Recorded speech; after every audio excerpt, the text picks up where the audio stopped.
易经正式上经第8册，乾卦豫卦随卦，乾卦艮下坤上。宣圣讲义，乾卦上坤下艮，以卦象言，无阴一阳，与师比附包各卦相似，其往来卦谓豫，其反谓包，其对谓履，其取异同于泰。盖坤在上而其下谓阳，其出动也谓复，其次则师，其次则谦。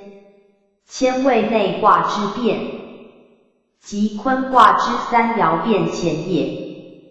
凡阳皆出于乾，故谦有4于泰。泰谓坤乾合，谦谓坤艮合，艮谓少南，一干之体，故其象亦谓天道下行，地道上升，阴阳交合之卦，而所益者，阳少阴重，阴阳错行，以阳为贵，而阴能顺之，阴柔从顺，而阳刚在下，不屈不挠，卑以自牧，不轨不随，进以自止，乃见道之象，成德之器，其德用至纯，合立于天下而无为，弗感于鬼神而无力，通于性命而不害，发乎情义而不直，大而能化，虚而能容，生成之而无功，未遇之而无畏，盖本乎天道，而能用其始，本乎地道，而能用其终，是能全负载之德，其始终之道者也。地道在天，无成有终，山道向地，知止有定，反本复始，以诉诸无始，全体达用，以至于大用，则乾卦之所以成象也。按诸古义，更谓连山之首，以立人道之极，夏后氏保之，以治天下。坤谓归藏之首，以立地道之极，因人保之，以治天下。而谦兼之，是合二义之用，而成人道之本。人道在艮，人生有幸，其德至尽，艮止以尽，乃服天性，与干之天道，坤之地道，列位3才3极，以尽天下之道，而生成万物，以见天下之极，而变化一切。故道始于虚，发于静，行者先至，动者先定，乃本末之事也。更谓人道之本，万物之始，于五行为土，德合于坤，土谓生化之母，其象者于河图洛书，无土无物，而人类一魔所生养存在，则世间之所赖者，厥为土，坤思其体，艮主其用，或先或后，以化成万类。坤化坎以为水，艮因干以为山，山水相连，以尽其力，而人物生养繁息，以至无穷，此皆坤艮之德，而谦兼之，故能通天德之道，化阴阳之界，而立人道之本也。牵卦本干阳下驱之意，而临静止制动，柔服至强之道，此多谓道家言。实则天地自然之理也。阴贵阳用，阳贵阴用，凡易卦合此理者谓当，反之则凶。故地天为泰，而天地成否？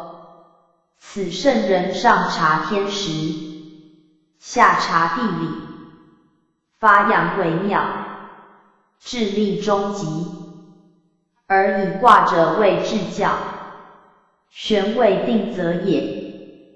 观谦之用，有可证明。谦以艮少南从坤武，艮由阴骸，合而阴发，生育之始，纯乎天真，无物欲之轻如，保性情之正贵，故能顺从武义，委婉安详，如孩提之爱其母，与天则履之干对相符，老妇少女，亲爱之情，同出天性，无丝毫做作，其悲顺不屈于世，其和乐不凌于诈，故在下而能大，居卑而人尊，和义光明，纯善绵密，终无隔阂，以砥于中，为人道最美最令之德，行诸远近，无不同化也。传曰：谦亲而裕泰，亲者义也。何义能尽？道德自然，不假人谓故曰亲。即所谓轻而易举之意，非不重也。以轻则摩所容心，而出于至真；以轻则无需用力，而成于自然。故谦非让也，非退喜也，非为民也，非歌利也，信也，道也，顺之至也。此谦为圣人之教，君子之行，而取法于坤艮之和者也。道通天地，德洽鬼神，功达中和，用成谓律，而约之以诚，纳之以信，即老氏所谓充也。充虚而全其德，故用之不穷，成之至也。谦卦谓易道最精，易教最明之卦，取象于坤艮。坤为地，艮为山，山在地面，而反居地下。坤为顺，艮为山，山止于内，坤顺于外，故名谦。则本于静止与卑慕之意也。夫阳主动而性刚，以趋于静顺，而得其位，以自守不失，则卑而不辱，止而能静，则君子之治也。顺天之道，而下育万物，本地之利，而中藏乾元，应天之高明而上济，成德之博厚而上升，何为人之悠久？以至诚不习。盖以尽三才之道，夫神行之用矣。故迁本地道，以昭天道，而见人道，人道立，而天道恒，人得名。而天地之德者，在天为道，在人为性，在卦为谦，在人为诚。谦而能诚，人道之极也。故其用见于中爻。中爻者，人爻也。9364，一阴一阳，而人道备矣。与谦比者曰豫，豫之亦乎谦者，亦为中爻。9463，阴阳相错，乃成德之象，成功之日。与谦之有所建立者不同。谦进而欲退，谦勤而欲怠，谦立而欲行，谦轻而欲泰。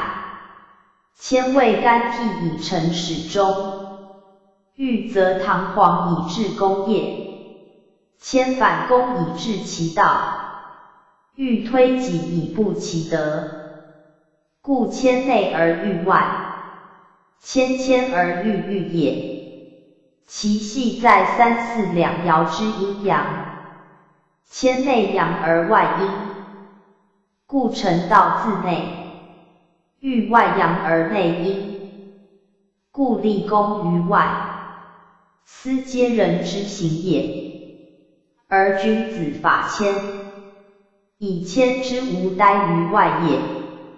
无待于外，故无入而不自得，可行可止，能大能小，治乱嫌疑，德业并茂，称天地之道而与之齐，夫刚柔之德而归于一。此谦之所以继大有而克成其序也。谦以五阴一阳，阳为主，而居三爻，一阳位，有同于干九三之朝前系替，而辞曰劳谦。劳即干替立也。谦以天行健，君子自强不息。谦以劳，而君子有终，是艮之一阳，即干之一爻。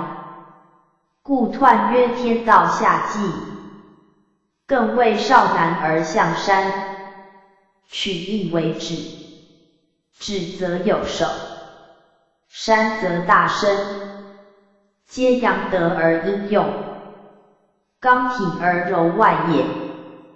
故干道本之，天地之父载生，臣莫不如是。阳内阴外，以成其大用，此太之象也。而谦亦然。谦之六五，与太之六四，皆曰不复以其灵，以其取义痛也。阳贵阴贱，阳卦阴重，道之正也，事之顺也。故谦虽卑而有光明，虽屈而能伸，止而能行，此天下之至顺者也。在卦之象，与师比附包君相似，而以爻位书其用。故谦之以律，谓往复卦，其道亦往复也。反谦成律，则大人之事。盖谦不以位贵，不以时胜，不以物为用，不以人为财，悠然自得，以同于天地，此人道之极也。故无不利，为其行止无碍，用舍自如，则虽富贵不能加，贫贱不能少，而魔所动于中，魔所役于外，宜其有中也。是能体干之光明，行坤之静顺，而如艮之不移不易，则其自立也故，自知也明，则其持己不越于道，欲物不为于情，此立诚之行，而止至善，明明德之止也。故谦自守言，言为行之章，言而信者，行必成，成者必谦，谦者虚也，虚则能容，虚以静，道之所寄，虚以容，德之所大，故圣人致虚静以成其谦。人之行也，亦使难中，惟谦有终，德之至，道之明也。至德不明，明道无物，诚行者超物，达德者通神。谦之有终，其独人是哉？修之至也。而必细求于象，方知致力之要，莫外于一阴一阳之道也。则中爻之9364，盖人道在世，天地在其上下，交错往来，以成济济之象，故不独成德也。济济342爻。亦本此象，孰独之当明其去矣。谦亨，君子有终。宣圣讲义。此谦卦彖辞，言谦卦全体代用也。谦以阳趋于下，阴生于上，而交气无碍，的中和之意。中恕之情，其德亨，能通一切也。谦本以一阳贯通六爻，故自从兼，兼则能通，亨而通，则谦之道，无往不移，而以坤合艮，艮主中始，坤谓代中。故曰有终，视之为始义，谓终难。得于先者，多失于后；行于暂者，多阻于久。立于此者，至于彼；达于外者，困于中。为谦则无不移，故克有终。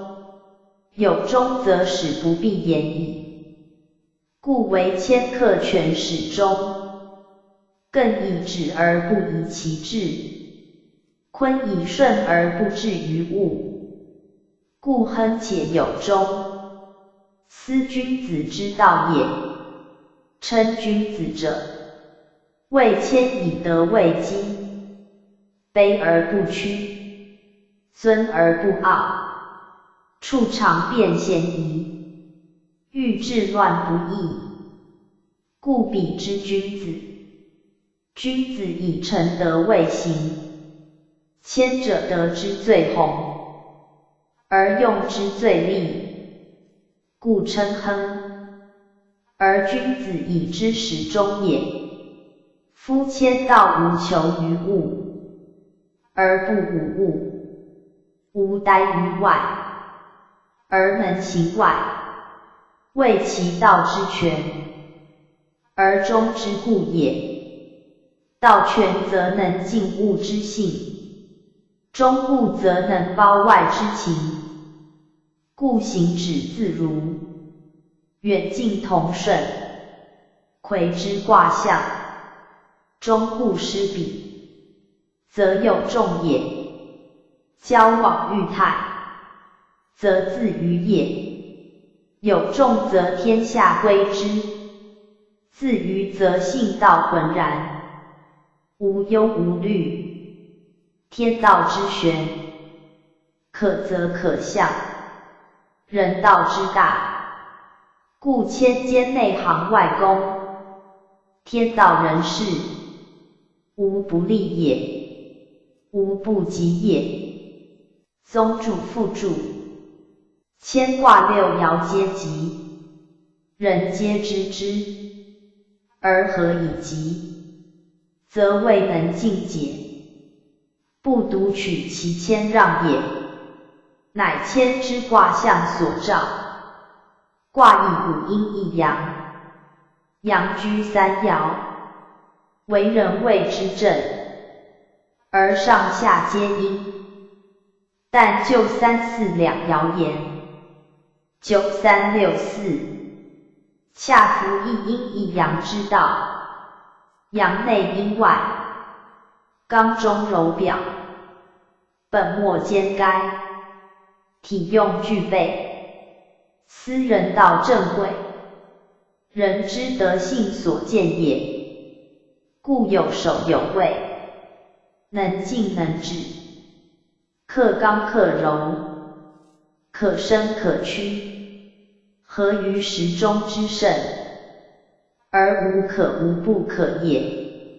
人之言行，各有过不及，皆不合于用，故强弱异宜，至于书道，而谦则无此弊。时有治乱，有疑不疑。乱世为财者，治世为贼；治世为贤者，乱世为昏。出处不同也。而谦则兼其常，持己有方，皆物无武，世上有度，待下成德，故无德不及，无时不及，乃道出于中和，德成于至诚，而修养止于至善者也。故圣人用之，君子失之，以为成人成物之行，而达于天地鬼神之德也。盖三代之始，成于三义，而谦备焉。道之教主于信道，而谦者焉，此谦之所以为贵也。系求卦爻之象，当自得之。彖曰：谦亨，天道下济而光明，地道卑而上行。天道亏盈而益谦，地道变盈而流谦。鬼神害盈而福谦，人道恶盈而好谦。谦尊而光，卑而不可逾，君子之中也。宣圣讲义，此身是彖辞，明君子有忠之意，而见谦道之大也。谦之下卦艮，乃乾一体，干助阳，9、3一爻，即干9、3在坤之下，与太相类，故曰天道下济。光明者，以艮之止，而象山之虫，艮为少男，阳出长，如质子婴儿，得天之权，事欲不佳，忠心诚坦，故曰光明。而93阳居阳位，不为群阴所蔽，而能干替自珍，亦光明之象。坤生于上，故曰地宝卑而上行，阴卑阳尊，坤道自卑也。天道在下，而能上洽；地宝在上，而能下交。交相和谐，以成牵挂。亏者不令分也，益者补不足也。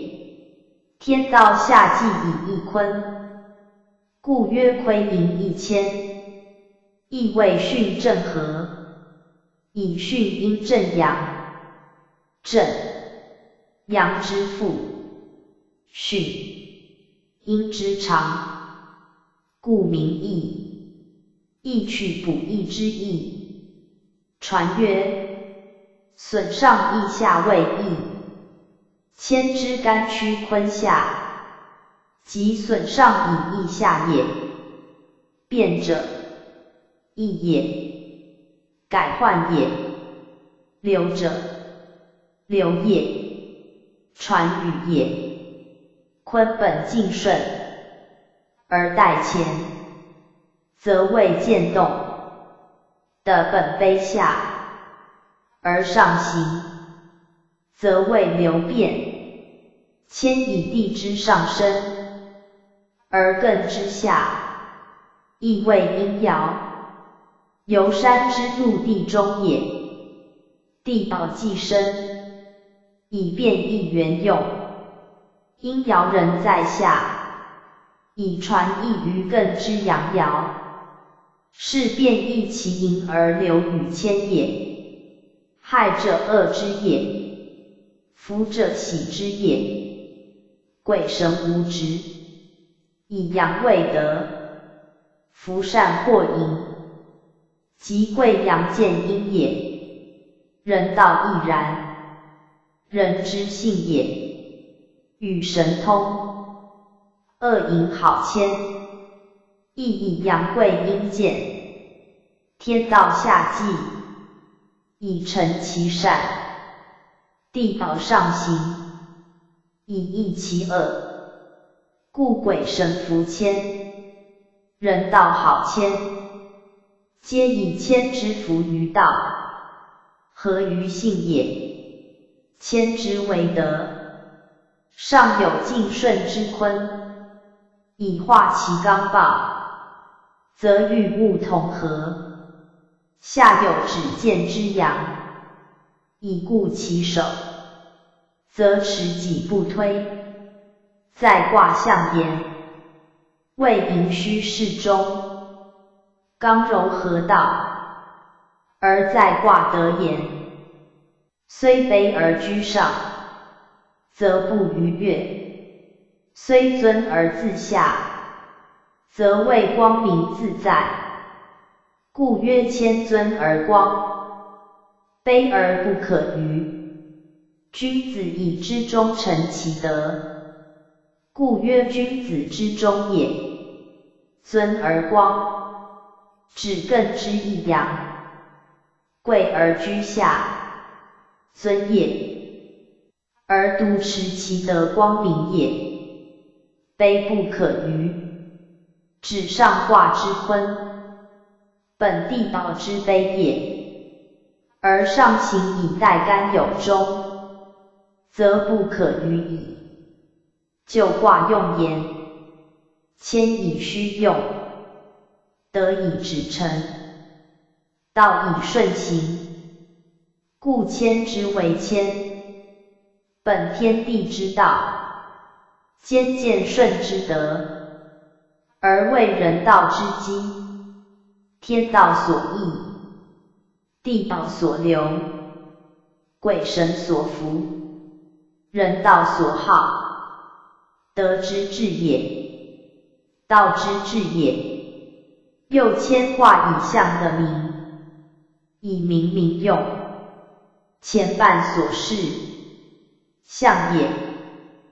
而明明之所由来，后半所示，明也；而推用之所及，至天道云云，谓象言，亦谓明言。谓明言，即为得用言也。盈者谦之反，有谦必有盈。举盈以况谦，实名谦之妙也。谦之异乎盈者，在能舍己从人，而不失其己。正以一阳之在下也，阳贵而止于一。不以多为胜，阳高而止于下，不以上为荣，而反邪于众阴，以有余不及，以示于中和之道，中恕之行。未道则道明，未得则得志，宜乎其能中也。中自意含深意，必达于上天之载，无声无秀，方谓道之中，必至于四海之内，无一夫不惑，方谓德之中，故称曰君子，明其道德之成也。象曰：地中有山，谦。君子以头多益寡，称物平施。宣圣讲义，此全卦象辞，明人道之谦，而生卦象之旨也。谦之为义，人多未得其解，恒以退讲为谦之训，实谓之卦象者也。卦象以山在地中，乃谦之本质。夫山本居地上者，今乃在地中，岂非利于情乎？然其为谦者正在此，不独不利于情，且能超情以示性。盖山地，象也，由象生义，则义之道也。地中有山，以居高者，自卑而就下；在下者，因势而上升。于是谦指乃明。谦道始大，谦之用有二大义：一，居高者谦而下于卑也；若非高而下者，非谦也。二，在下者因上之谦而能高，若非由此自高者，非谦也。故谦亦归于平，去其泰而集于义也，捐其锋而成于贤也，加其损而登于深也，及其褒而富于中孚也。故谦谓平，平则无不平。得之有山，谓平也。山下于地，平矣。人中有上位，谓平也。上谦以就下，平矣。物有负盈，谓平也。负以一平，平矣。是谦志在平，而其道用之无穷。故君子以谦而头多益寡，称物平施。头者竭其有余，益者补其不足。称者量之始当，平者均之始合于中道。其为用与履相对，履以天则合，五阳一阴。君子以知变上下，定明志，谓求平也。谦以山地合，五阴一阳。君子以枝头多益少，称物平施，亦谓平也。二者道同而用殊，以谓异也。故谦谓人道，履谓智道。谦行于人类无不疑，履行于天下无不治。无他，得其平而已。称物平施，有谓也。以谦之德，非自立而已，必立物以成用。盖谦既大有之后，大有为物之丰盈，乃人类和平与战争之枢纽。聚之于一，则战争起；散之于众，则和平见。谦也者，散而求其平也。平则和矣。剖多以易寡，则寡者亦不患平。称物而平施，则物力皆得其用。此成物也，立物也。物之为用，以象大有卦。而如何成用，则赖有物者之能谦。故称字最要。称者，如其量而遂其材也。为称则无器物，无废材，无伤于腐朽，而攻一人之事欲，无败于争夺，而起天下之干戈。故物得其平，而天下亦平。后世论者以为物之说，倡共产之意，而反促人类之争。盖为民谦之道也。失道则为害，得道则成利。是以君子先求物之平而立本于道。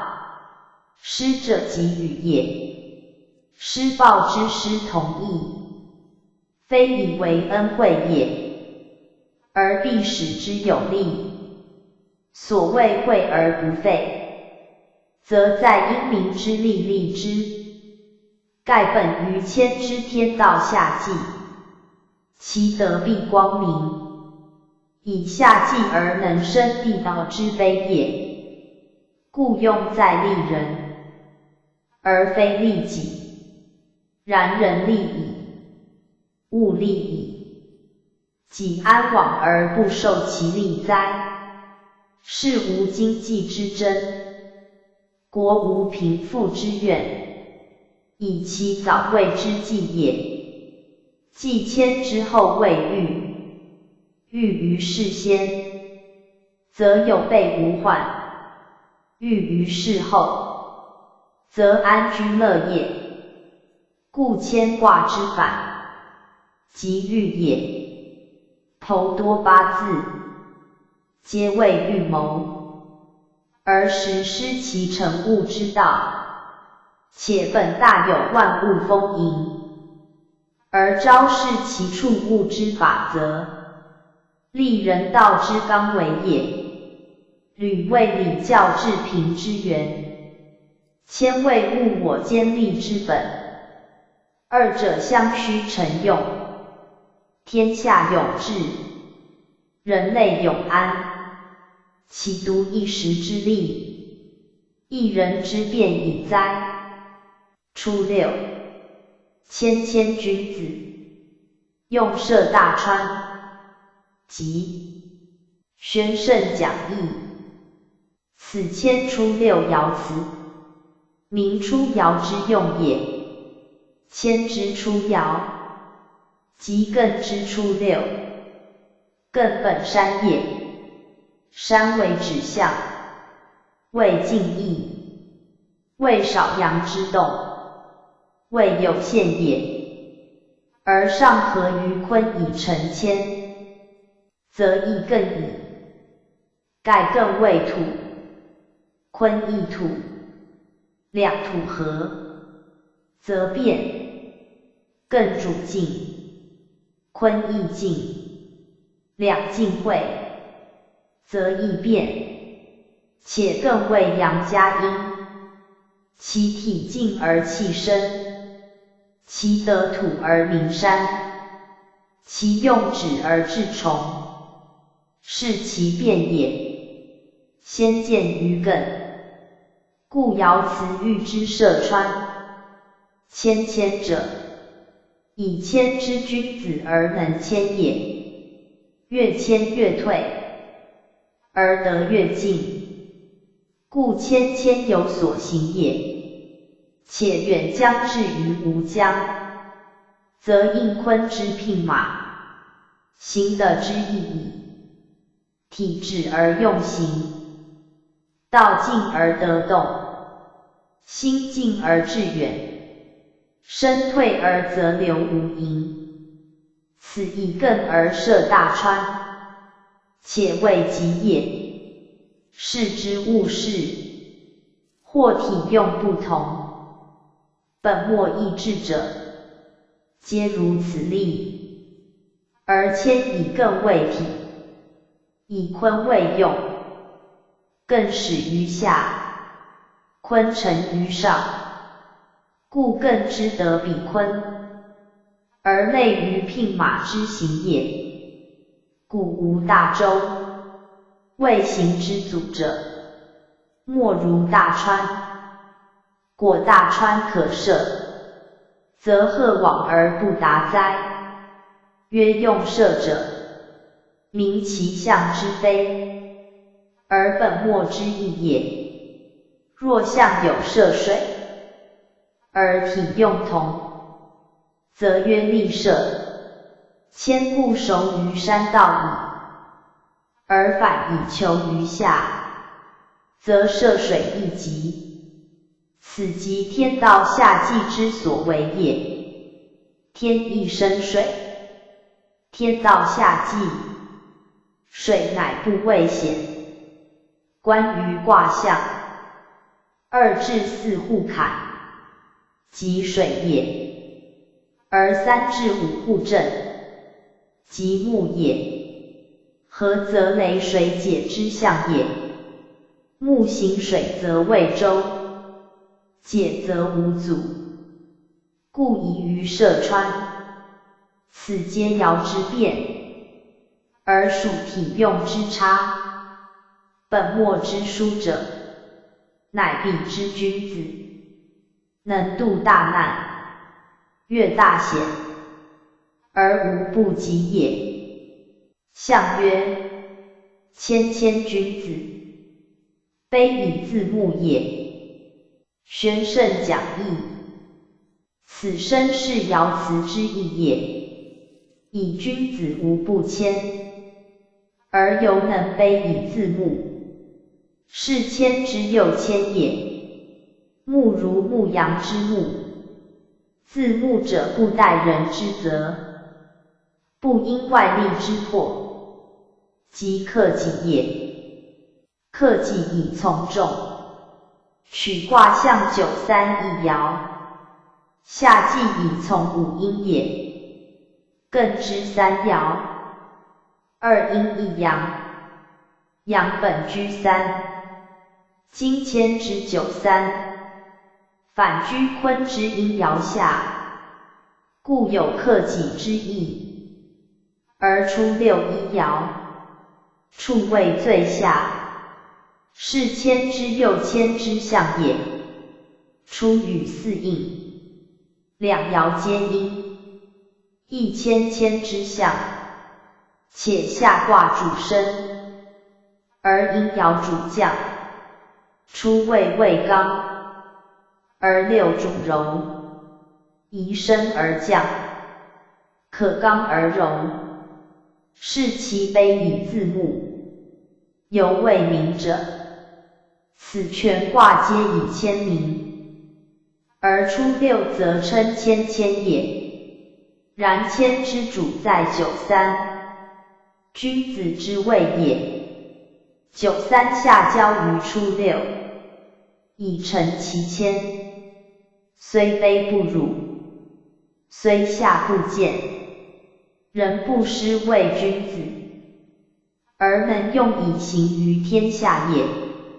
士体虽不及射穿，其意以喻卑目中，谓卑能进水，目能行险也。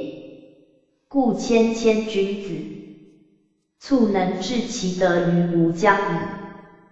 宗主附注：谦卦此指最含蓄，乃周文王当被囚之时，以君王之怒不测，而臣节之权不义，既赐续连山归葬2邑之久，求于天道人道中的一致善之徒，则莫如谦。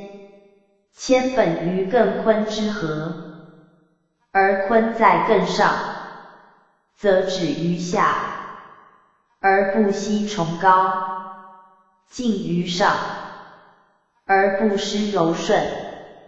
以道自固，以德自全，则虽乱邦可居，为邦可入，故名曰谦。明其田退之志，而能以人胜天，以邀吉利于神人，不逢灾害于时位，故六爻辞皆吉，是其无可无不可，随遇皆安也。既况之君子，而曰谦谦，卑以自目重言之，使人之所重也。夫谦之于人道，顺乎天，德乎人。不以时位言，不以地位论，而无不及，则其所持者至矣。而不外一谦，为谦乃能兼人，为卑乃能胜人。此老事主柔敬之旨，古之圣人，皆用之以书生济世，不独避一时之灾，依德之害矣也。故先自下，以礼自待，礼自卑而尊人，则取谦义也。谦履相对，其功痛也。礼可以卫生，可以保国，可以安天下，而莫非谦之道，履之行。故礼先敬人，而谦先克己，二者其指归义也。履言实位，以礼乐必自天子出，谦不居实位，则敬人能行之。谦以阳行阴，以刚行柔，虽极崇高，而人自卑；极贵妇，而人自屈。故守贞如一，而能亨于天下也。于此可见圣人爱人类，重天下之利，虽为乱之事，人不忘于行道，谦谓行也。故出爻即曰用涉大川，此谦之所以谓亨也。学者于此，当悟其辞去，而明其用，不独居于自保也。62. 明谦贞吉，宣圣讲义。此谦62爻辞，明本爻之用，而见其所以吉也。明者有所告也，基于内，而宣诸外也。62居内卦之中，近于93，而蓄德待用，修道待时者也。为忠而心志一谦，骄敬而发扬可期，故曰明谦。以谦自明，而外闻其深矣。在谦爻6、2上6，皆曰明谦，而二位最急，则谓正而爻当也。正则有守，不失其节；当则可大，不失其功。故6、2之名，乃不鸣自鸣，越见其声之远也。夫鸣，鸟之声也。鸟以飞腾为志，以求有而鸣。鸣则志以德，其为哀鸣者，必失志也。上6失志而鸣，鸣之哀也。6、2得志而鸣，鸣之乐也。盖的经93，有唱和之有耳。然6、2位居中，而得主敬，乃不失其真。真者正也，谦之本也。以真自守，故吉。况有良友之相弃哉？故名谦真吉，亦君子之志也。象曰：名谦真吉，忠心德也。宣圣讲义，此身是爻辞之意。名6、2之德志也。忠心有德，不虚此行，则真吉之战，愤所宜也。上6之名，则未得，恰与此意。盖实谓之书也，虽无他害，有必于为乱时君子，究非治平之可拟也。然以其能谦，终无不利，足见谦之阶极矣。忠心2字，何谓忠？忠恕之道也。能忠恕，则敬己矣，推之为忠信。能忠信，则行乎蛮莫可也。是6、2之极，不独为一人战也。93. 劳谦，君子有忠，吉。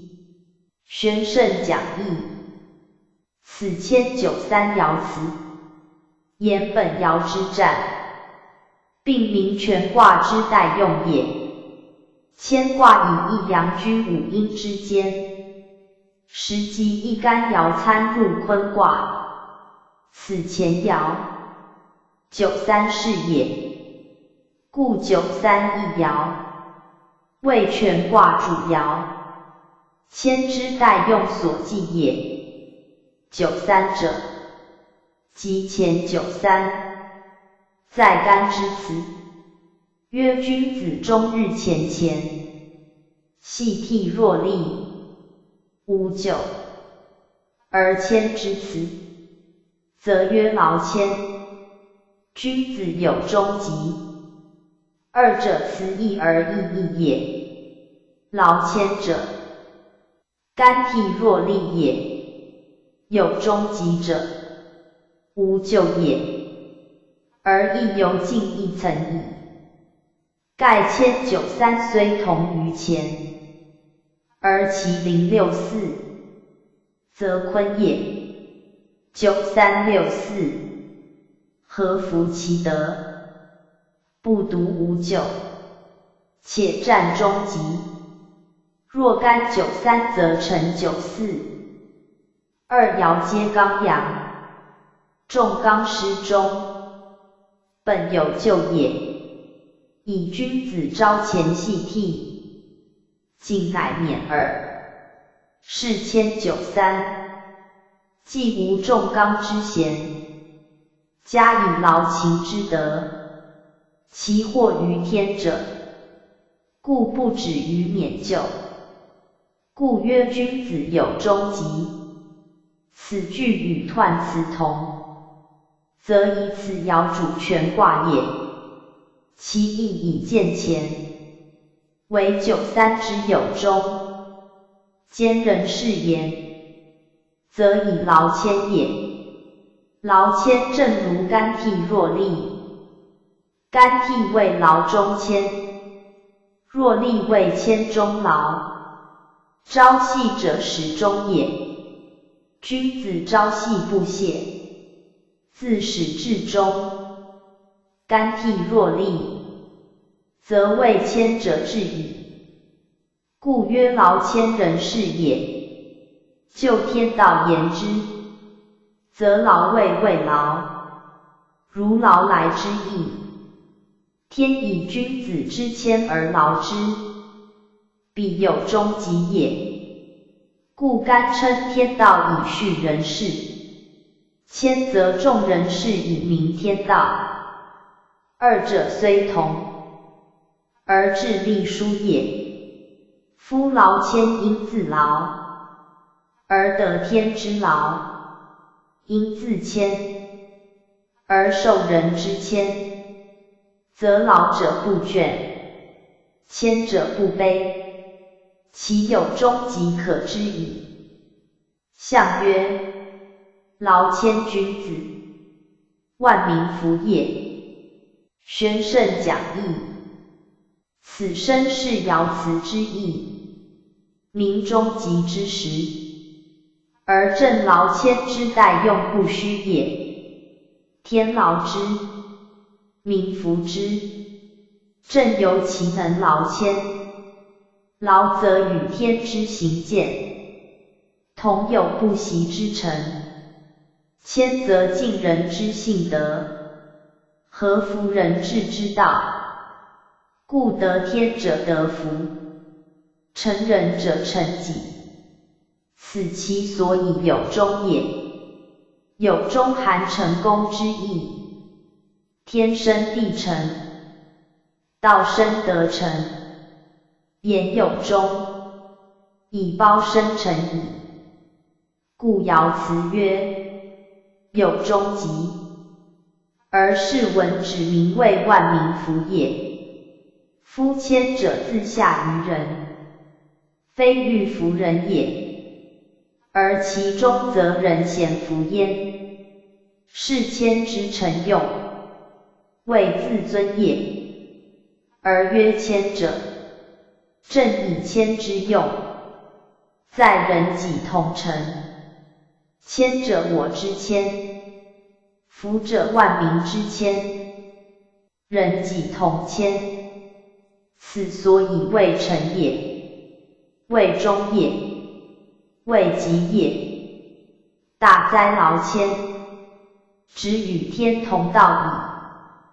弘教附注：谦通天人之道，该内外之行，所取义，即在3、4两爻，而犹在9、3一爻。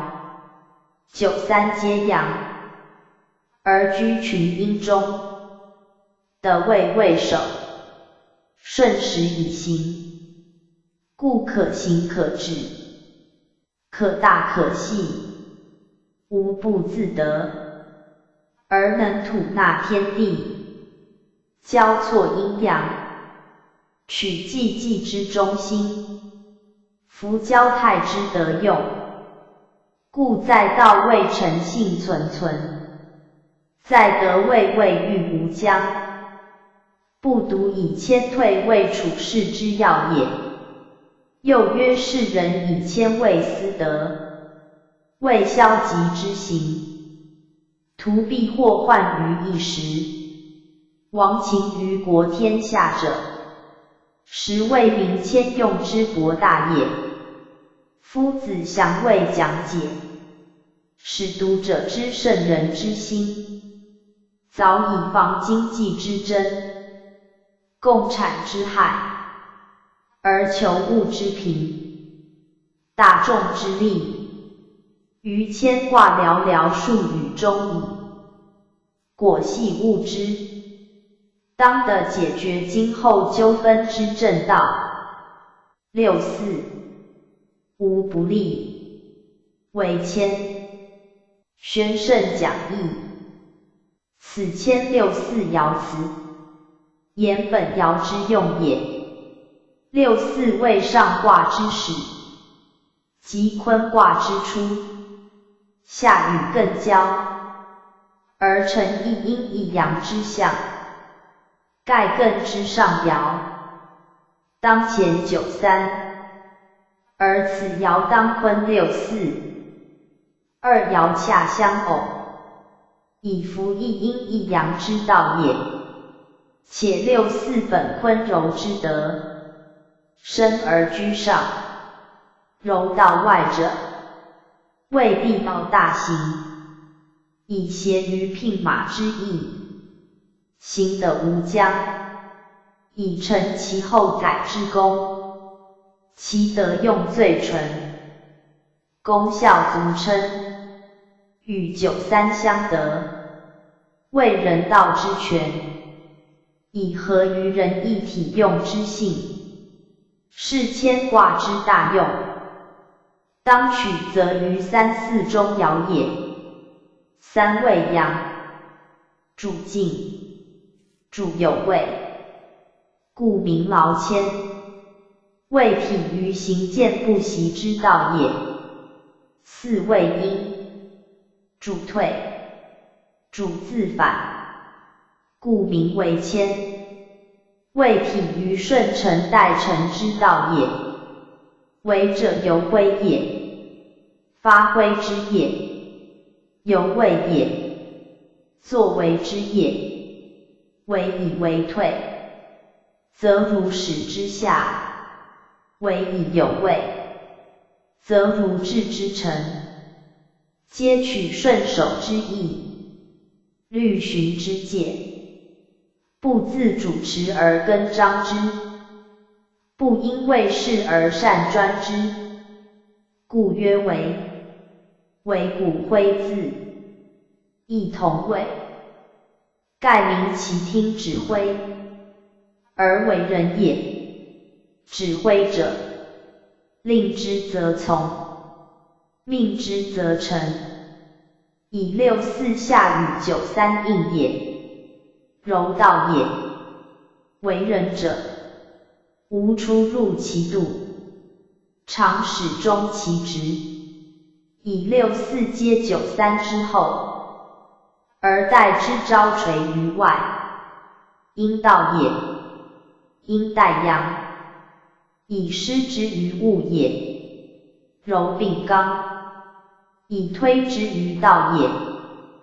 不自主持，更贺患乎害，不施诡度，更贺往而不利。此64为谦，而战无不利也。各爻战辞多在下，而此在上者，实欲深意，盖全卦之妙用，全在一阴一阳之交互。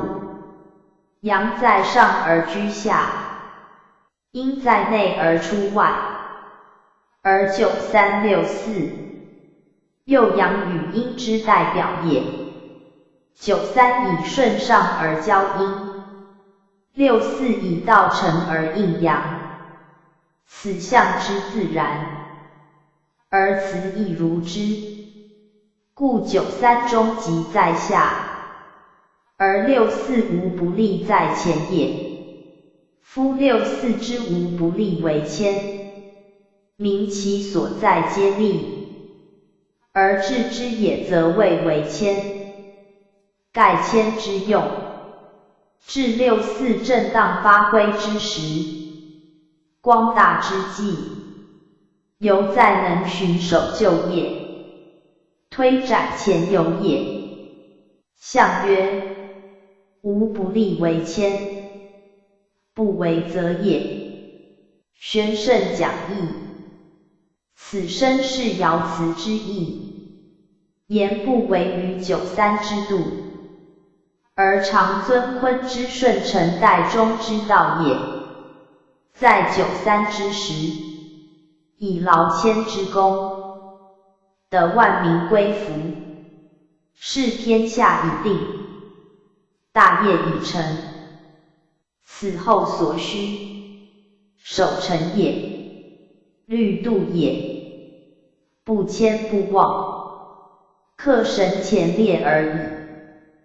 故重在为谦，谦而为，则不为其责，不立其道矣。况六四居外卦之始，未推行之初，而群因以此爻虑之，有如大众领袖，一爻之顺，全卦咸从，一人之和，全体咸睦，故六四为谦，其照应全卦各爻者也。而其无不利者，正不以谦而以为，为则谦之用尤大，谦之德尤纯，故曰三四两爻，人道之本也。宗主附注，谦以第三爻为主爻，乃重阴中一阳，阳少则贵，而居刚地，所谓重刚也。重刚虽不忠，而在群阴中，则不害其德，且得六四之配，六四重柔，刚柔相合，故用宜于时，道者于位，此谦之所以为圣德也。干九三与坤六四，两者具备，以立人道，其为完善，可以见矣。坤之在上，则柔而不辱；干反居下，则刚而不亢。二德皆兼，而当三四人爻之位。人本居天地之中，内守乾刚，外行坤柔，内外交际，以成其道。故谦之为人道，实本于此。而三四在数为期，在欲为金与木，当东西之会，得天心之父。于气为和，于行为平，平和得中，以保持元阳，永固不弊，而日生月恒，以尽其德，是人类之福，天地之常序也，无过不及，故无灾害，以久远达无尽，故无夭折。此天时之和，地利之中，人道仁义之备也。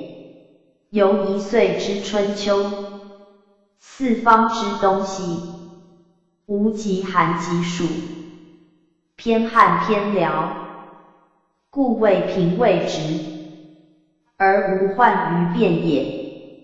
其至此者，全在九三六四两爻之得当，干刚坤柔之和服，而兼内外人治之同化也。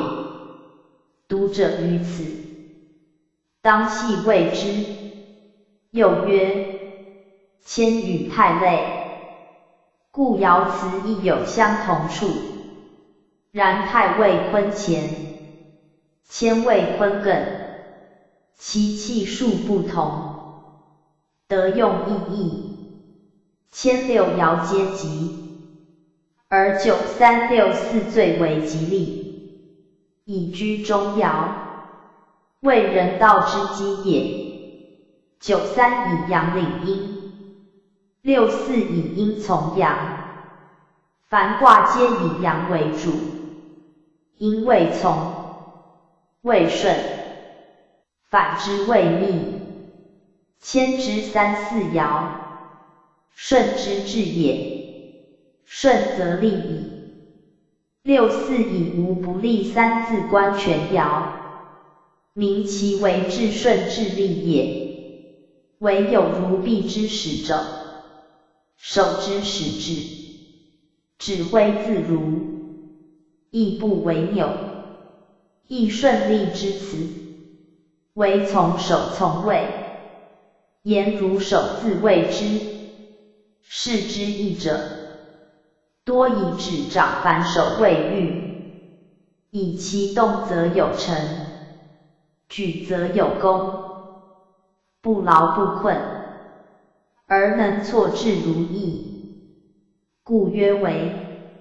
恰与九三劳自相对，九三以阳动而求静，故宜劳。六四以阴静而致顺，故利为。劳未为之先，为未劳之果。此始终出成之事，人道实如是也。君子先难后过，先勤后裕，先自劳苦，以尽其德，而后指挥顺利，以成其业也。故九三为则，六四为不为则。九三为忧勤致力，以开其先；六四为和义顺承，以守其成也。故谦道见于此二爻，而人己内外，同定于此二义也。就诸多专于自训，而忘其大；或居于文义，而失其通，使谦卦之用莫名，义教之奥不着。故此次特指出之，读者勿囫囵吞枣视之耳。洪教附注。六四爻辞最要，即无不利在前，唯谦在后。盖无不利者，天道也；为谦者，人事也。因天道而及人事，以见人之所以应天者之谓重也。义之立教，全系此志。而谦六四特者其利，则以谦为人道之本，而人道有以六四为先也。盖创始故难，守成犹不易，得天故难，应天犹不易。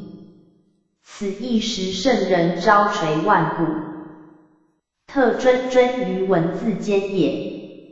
六五，不复以其灵，利用轻拔，无不利。宣圣讲义。此谦六五爻辞，言本爻之用，及其所依也。在太之六四爻曰：偏偏不复以其灵，而谦六五，亦曰不复以其灵，以谦太相类也。太上坤下乾，阴生于上，谦上坤下艮，阴亦上升，其象痛也。而太三阴三阳，二气均平，谦则五阴一阳，阳卦阴重，是其义也。其同者，阳下既以引阴上，阴得阳而居高位，阳自卑而位谦，谦者平也，平则均，均则同复平。盖积头多易卦，称物平失之意，故曰不复。太之不复，阴阳自平，无多寡之殊也。谦之不复，以阳济阴，剖多益寡，成其平也。故太谓天道，谦谓人道。又谦卦成大有之余，本复有也。天道既盈乃受之以谦，谦则坚也。富以济贫，贫以均富，而富者不自富，天下亦无贫矣。夫不富者，非贫也，乃不独富也。何以不独富？以其邻也。邻者近也。人各有近，推之至于人类，皆邻也。皆均济而得其义，则一人不富，天下无贫矣。此称物平失之效也。物称是也，失则不同。失于一人为富，失于众邻则不富。失于一方为富，失于天下则不富。是物成用，而人类同利矣。然不富以其邻，正由邻之忘其富也。谦以利人为先，则凡为富者，皆宜先益之。是与同富，则不富者，正以其邻不富故，而不肯独富也。何言邻而不及众？以由近及远，君子之师也。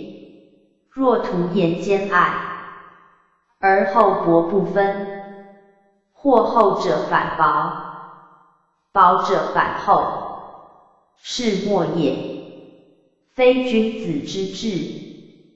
故邻虽近，而居不得无邻。推之天下皆邻，则天下皆莫能外。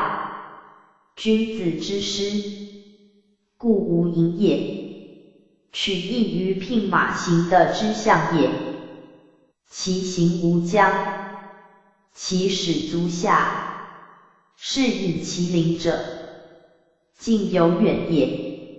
且邻自含连其义，近者目睹，则连续之心亦生，故举邻谓言。此意以见太乙，为太阴阳两均，不待投义，故曰不介以服。而谦阴多于阳，必赖平失，故爻辞义也。称物谓治物于用也，平失谓求人之诚也。则以有所褒贬，有所赏罚，有所予夺，以济之于平，则强者益之，弱者扶之，善者护之，恶者因之，则利用轻罚，以其于太平。义投义之义也。物之所积，盗贼看之，妇之所处，淫逸滋焉。在我不独享以济人，在人或专敛以褒众，则为上者，不得不有所成志也。故轻罚之不可以矣，非为己也。六五居上卦之中，当上位之任，诸有罪，讨不及，乃其职也。本谦之道，治谦之用，先能不负以事天下，而后则人之独私者，虽用轻伐，无害于谦，故无不利也。象曰：利用轻伐，真不服也。宣圣讲义，此生民爻辞之意，而见轻伐非好用兵也。盖六五以应居正位，有如在上者柔谦以下人，而先自卑义也。然柔者必济以刚，谦者必守其节。六五虽柔而未刚也，虽谦而行正也。居正位者，法之所忌，思政令者威之所存。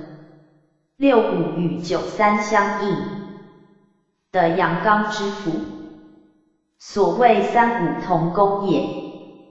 故有轻伐之象。然轻伐必谓珍珠有罪，必以不服教命，而后用兵，以六五先能自谦，以公平示人。天下咸服其德，则无须于轻伐。苟有不服者，不克奉谦恭之教，虽平师之化，则不得已而用之，其所向亦无不利也。臣以轻伐非为私也，将以成其平，非为报也。将以成其谦，以平以谦，则贺往而不利哉？谦卦至五上两爻，皆有用兵征伐之辞，不外成其谦，而计之平也。谦之中也，则天下同谦。有一谓谦，谦谓治也。平之成也，则人类同平。有一谓平，平谓治也。盖征伐有所要焉，天道以生杀相成，人道以赏罚相济，无他，一阴一阳之道也。刚柔相调，宽猛相得，则道自成，而得益大。谦者柔道也。五上二爻，柔之极也。物极必变，用极必反。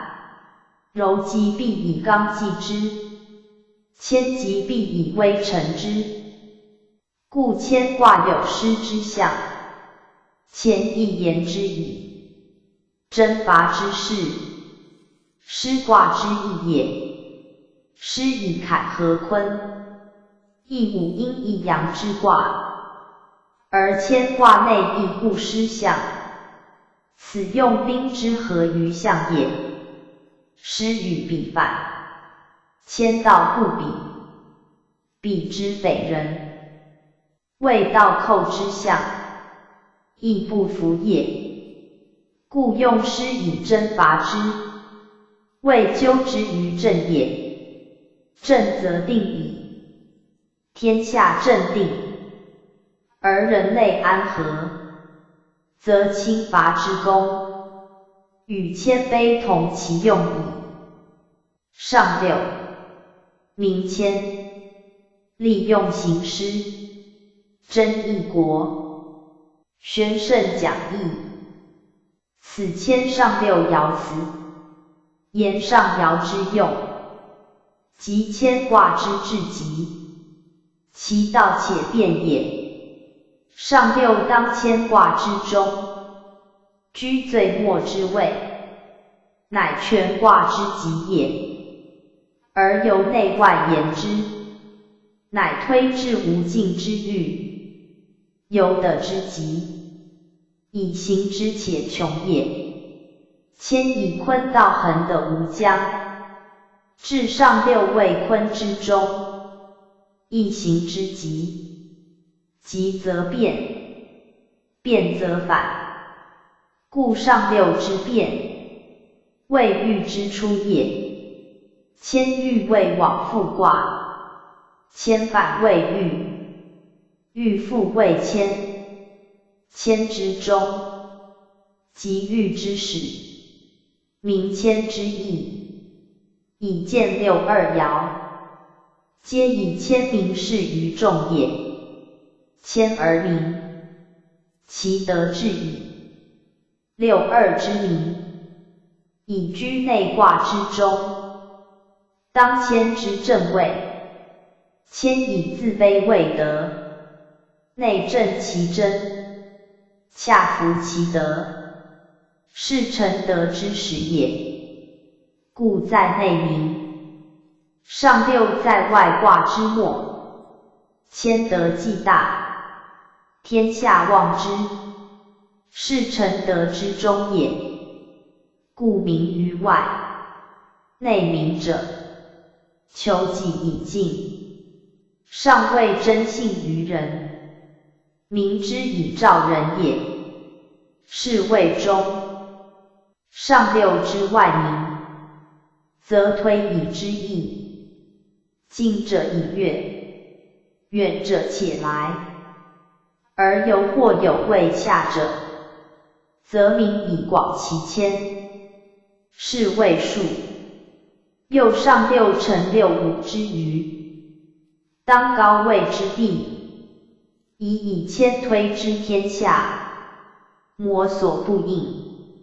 若未应者，求知己而以敬，是当本六五行施轻拔之意，而讨其不服，则其不谦，盖谦之极，其用反柔为刚也。以见六五爻讲义矣。而上六之名谦，正如鸣鼓而攻之，鸣则生罪至讨之意。又教六五之轻拔有书，轻拔或名师，或前习，当世所宜，以珍珠之。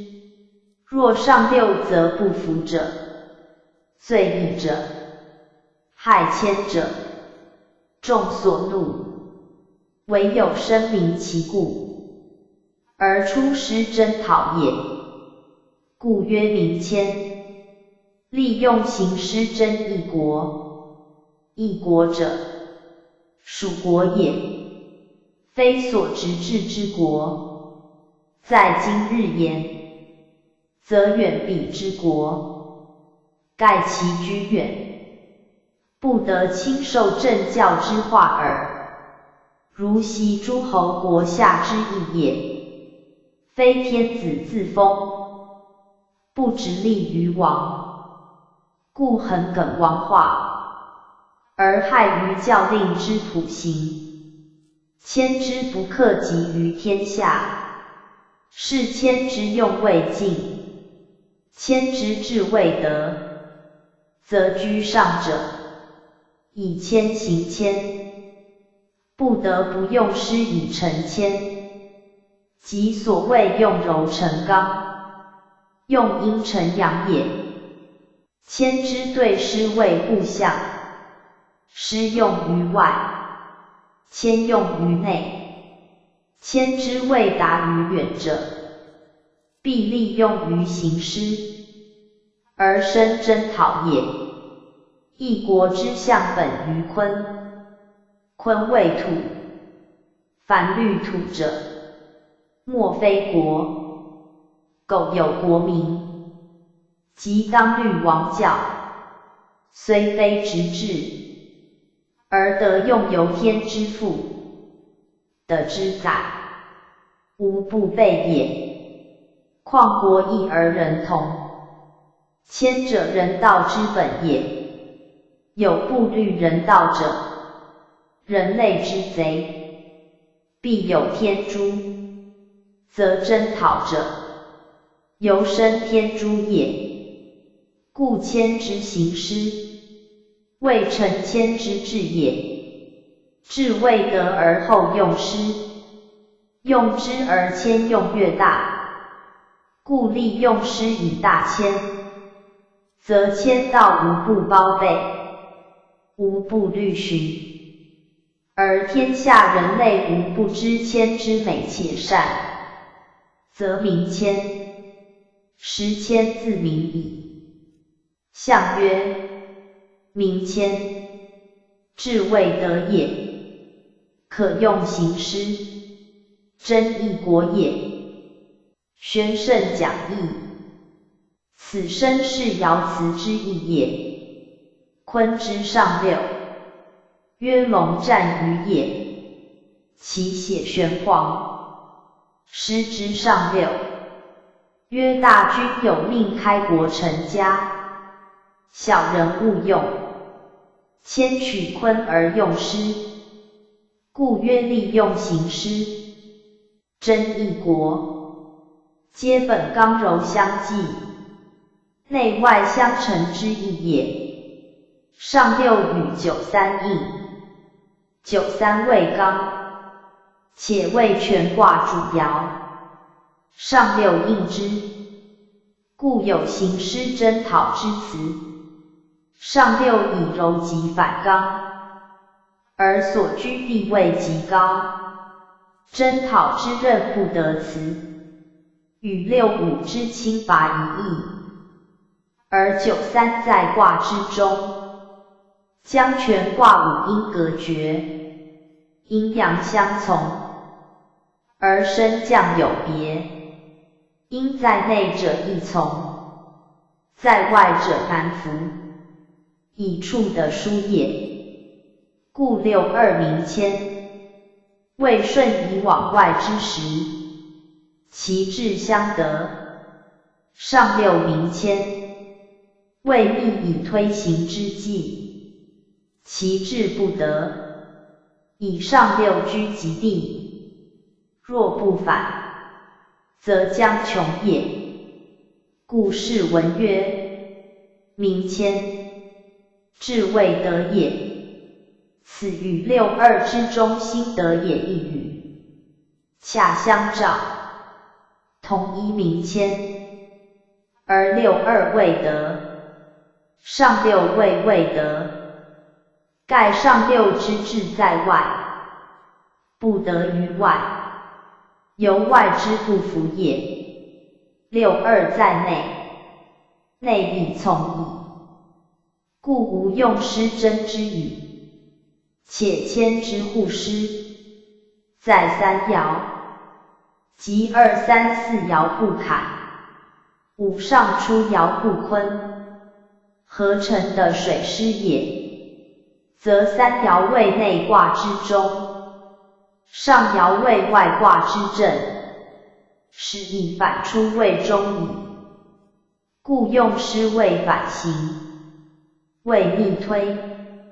以上六变居外中爻，内与九三应，成外柔内刚之象，恰符师卦，故曰可用行施真义国也。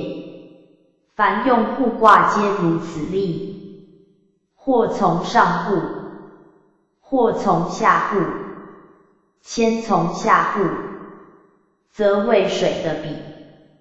以四三二为上卦，而出上五为下卦矣。又互包与复，包则反艮居上，复则反正居下，皆一阳五阴卦相互之象也。一卦六爻，其互异同，唯直卦不变，如乾坤之类。无论如何一义，仍乾坤也。故谦卦可护师比包覆，而与欲反。欲亦与谦之互同，谦变则成欲矣。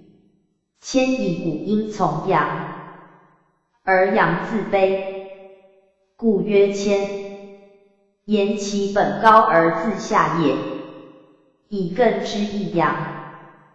反在九三故也。欲则以雷的和，而九四为阳，以正之意阳本在下。今居上卦九四，是复于上。其道卦即地雷复，亦取阳复之意。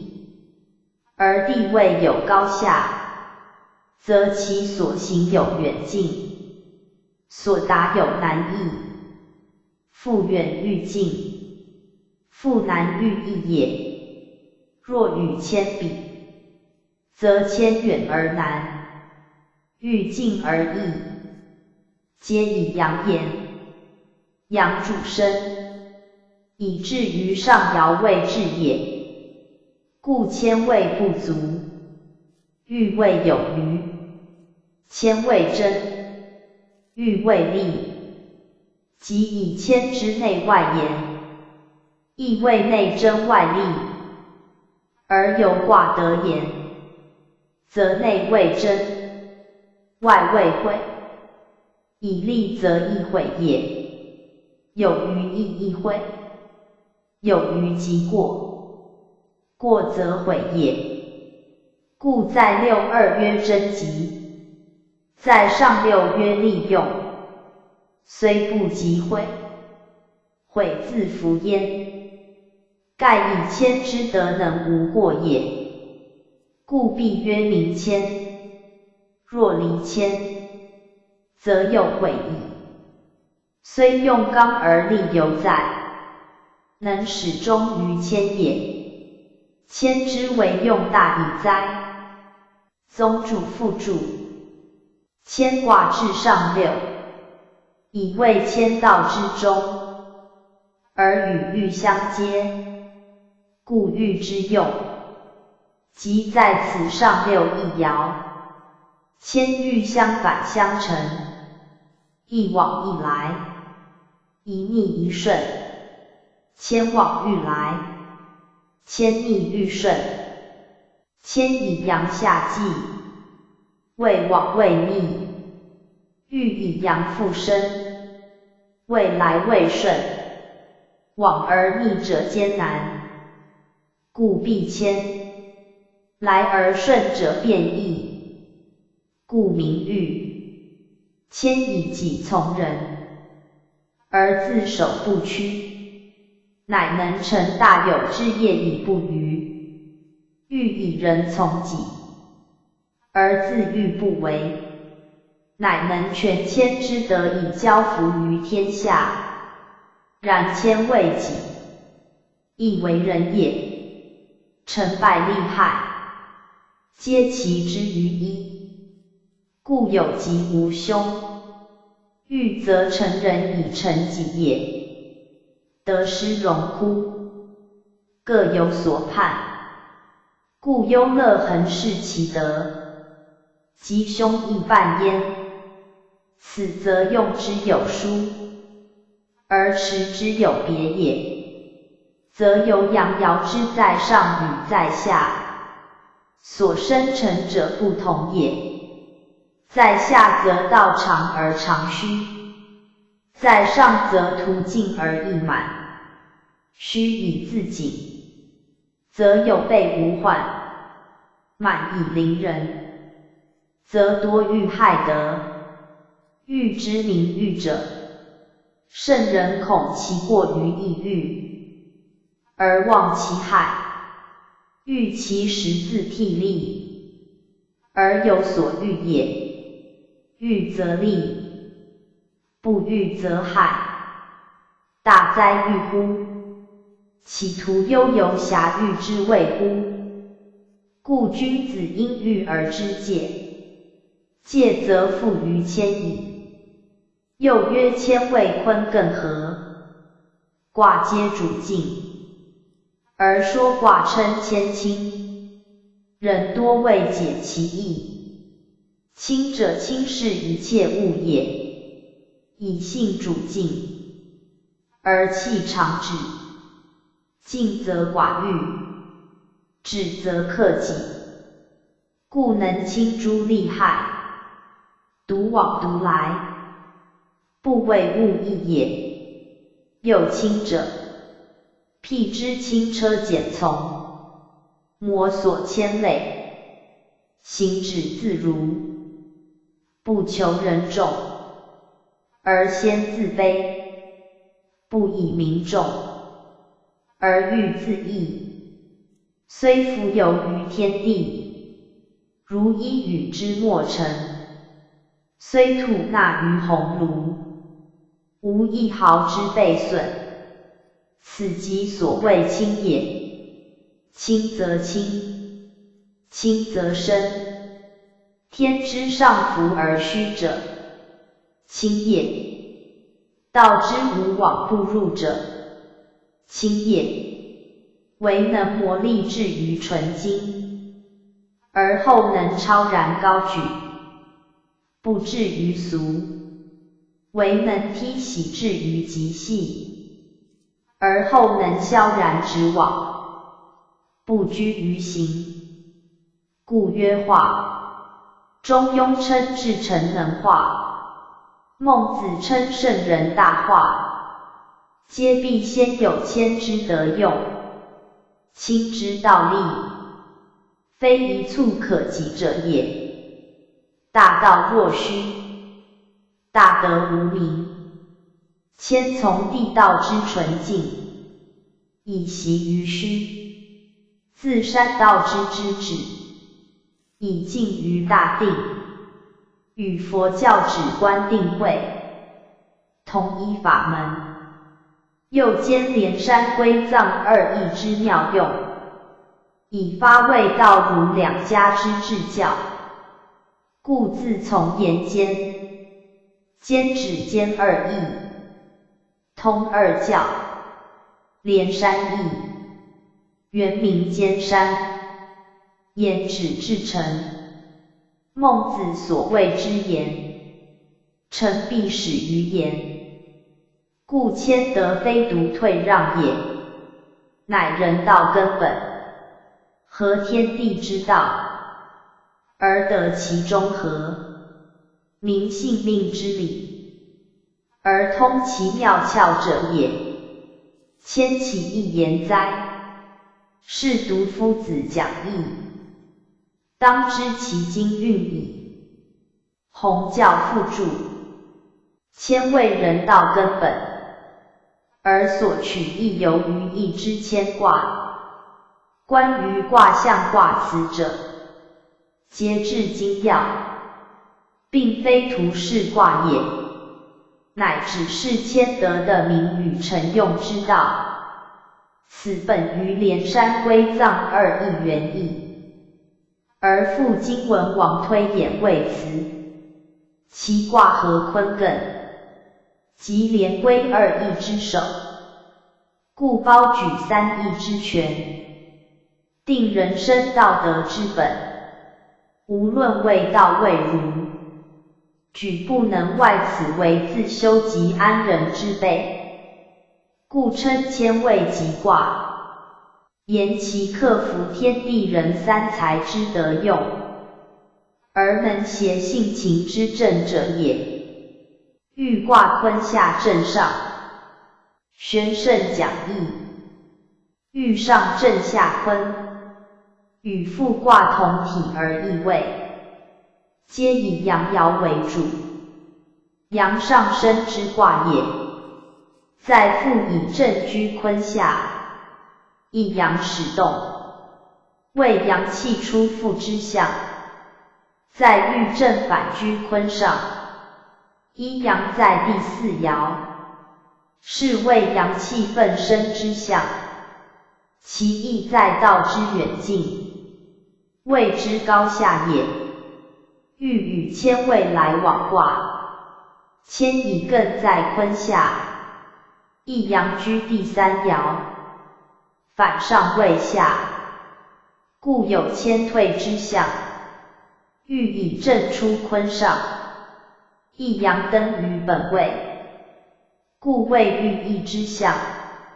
豫者，鱼也，盈也，宽裕也，其意于谦，在进退之间，与卑亢之殊，谦退而自卑，欲抗而能进，谦位自下，欲位自宽。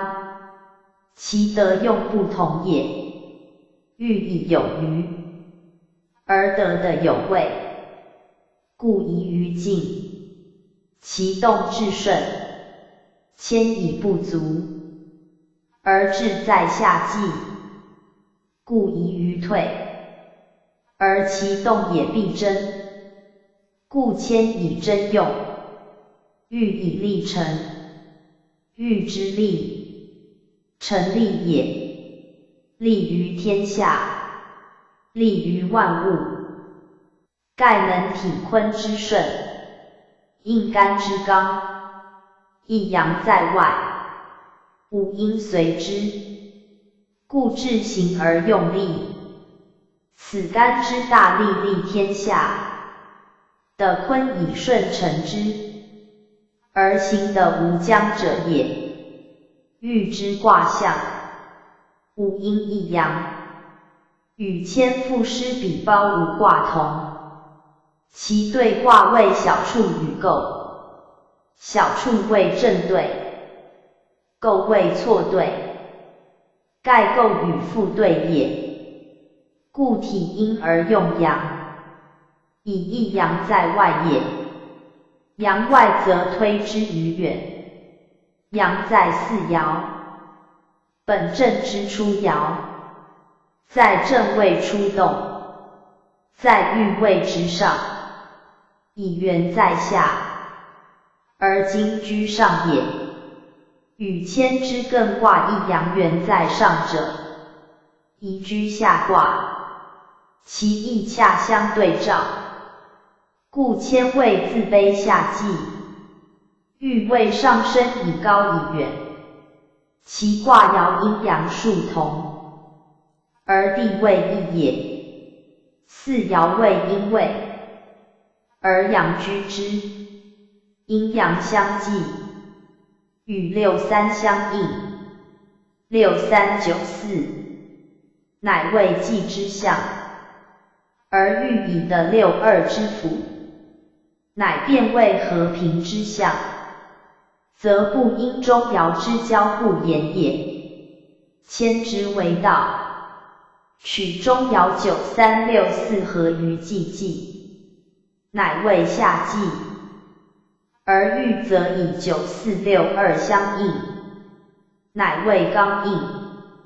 一济一阴，见于彖辞，可知其取用之道矣。欲之9、4，为权卦主爻，以一阳领五阴，而得柔应，以行其志，在外以推其德，居中以御其下，本道以成其功，故欲为有功，为和乐，为错至欲如，则以顺动也。阳外阴内，而阴能应之；阳生阴降，而阴能从之，故曰顺。此辟之贤主在位，令行而法尊，得福而恭见者也。阳虽在外，不出中爻，仍能统治全体，且以刚行柔地，摩所足逆，犹见其顺且易也。故谓利，利及一切，而行若无事，此所以谓欲也。欲卦之象，以阳之上出，身在坤面，乃得奋欲之称，则以正位雷，雷声震于地上，其接近者，闻声最烈，而所感者，亦自奋起，是谓万物共愤之象。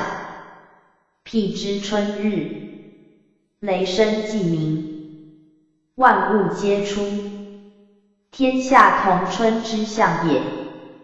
阳主生，肝为大生，正之亦阳，即肝之初爻。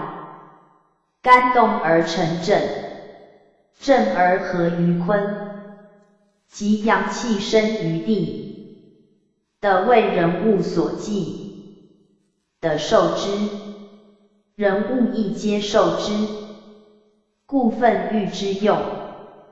天下皆见其功也，欲之为辞，从与从相，言天所与之也。天与之者，天以使假之德生成也。人物生成，莫外于天之德用。动而为用，止而为业，皆天所与也。春生秋杀，皆以时成。欲者天与以春生之时也，利用其时以生成万物，亦天所与也。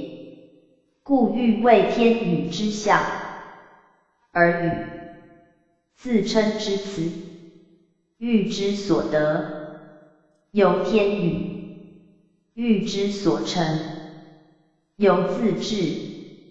灾者培之，亲者复之，自求多福，在我而已。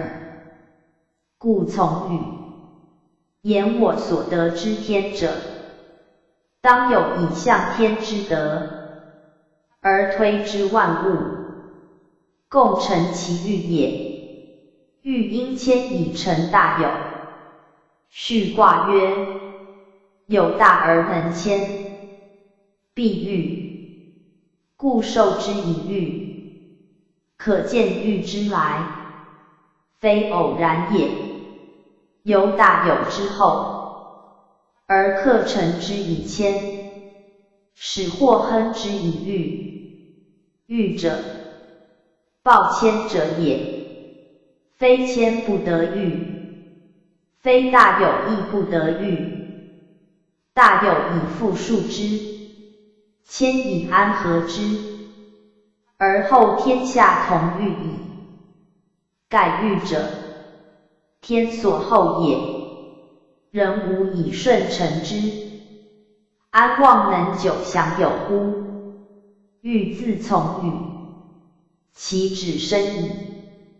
欲以阳气合布，物类相容，得失周流，天下同乐，则其治之也。非有道者，岂能及哉？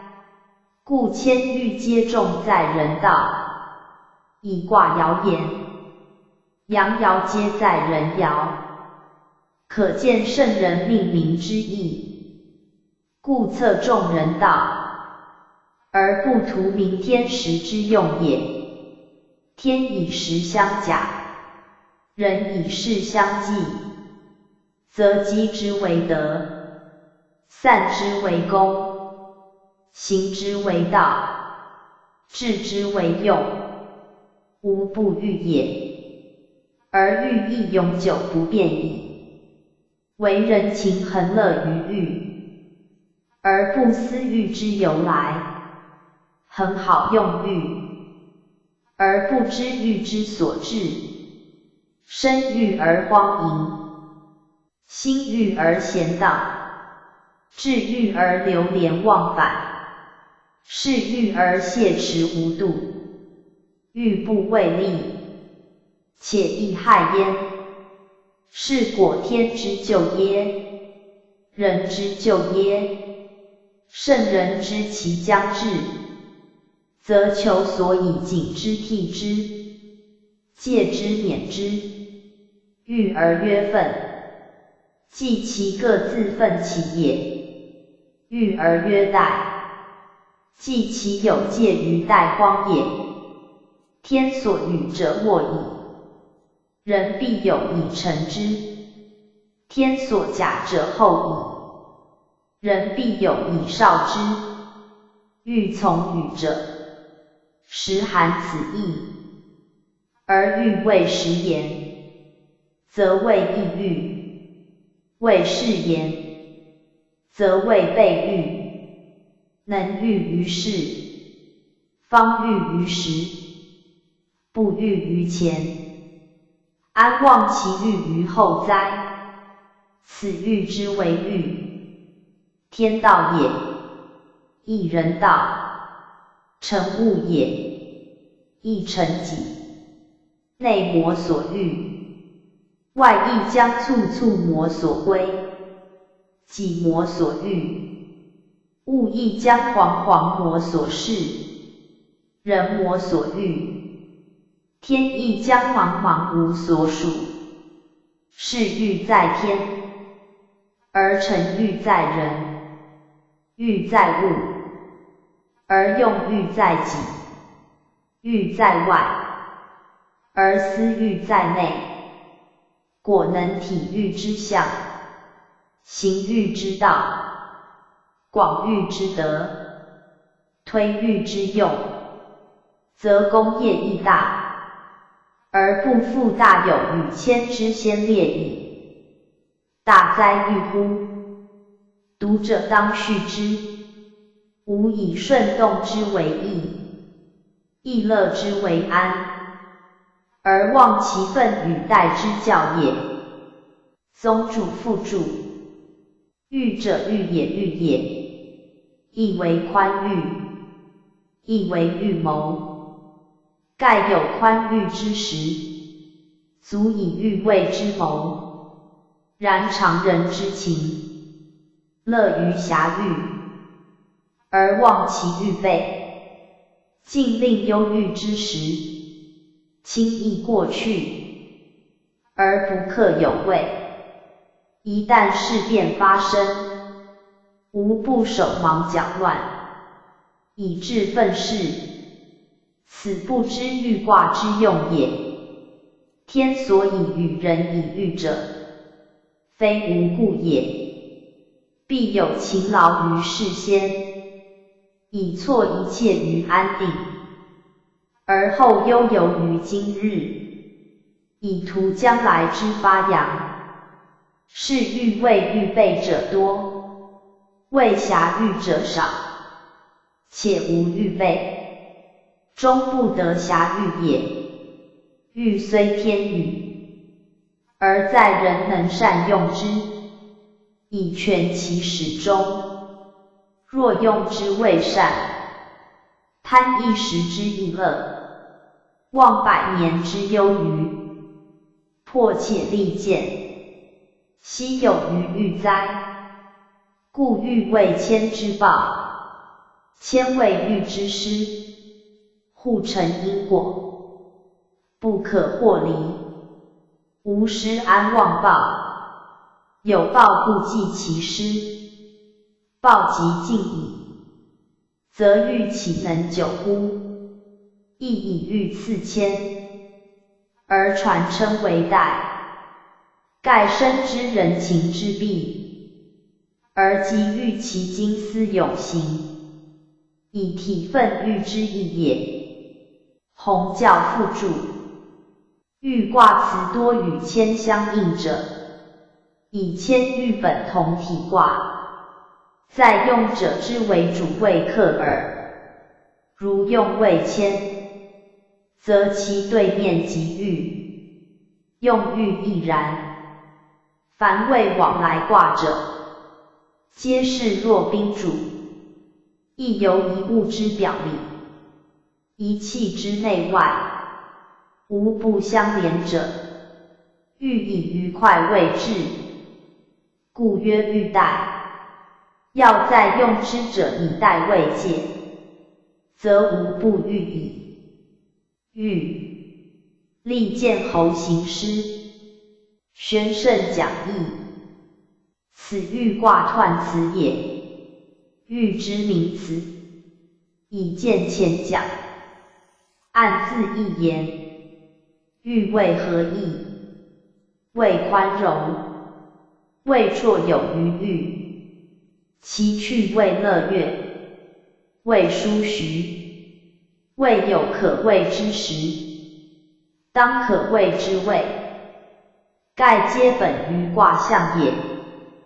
卦五阴一阳，阳在上卦，而居中爻，前后宽余，一阳领众阴，奋其地上，有位之势，居中域外，四方顺从，可畏之时，故喻曰奋喻，非易乐之谓也。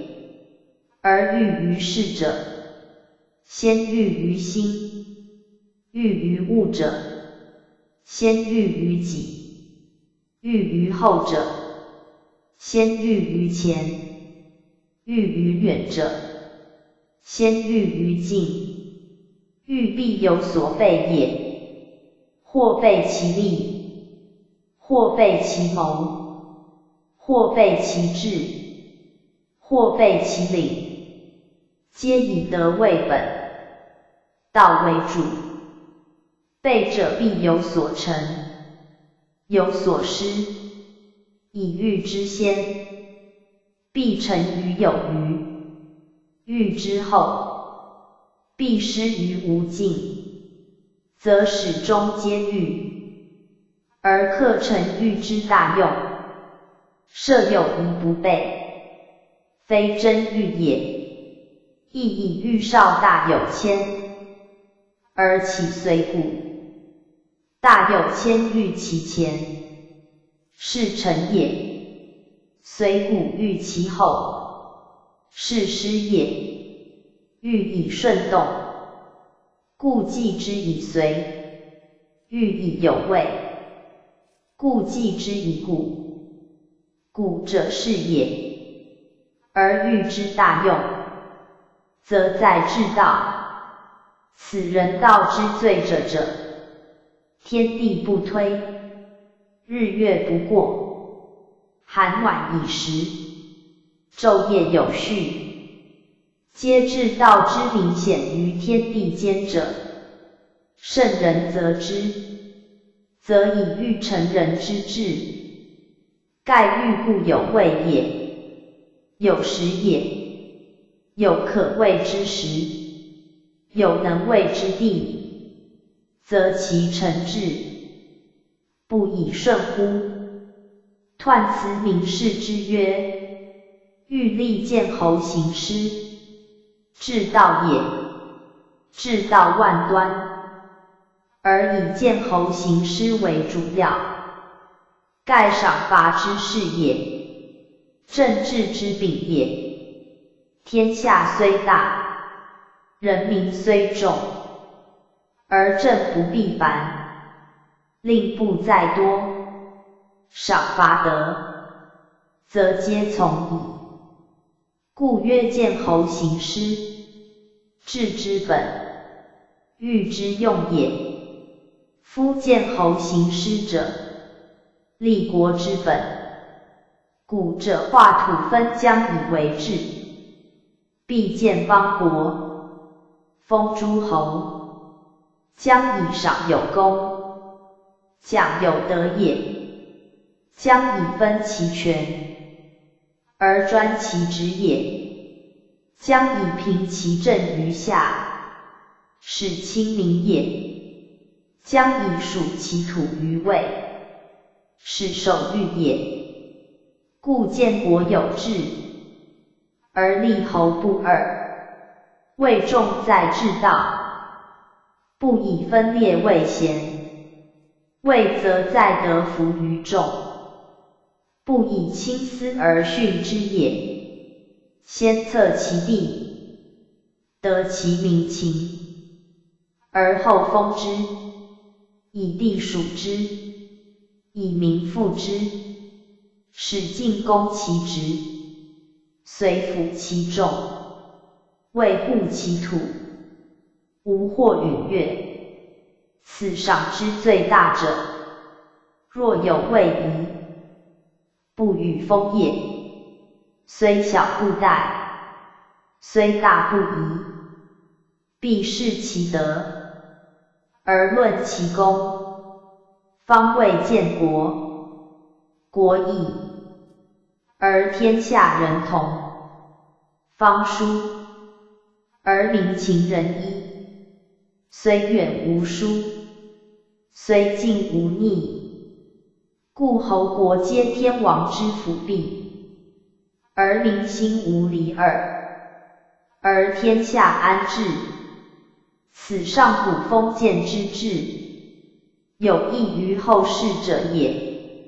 若见侯既定，分治既成，万邦羲和，天下安定，天子垂捧于上，无位而治，不假于政令，而教化大行，不急于行诸，而风俗同厚，则大同之事也，即欲之象矣。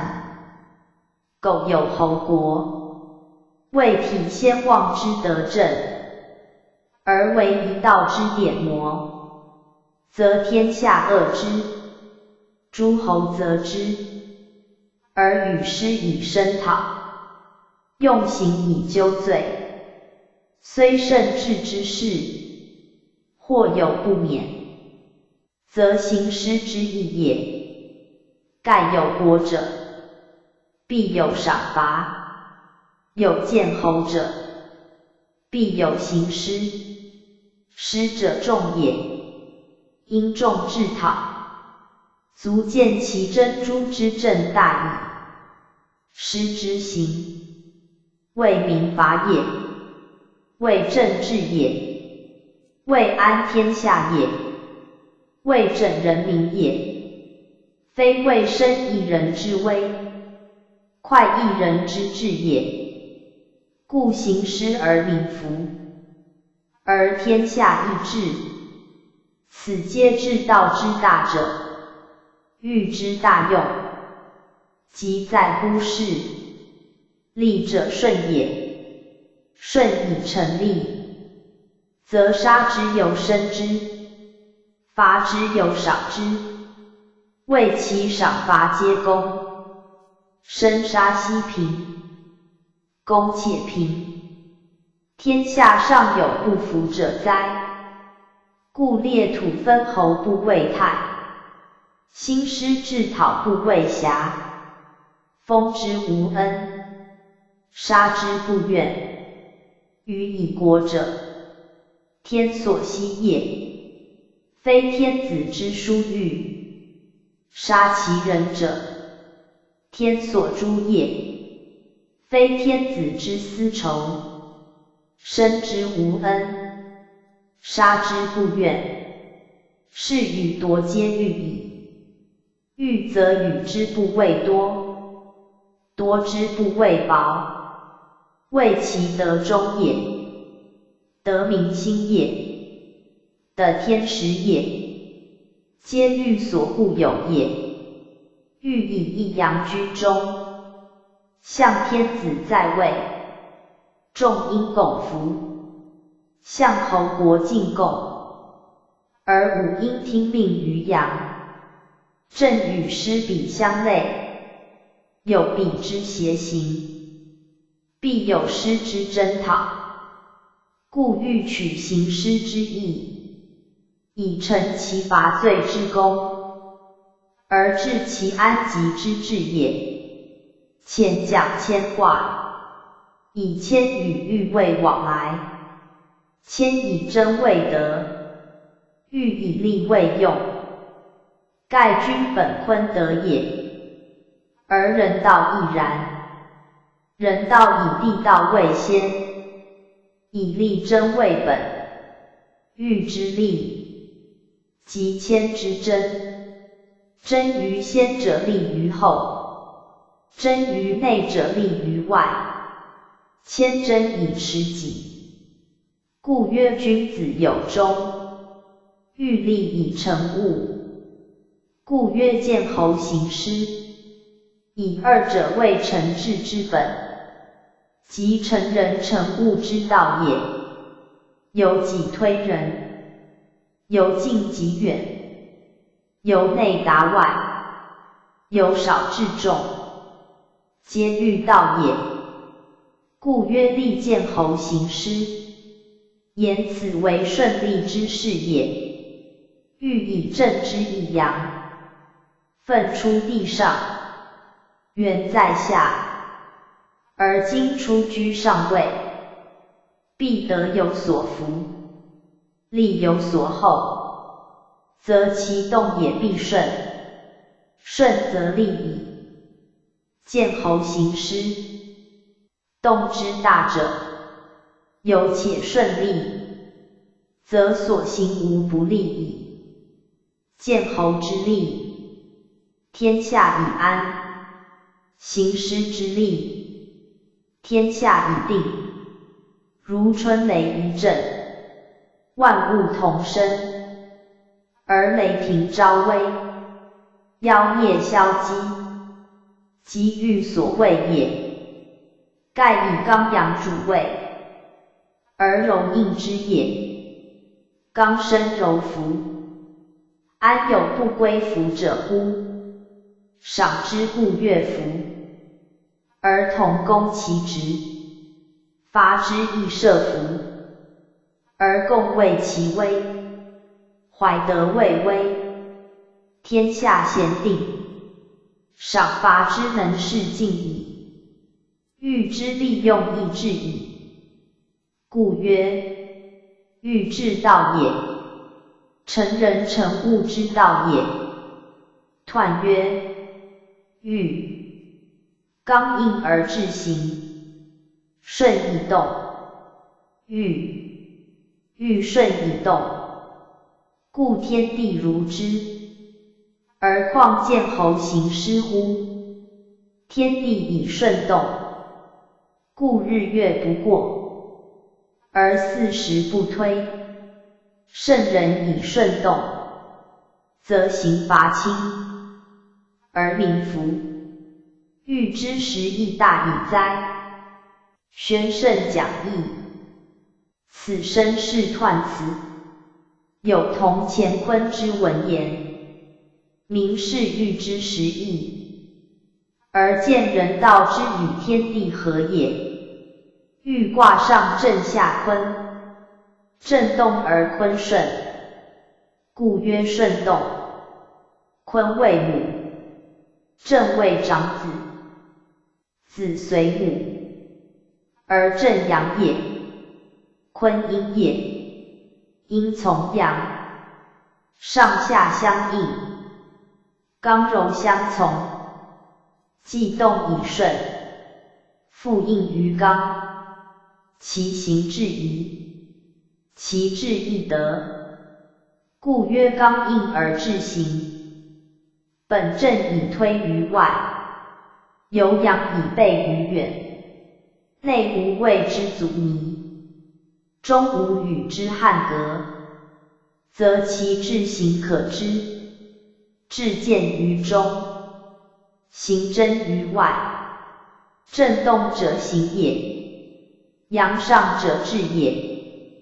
刚以济柔，则动而顺；内以及外，则行而育。育者有余也，有备也。充实曰育，光大曰行。以育而行，其顺利可知。此天地所取法也。天有四时，地有四方，天之寒暖有节，不因时而异其度，欲也。地之高下有宜，不以欲而改其序，欲也。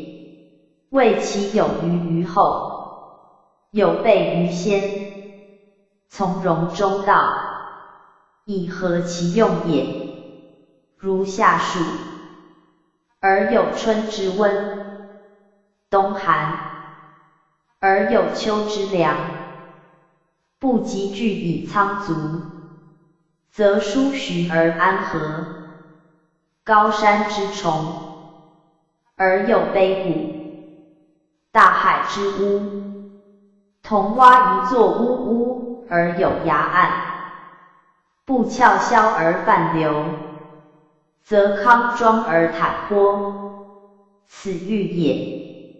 天悬而不坠，的平而无摇，轻不畏扬，重不畏堕，上者复下，沉者复升，起者有伏，曲者有伸，同而异之，散而聚之，繁而约之，数而扩之，充实者而光大之，积蓄者而远久之，推以无垠，任以不息。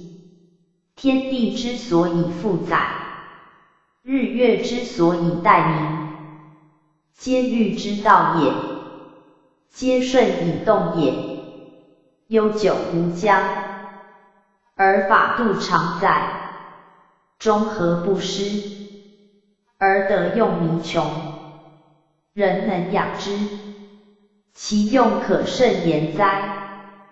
故曰天地如之。而况见侯行师乎？盖见侯行师，不过欲道之意耳。欲道之大，天地尚不知为，何况人乎？赏罚之意，亦如寒暑迭迁，昼夜交替，春秋生杀，水陆舟车而已。有一则有二，所要在得其平，故必欲。欲则不过不推，不过者，无太过也；不推者，无不及也。皆是于中道耳。是欲之为用，即从容中道四字。从容中道，道之至也，德之至也。上赫有不当者哉？故曰圣人以顺动，则刑罚轻而民服。时以允者，以时成用之意。盖欲之道，有必于时，善用之，谓时宜；不善用之，谓失时。如万物之春生秋杀，皆时也。时至则然，时过则否。在天曰时，在人曰中。时中者，中道之至也。以中为极，而不限于一时，以变动有常，无不中道。故贵时中。天以时成道，德以利为宜，人以中致用，三者一也。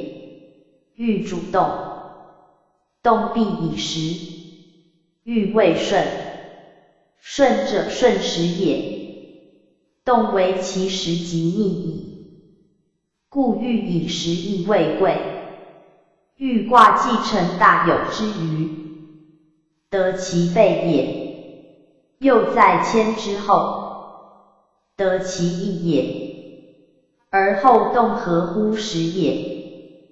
大有以御其物，谦以助其德，德业兼具，斯谓及时。有一未足，非时也，即非欲矣。欲与谦所书一间，即一阳之在三与四爻耳。而内外上下遂别，故曰当时。动以顺，故曰当时。有其位，有其德，故曰当时。有其事功，故曰当时。时至则得义大，谓义故。事义隆，功义宏，故见侯而力行，师无不成矣。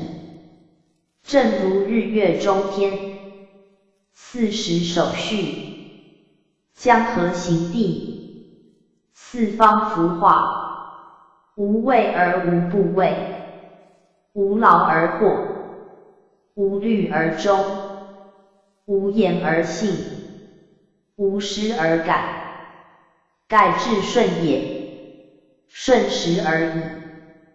然时易逝，事有缓急，时恒流，行有得失。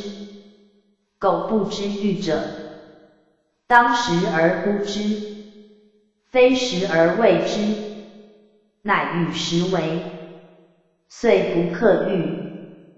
故称欲之时亦大哉者，欲人之欲之属于时用也。夫欲为谦之暴也，大有之少也。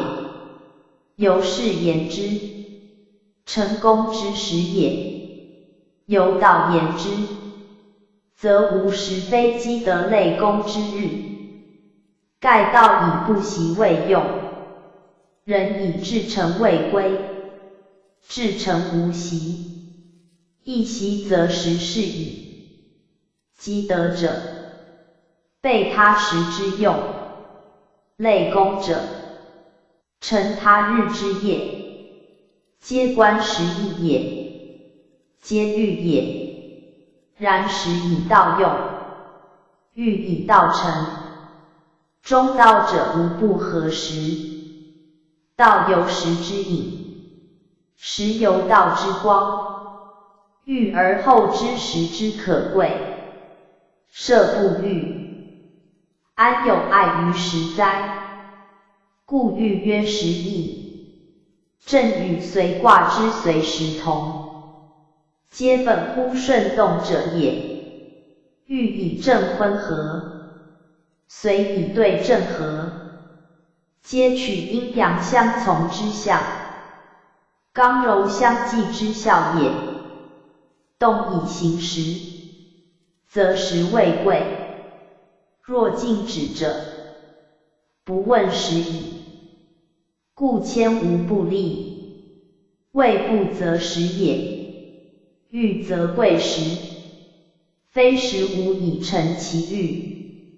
称时义大者，时卦象之所至，天地之道，有以时行。况人乎？人而不识时，尚欲成其德业哉？时者成德之基，立功之纽。时有时宜，由天之有冬夏，得之有山川，而人应之，以示其道，则不独见侯行师矣也。宗主副注：豫卦辞象军官重要，乃天下国家治乱之基。谦为人道，豫为治道。谦主德而重在人，豫主法而重在政。故古圣人建邦立国，定制社稷，莫不本于豫。而其政治可垂久远，法度可范为天下，皆用豫之意也。有志于政治者，必先注意焉。又曰：豫卦之用，在于便利，以有可利用之时地。居中豫外，如必使之，无不如意。河南称为豫州，以在国中也。昔代建都，必则于此，亦就地利以便人事之意。故名豫。正取豫卦之象，天子居中央，而侯国环拱于四方，即豫卦所谓建侯之意。本卦象一阳在中，领率众阴，而皆应顺也。此建国必因地利，必服天时，必合人情，必达物理，而都城所在，必超于全国之上。所谓建陵之势，顺动一城，四方同应。若辟在一处，失其控御之效，必将遗弃国疆，以授他人。正如卦象或诗或比，各有偏注，图供一事之用，一步之效，而非欲之所拟也。建国如斯，其他政令亦莫外事。失中则必有所损，就正则能得其全。天地各有中心，日月各有正位，不得相差也。欲之彖辞，引天地日月顺动为欲者，实此意也。玄象以为泽，立德以为实，莫不以至高至中者为最宜。何况一国政令所自出乎？故欲卦以见侯行师谓言，可见古人之善用欲也。弘教附注，欲为治道，而守重赏罚，足见政治之要矣。读者于此，可以明古人治治之源。以后所讲，有关重要。盖赏罚要以顺承，要合中道，信赏必罚，而在公平，方使天下咸服。天下之乱，未有不施于赏罚者。赏罚不当，民心不平，则乱起矣。此欲言治，必重赏罚。而赏罚必贵顺动，则其为利，权在得当。利自从刀，而半为合字，则可见利虽有抉择，而人将成其合。不合者，必不利，而罚亦及之。象曰：雷出地，愤欲，先望以作乐崇德，因见之上帝，以配祖考。宣圣讲义。此是欲卦象，言欲之见于人事也。夫欲有天道焉，有人事焉。天与以欲，而人受之；人报以欲，而天享之。天人交欲，欲之至也。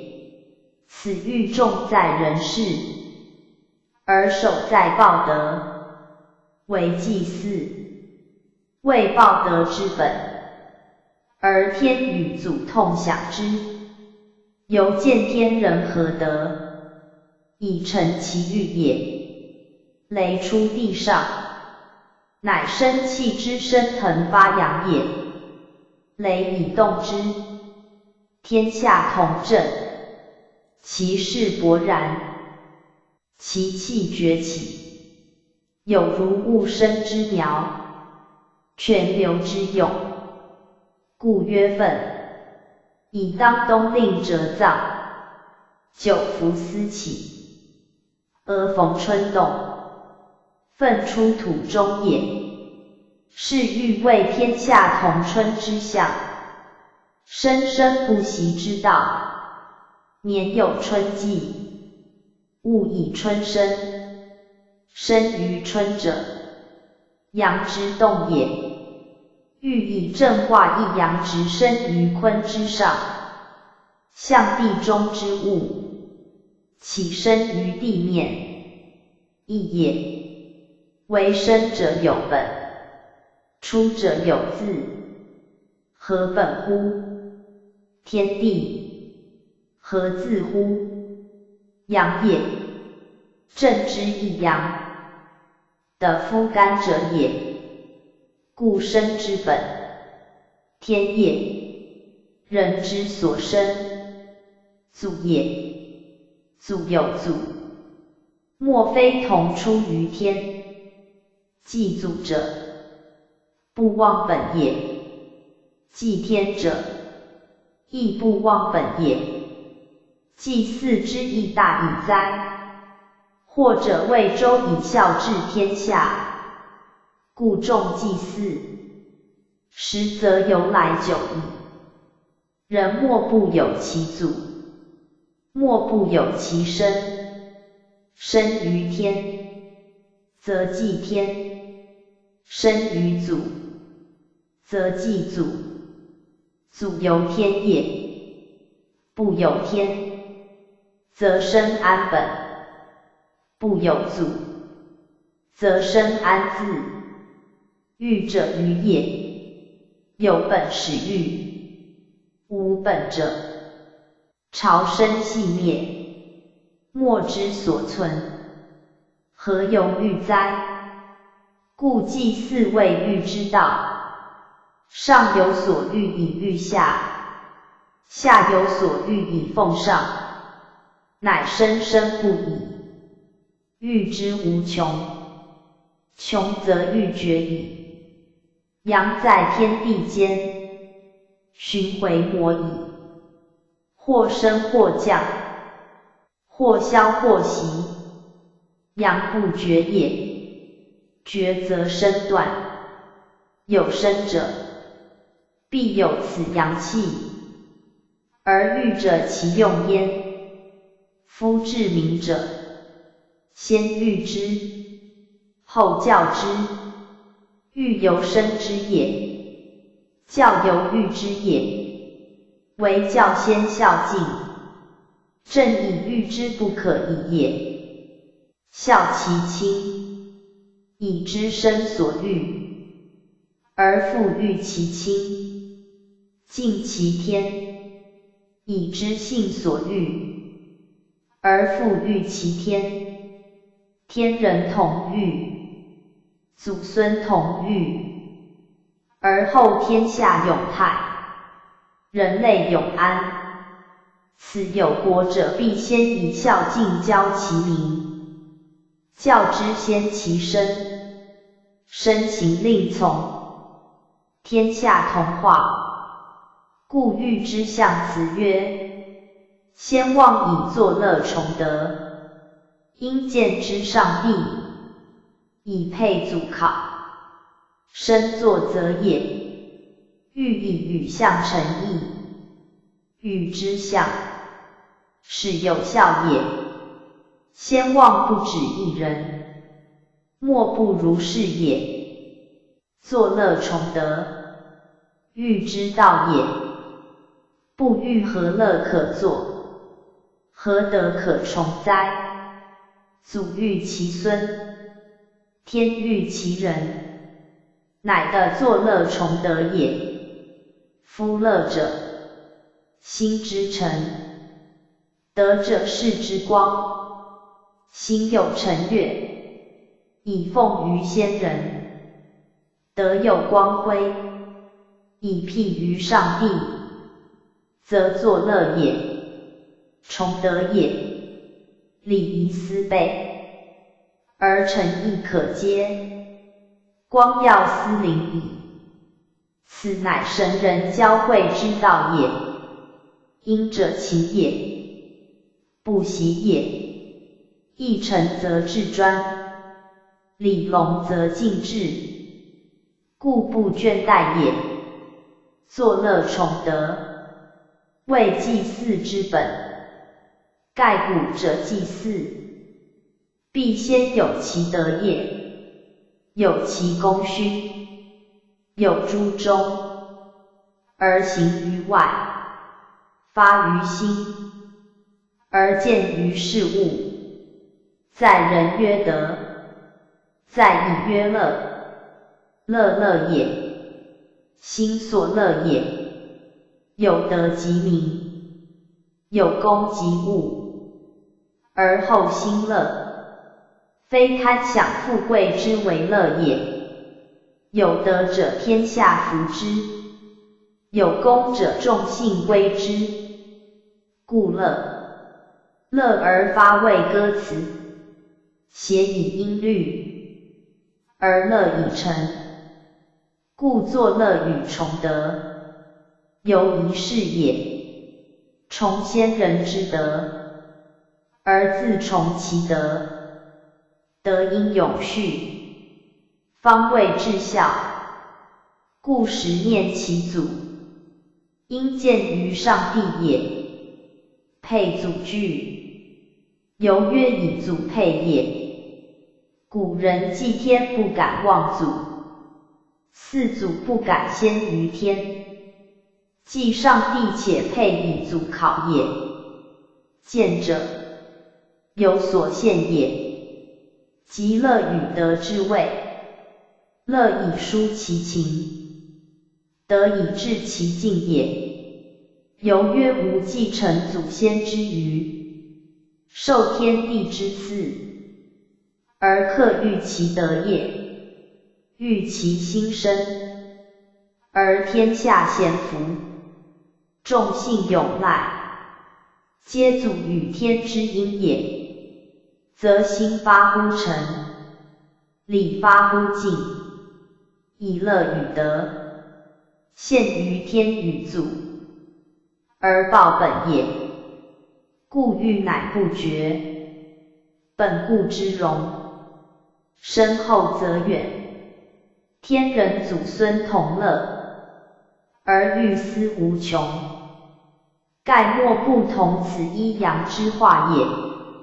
所谓天人同乐者，不止我一人，天下众信无不痛也。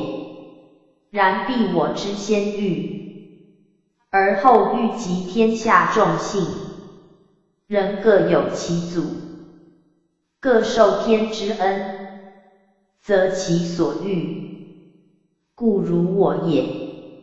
有未审者，我则教之。故祭祀之礼，与天下共之；孝敬之教，与众信化之。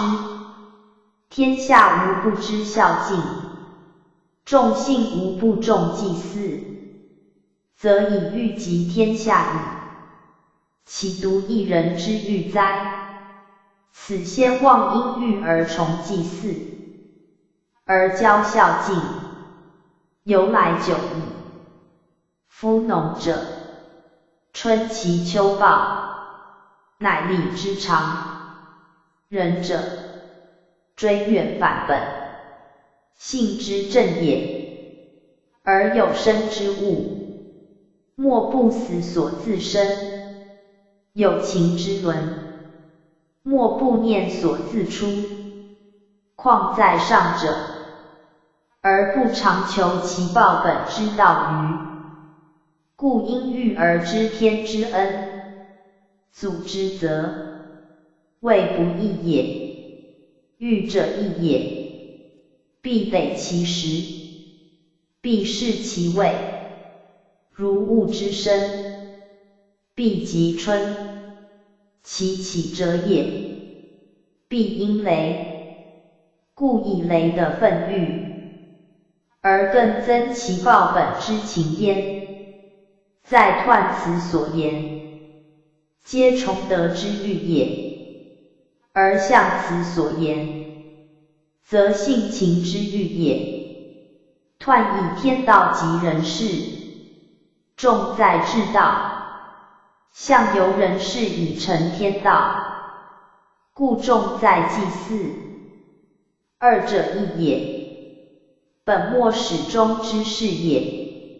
欲必有本末，全始终，故彖象分别言之，其义最精，非简言可尽也。豫卦之对谓绝履，履正对豫，则阳与阴交互成对也。故豫之用，有取于履，履者礼也，礼以祭祀为先。履者利也，利以封建为大。豫彖言见侯行师，而象言见天配祖，其义痛也。履之辞曰：上天下则。履，君子以辨上下，定民志，亦以见履卦讲事。豫之所用亦颇与同，盖辨上下之分者，莫言于祭祀；定民志于义者，莫外于孝敬。孝亲近天，人之不忘本也。见神配祖，礼之笃于情也。古者四祖多属司祭，而祭天则与众共之，盖世民以有尊也。天子上有所尊，况众人乎？尊天以报父育之德，尊祖以敦追本之诚。其所以教者，为孝与敬。自天子至于庶人，无异也。凡属斯民，莫不有其亲，莫不待天，则莫不重祭祀之礼，笃孝敬之志。故祭天则天子犹卑，祀祖则君民同等。其所辨分定制者，谓一生矣。夫祭祀之礼，隆于一切，而孝敬之德，守于众行。虽乡野之士，农工之民，莫不虑斯教，而遵其志。而天子居万姓之上，为一国之尊者，犹当矜然于其典礼，惶惶焉胜其威仪。一人之令，天下望之；一事之举，万方师之。书曰：作之君，作之师，师即君也。师本师卦之意，而与豫故同体异用。以祭祀为豫者，正生豫之存有师道也。以律行言谓之律，以教育言谓之师。师明其道，律者其德，师喻其旨，律夫于世。故用豫而天下治，人类安，为礼乐成，而教化变也。礼乐之备，则天人同修；教化之行，则上下共御。盖喻之实用也，为喻则能治之。礼乐非可骤成，必有其德，有其位。功业标炳，制度批换，方可及之。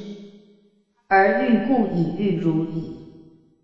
教化之行，非可强制也，必有其数，有其父，利用复生，保宣安世，使可促之。而喻故以复有也，因喻以为礼乐，则礼乐不衰；因喻以作教化，则教化不绝。盖喻以祭喻，无时不喻。无名不育，是犯公备之道也。故以之见侯，则万国尊王；以之行师，则八方向化，亦由是礼乐教化之于列耳。而其本则在孝敬之德，祭祀之仪，读者当一贯之，树生名彖象二辞之用意也。初六，明喻兄，宣圣讲义。此喻初六爻辞，明喻名义与谦上六爻正同，盖一处谦之上，一居喻之下，其第四义而实同。喻以一阳居第四爻，与初相应，以阴求阳，有如鸟鸣求友之象，为在下卦。又居初爻，处前席之地，当蛰伏之时，是宜静以顺之，不当急于求见，故名喻为兄。且谦之名，以自卑也，虽名魔所招忌，欲与谦反，喻而自明，人将及之，故兄。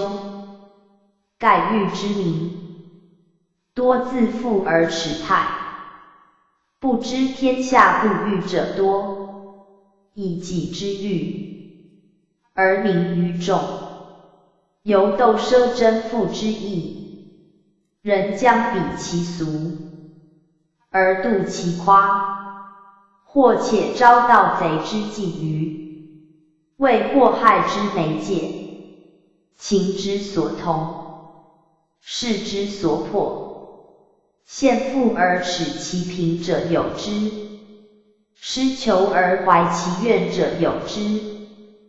苟静以安居，淡而无态，则易免救之道。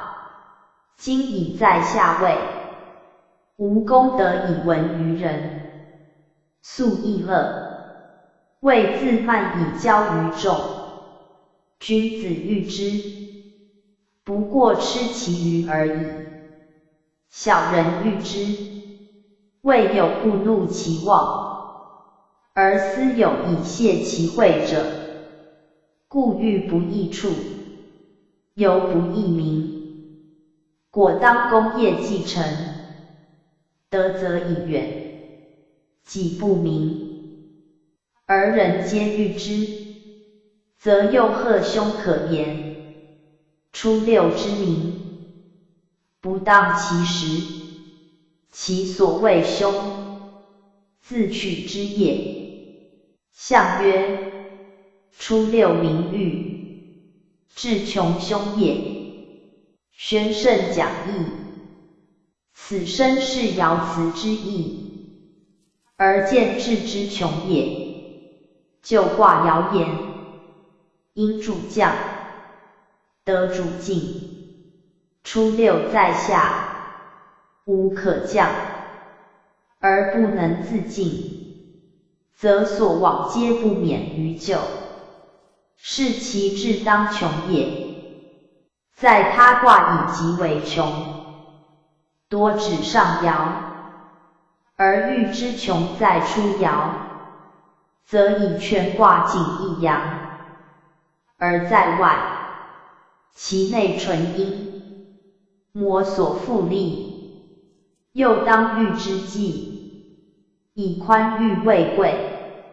初六逼处于下，的非宽裕，不自知其所处之间，而反明其所成之欲，因欲反谓不欲，故曰至穷。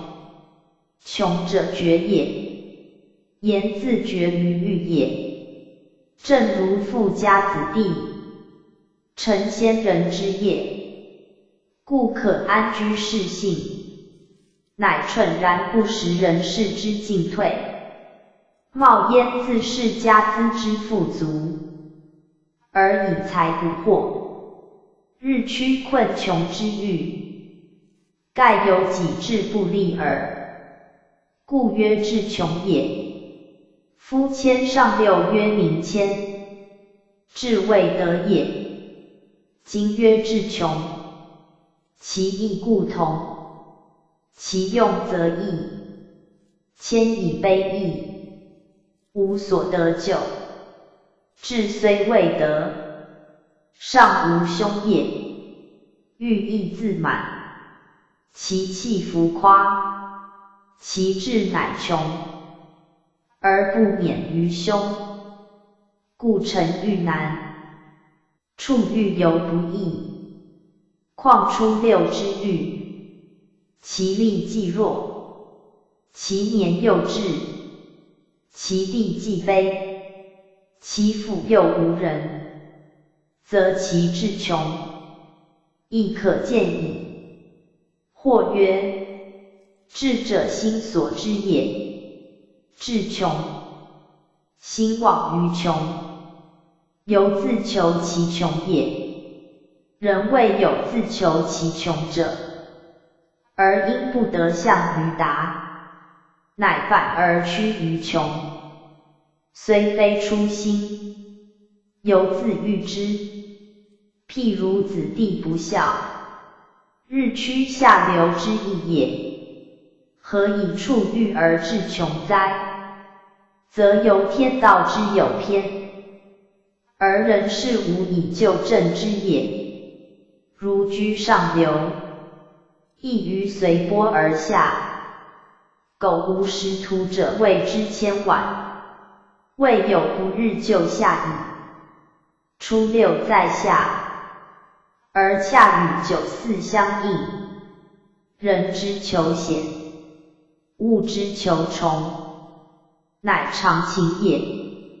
以居下而欲，岂不心上位者乎？故望九四而心跃跃欲试，竟望其为下位，而惧于其上，近乎其魔所知，而孤眩于外。此所以谓名欲之象也。名者凶之因，欲者穷之源。苟不明，则免于凶；不欲，亦免于穷。天下祸福之相倚也。如此，由思尧之辞，又足证明因果之说矣。弘教复注：谦欲相反，故谦无不及，而欲则有凶。然天道凶，人事可疑之，知其凶而速避之，则免矣。如初六，不热衷于九四，则不明；不明则志不志穷，则无凶矣。即凶天道，而得失人事也。六二。介于时，不终日。真集，宣圣讲义。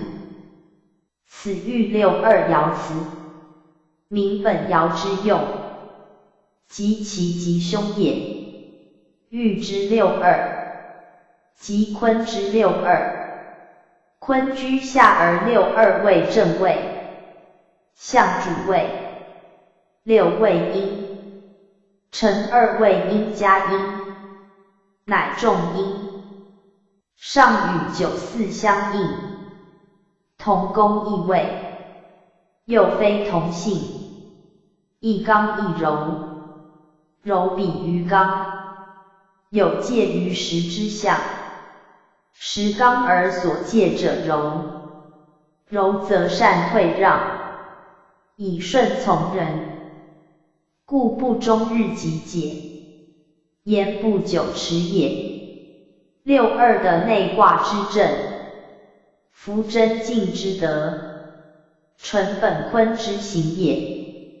虽有强敌在外，而内不失其真，不乖所守，则外之强敌亦无有损之，故曰贞吉。内卦居贞，以贞则固也。且62以柔道为首，柔则无武，欲之所以为顺也。柔顺以御外侮，贞静以持内节，则虽有如实之敌，而不贸然犯之，委屈以避其锋，而诚信自服其下，坚贞自保其位，此所以为吉也。夫介于时者，非易进也；不终日者，非难解也。而吉在一贞字，以的正位也。正则贞，贞则固。然君子处之，不失其欲，小人欲之，将因欲成灾。盖欲之为用，权在能备，而62之吉，权在能贞。居贞者天，履贞者人。得正则吉，失中则轻，此天道之吉凶，半系于人事也。故曰君子不失其欲，小人将反谓哉。凡卦爻之言真者，有天道焉，有人事焉。62之真，天道也，亦必于94。其势迫，其害逼，不许从容应付也。而以的内卦之正，为众心所缚，又能以柔御刚，以贞制暴，其极乃礼数之自合也。苟一事不胜其用，而备于柔，即求一成，虽有其位，而无其德，以失其众，而备于贞，先溃其内，则虽吉亦凶矣。则人之不克贞也。爻辞必曰贞吉者，名贞乃吉耳，失贞者凶。故乱之久暂，亦当视其在位者之贞否。非爻辞之含二义，乃人事天道之不相洽也。欲62虽居正位，而上下皆阴爻，上与94互为艮卦。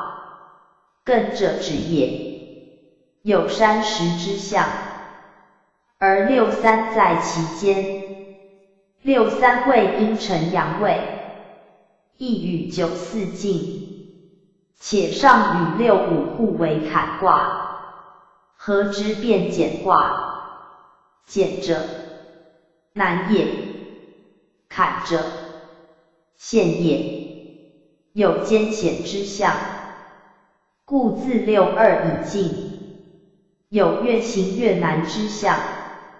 且62、94，一阴一阳，不得相合，柔道顺行，刚道逆行，顺逆相争，背驰不复，则欲于前，将困于后，欲于此，将困于彼。以卦言之则欲，以爻言之则困。故爻辞与困之困于时，据于吉离之辞亦相类。不曰困而曰介者，以62的正位，亦也。未及于65，坎象未成，二也。居正位，则右手；位极于限，则有可解。故曰介于时，不终日争吉。困以对坎合，简以坎艮合，其义之同义，全在阴阳刚柔，上下升降也。而欲以正坤之和，正出地上，主以顺动，阴直从阳。而六二之介于时者，徒以六三在中，阻其交亲之道也。故曰介。介者，如少介，焉在中也。又介为甲，亦兼也。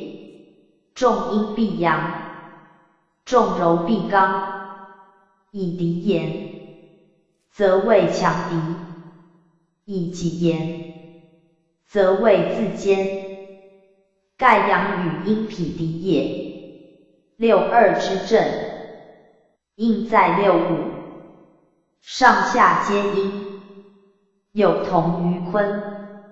此爻之用，以坤为本，坤本真静，而顺承前阳。今已不得顺承，虽有介时之憾，然道以柔胜，谓以正当。既至于真，乃解其害。故不终日者，天道也。象曰：不终日争吉，以终正也。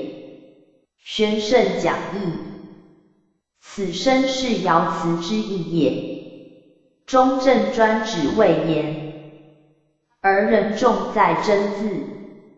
真则克服中正之德，如不真，虽信得正位，将无以守之。故爻辞言其极，而士文更生其意如此。或者曰：不终日者，谓不可久也。是宜视其在位者，果真与否。盖义辞恒包宾主言，主之吉，宾之凶。若以爻言，既居正位，当属于主。不过为下卦而属阴爻，则非正主可知。欲贵顺动，失顺则非吉。故人视之为天道者，必无成也。又欲亦待乎？六二之位，果不介于待乎，亦非吉。以其失真故之道，而犯欲待之咎也。读者审之。六三，须臾，会，持有会。宣圣讲义，此欲六三爻辞，言三爻之用也。欲全卦皆主顺动，皆以阴从阳，柔从刚，而六爻指九四为阳，余皆阴，则吉凶应相类，何以相疏也？盖阴降阳生，位有刚柔，道有远近，合之则吉，反之则凶。反者备于阳也。三与出爻，皆阳位，而阴成之，其地不当，其行亦会，以处遇之难也。六三当下卦之中，即坤卦之境，皆九四之刚，而反于太与既济，却与否未既相似，则皆六三九四也。其说以见牵挂，三位阳位，而六阴加之，四位阴位，而九阳加之，阴阳背道而驰，刚柔不协其德，阴者不可长也。欲者阴阳未用，今阴居阳位，以及于欲，其不肯自卑从人，自劳服人可知，故其辞曰虚欲。虚者张大也，张目曰虚衡，与初六之名誉同义，皆自炫之象，自夸之词，名出于身，发于口，虚出于目，见于色，明者在下，人谓至也，则高深以动人。虚者在中，人以静也，则厉色以威人，皆小人得志之态也。因阴爻与阴爻应，而不得处于欲之道者，故皆不及。出爻未定，不当自明，其害尤烈，故曰凶。三爻位以高，众人所望，而高势阔步，其害较浅，故曰晦。晦者自以一妻之意，不当使太以取就利也。虚欲者必晦，持有悔惧，乃决言其必有悔也。以卦论之，内争外晦，以内多争，外多悔耳。六三内卦也，亦有悔者，以失真也。失真则悔至，以地位之故，或不及见，故曰持有耳。若曰早持有悔耳，持则时过未易矣。内且意外，真亦未悔矣。然虚欲之晦，非天道也，多由人事，以谓之不当。亦激其骄恣之情，则亦致其将来之晦。人事之不臧，故无以幸免。爻辞特者之以为戒耳。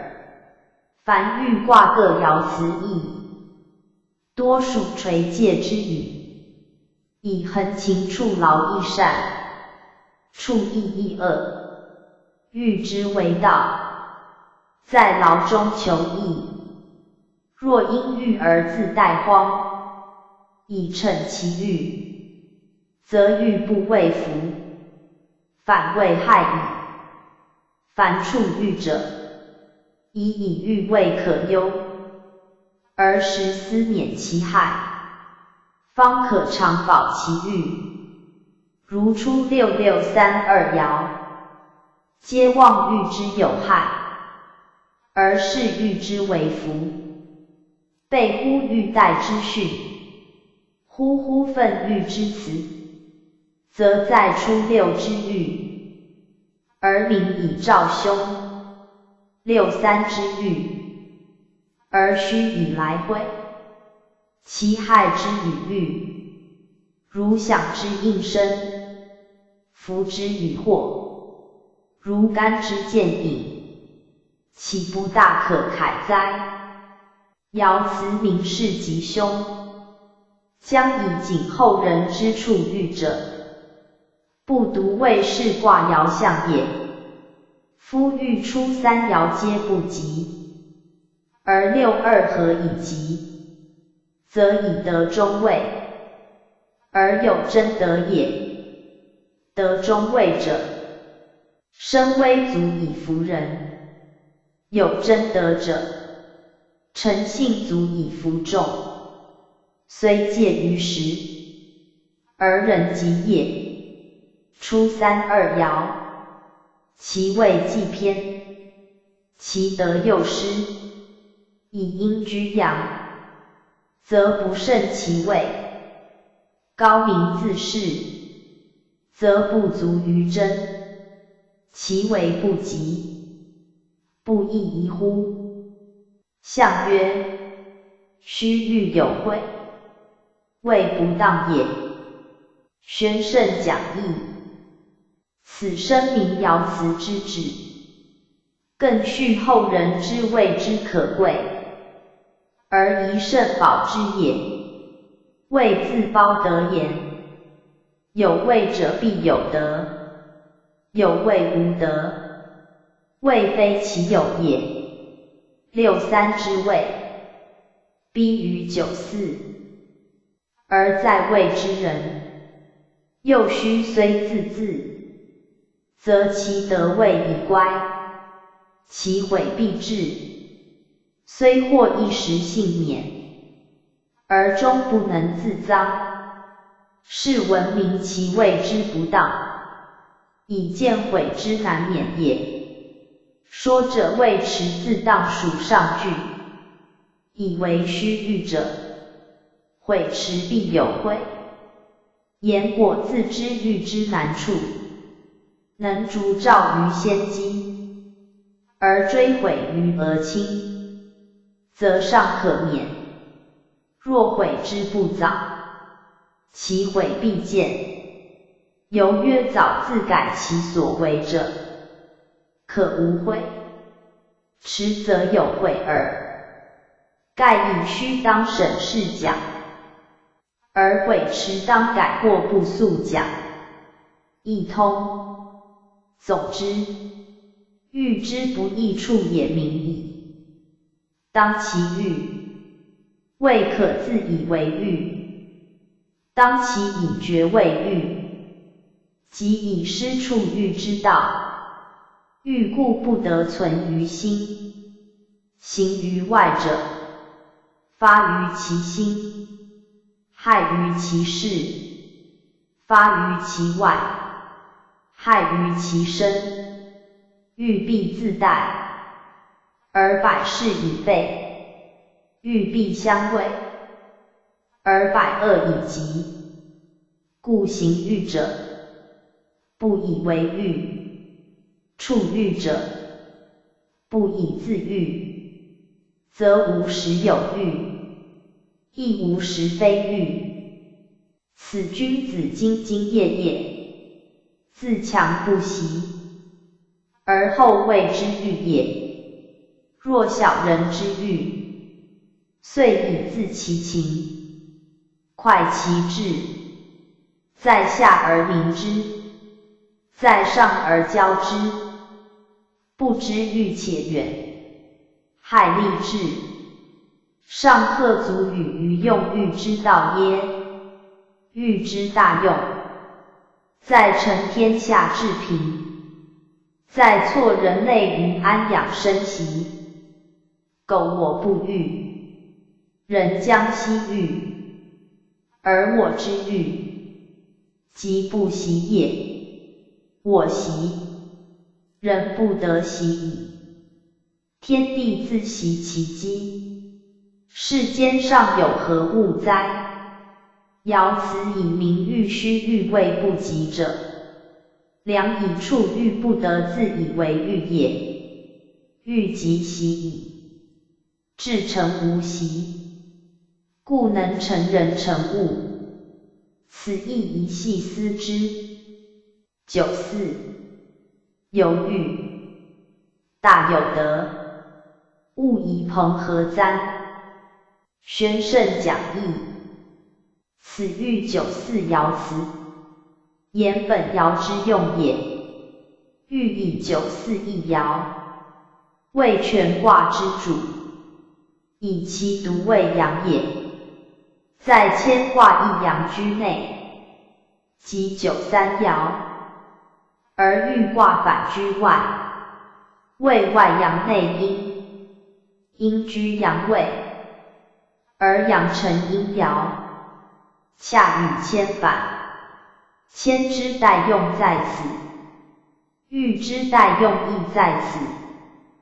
盖玉以雷出地上，阳生于阴未用，其德未向外发泄，其志未成实至功，其动未顺，其变未散，故九四一阳，主生散，推于一切，而五阴从之，虽不居外卦之中，而为全体之主。主者天下之所望也，故曰由欲，由从也，众所从，如道也，户也。人有行必由道，有出入必由户，则九四者，全卦之道与户，全体之所由也。人由道恒，则不迷；出入由户，则不质疑。以其光大自在，明坦无隐也。一爻主之，众爻顺之；一爻导之，众爻复之，则由欲者，大众所同欲也。故曰大有德。大有之意，恰如火天大有，类相从也，前离同类故也。九四以雷交于地，而众阴相从，正与大有相似。大有以五阳同一阴，欲以五阴同一阳也。同则谓大，大则谓有。欲之大有，天下无不欲矣。故九四一爻之欲，而全卦从之以同欲，是曰由欲。言全卦以此一爻而得欲也。然大有德赫也。德者指九四一爻言，九四主也。大有者，全卦也。因九四而全卦大有，是大有有九四的也。且大有之后，既以谦喻，谦得其道，以保持之；欲得其德，以宣发之，是大有之用，治世使完成也。故大有德，不独指欲九四之德大有也。夫欲之以极战者，为此爻位者，盖以九四能虑行欲道也。欲道在前，即一阳所自得，前以招前系替，行见不习未道。欲之由欲，亦自强不息，自争不二之意。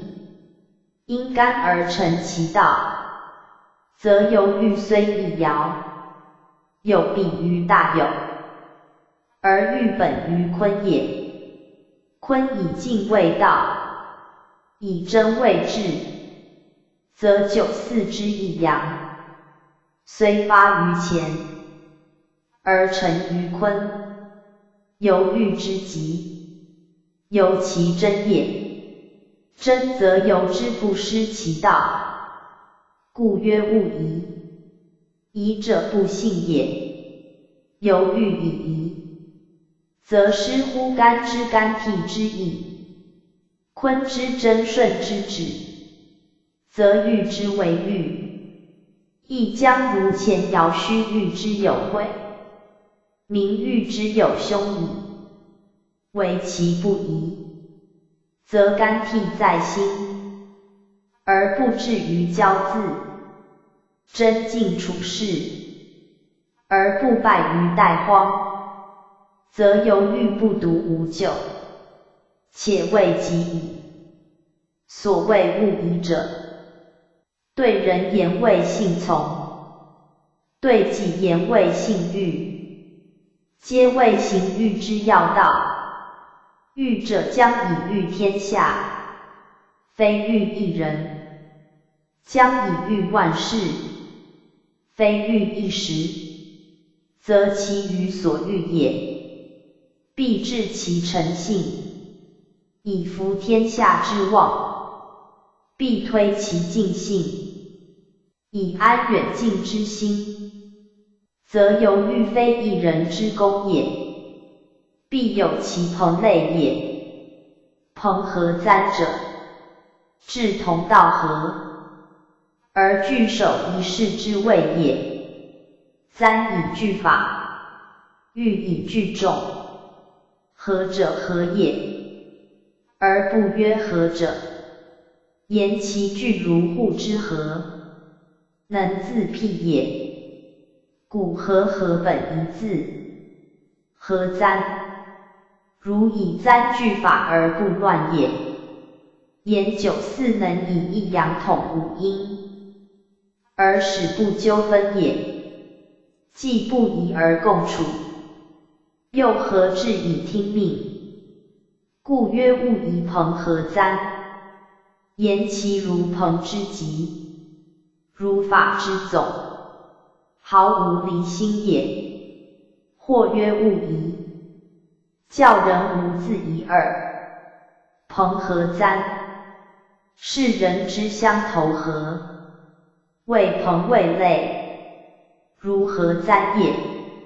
取簪为玉者，盖以九四居中域外，如法之总具于簪，有条不紊，与彖辞见侯行师相应。见侯者就治于君，行师者群听于帅，皆如法之立于簪也。朋合簪三字，颇有深意，则因喻九四，居中爻而属外卦，其下有三阴爻，上有二阴爻，阴主将，阳主身，其类不一，在阴爻言之，故皆阴；就上下言之，则在下者谓从，在上者谓有。既非一类，则合之也不得不变，故曰朋。朋者群也，类也。言各以其类合也。此朋自本坤卦西南的朋，东北丧朋，二朋自之意。言合者谓朋也。今九四以阳总阴，若皆合矣，而不可不谓类，使其相近者据之，正如人之总法。必前后左右，顺其势而疏理之，然后总聚于一簪，如网在纲，必分为若干条，而后宗于一也。盖天下之大，人民之众，情性各殊，习俗各异，不惧之，无以使之一，强拒之，亦未能及一也。必择其所宜，因其所利，各自谓类，而后可异也。故曰朋合簪，此欲之见侯行师所本之意也。见侯而天下归于一，各侯国不必同治也。行师而强弱服于一，各地方不必同用也。视其宜而人之，听其辩而信之，则天下同欲，而治一行矣。此爻辞以朋合簪谓喻也。又有以犹豫为犹豫者，谓取犹豫多疑之意。名阳爻处阴位，以柔行道，以缓成用，故曰犹豫。然缓可也，而不可不决；柔可也，而不可有疑。虽刚以柔成，即以缓济，而喻之为喻，再能使缓而不害事机，柔而不被盗用，方终始如一，远近皆亨。若一昧柔缓则殆矣。故复以物以慰藉，四本多具，况当犹豫之时，其能免于疑乎？则犹豫者，要人如前所讲，处欲而不自欲，行欲而不是欲，则恕乎免耳。夫94以一爻而主全卦，有类于一人，而主天下，其欲可知，其所以治之者，实本于前列，即上所谓大有也。大有起之，牵住之，欲成之，治事而欲之时用见矣。象曰：犹豫大有德，志大行也。宣圣讲义，此身是爻辞之意也。志字指喻之全卦言，盖喻之志，在使天下同欲。天下同欲者，人人皆乐其身，处处皆安其业也。94一阳独喻全卦，虽上下之志或殊，而主从之心同切，故曰志大行也。在豫卦之最极者，当推此爻，而其所伏之害，亦以此爻为胜，则以刚柔难济，盈泰易殆。虽得时位，而不克保持；虽既亨通，而亨失其真境，则未福未祸。当视其所行之如何。故爻辞勿以5字，大可留意也。要知一人之勋名，必千万人之心力。一时之福利，必千万日之经营。欲其易得者哉？饮水者勿忘其源，享禄者勿疑其有。则欲可久，而福可大。此象辞以阴见谓言，而四爻以朋簪作喻也。宗主附注。豫卦主爻在94，以其为阳爻。全卦指此一爻为阳，以阳统阴，而在中，有如居中域外之象。所习者，阳居阴位，而属外卦，其势亦孤，其情亦散。此欲为殆之源，为乱之本。欲而忘于情，则自亦殆荒；欲而事未长，则下亦离心。皆由此一阳居外卦，而成阴位也。凡成阴之阳，宜自卑下，以顺阴静之德。而循柔服之道，在前94，曰或跃在渊，59，言其由上而下，可免于咎也。若悖于此意，则必有慢乎与交令之害。则易于怠慢之久。所谓处隐者难也。今欲94，以一阳而控制全部，其得志可知。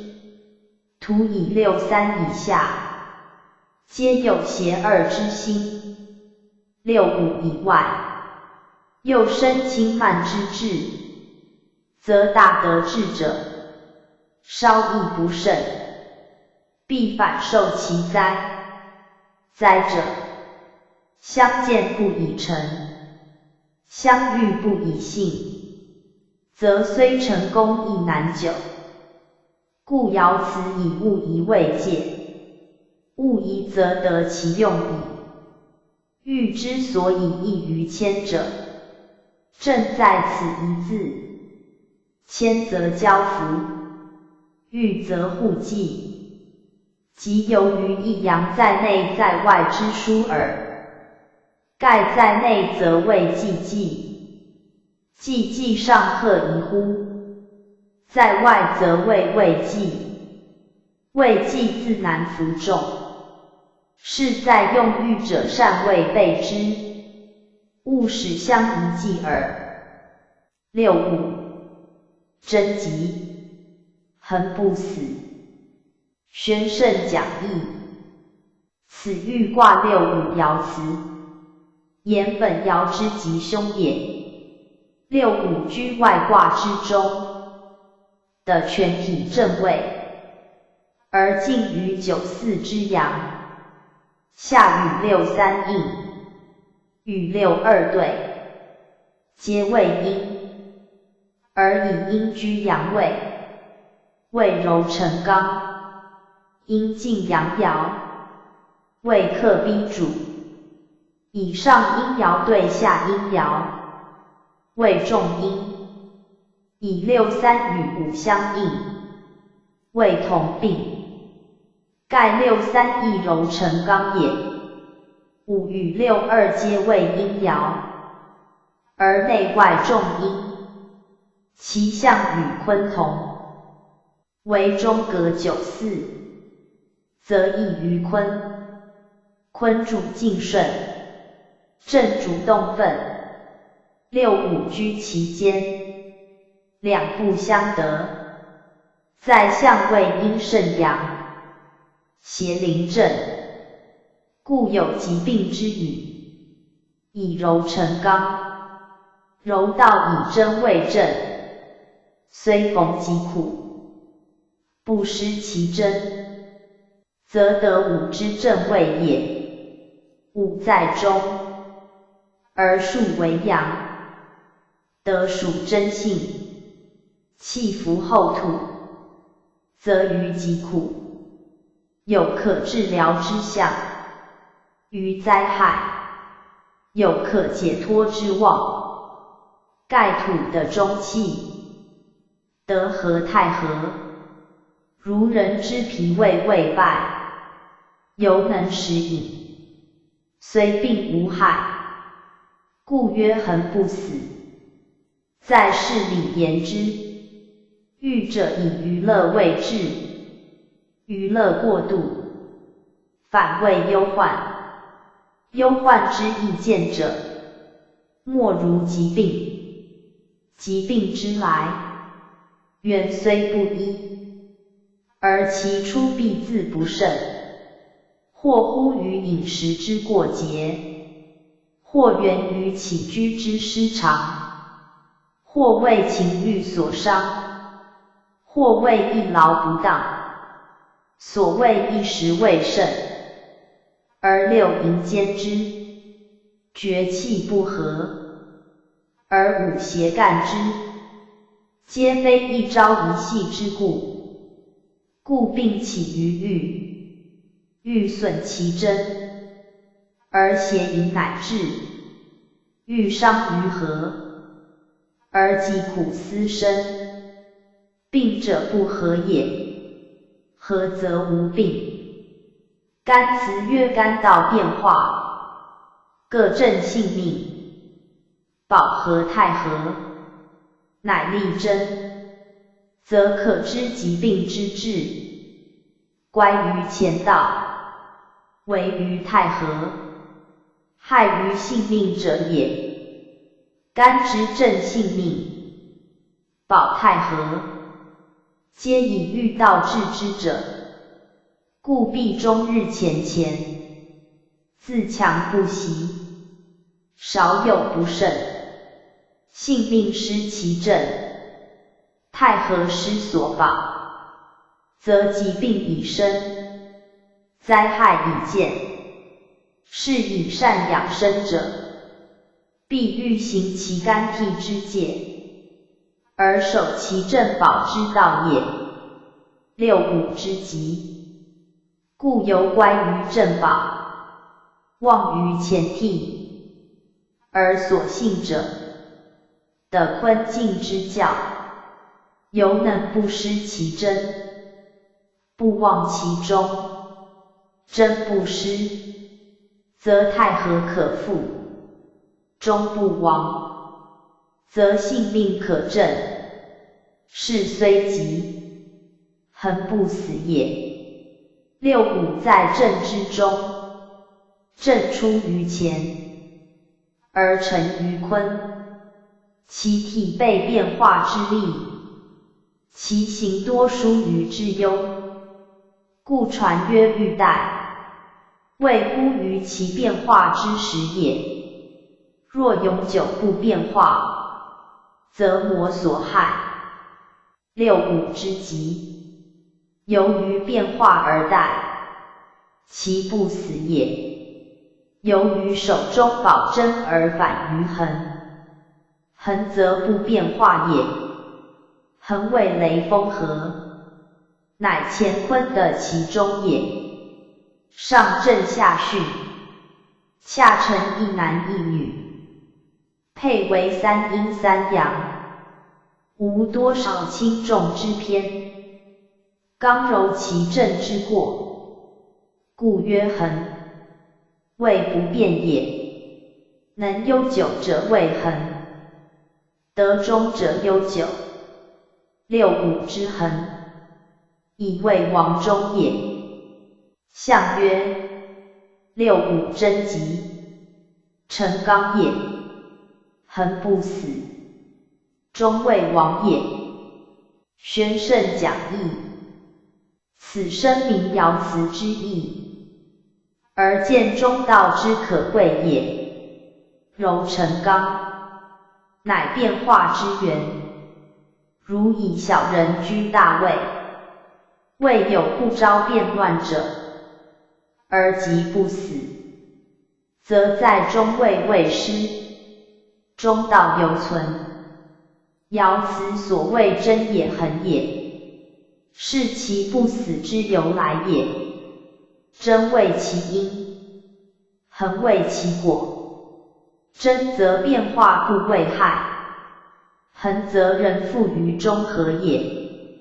真即二字二句，真言爻得，即指爻用。在爻辞读，可怜恒不死；在释文读，宜分真吉。若细讲，恒字义一句，以古文一字含数义，如恒指很久，意指很长。属上言，谓疾病久缠；属下言，谓往往不死。读视之，则谓永久不变，皆文中应有之意也。在他卦以内谓真，外谓晦。欲则内言晦，外言真，以喻之难处也。内失其真，故有晦；外守其真，亦可免晦。读者当与六三爻辞合观，三爻与五爻同宫而异位，三多凶，故易晦；五多宫，故克真。虽观人事，而实未始之，故曰欲之时大矣哉！时所系之重要如此。上六，名誉臣，有余。五九，宣圣讲义。此欲上六爻辞，名本爻之吉凶，与其得用也。上六以属至极之地，欲之用且穷，而事之极者必反，物之穷者必变。欲之初三爻曰明，四爻曰虚，皆张也，昭著也，向外宣发也。待至上六，其气已尽，其德已竭，则前之章者迟矣，明者晦矣，宣发者闭塞矣。故明虚者便谓明矣。明暗也，闭也，度也，茫茫然，寂寂然，幽潜之象也。如人夜行，如目盲，如地枯，前进不知其道，唯有昏然退立，此谓之明。明者，阴之至也。明欲者，阴极四阳，欲极反困之谓也。其为实无己矣。而曰臣者，本坤无臣待中之意，而尽愤欲之道也。臣自当作中自讲，不曰中者，欲不可终也。终则无欲，欲皆属作始之事，有终则欲已尽，尚克欲之言哉？故曰臣。言其实欲之臣也。愤出者至此止，余欲者至此穷，殆者至此越殆，亨者至此不复亨，而欲之业已终矣。故圣人告人曰：明欲臣，明其不可复尽也。天时已改，人事都非，欲求在欲。正如盲人瞎马，逍遥于夜中之欲耳，更何所图乎？然明欲者，有所急也。因虽急，而九四在前；道虽穷，而余因在彼，则处之者，犹可少缓须臾。善未用者，仅可知难自退。盖临言勒马者，不遭亲跌之灾；见机先作者，不遇冥昏之苦，则虽穷犹免于救。重在自革其行也。故曰有余。余者变也，革其初心之谓也。夫行欲者，将以快其志于天下也。故见侯行师，得威坚者，祭天配祖，人神共兴，欲之至也。往者不复，胜者必衰。既至明欲之时，将悉以继其前列哉？曰明欲，即言欲道之以会塞，欲用之以洁净矣。欲其无余，奚可哉？使者本顺动之辞，因时中之意，洁身以退，自免于咎。不智者昧于此志，一意盲行，则救之来，追悔何及？盖我不顺而自辩，天意将有以变易之，故曰成有余。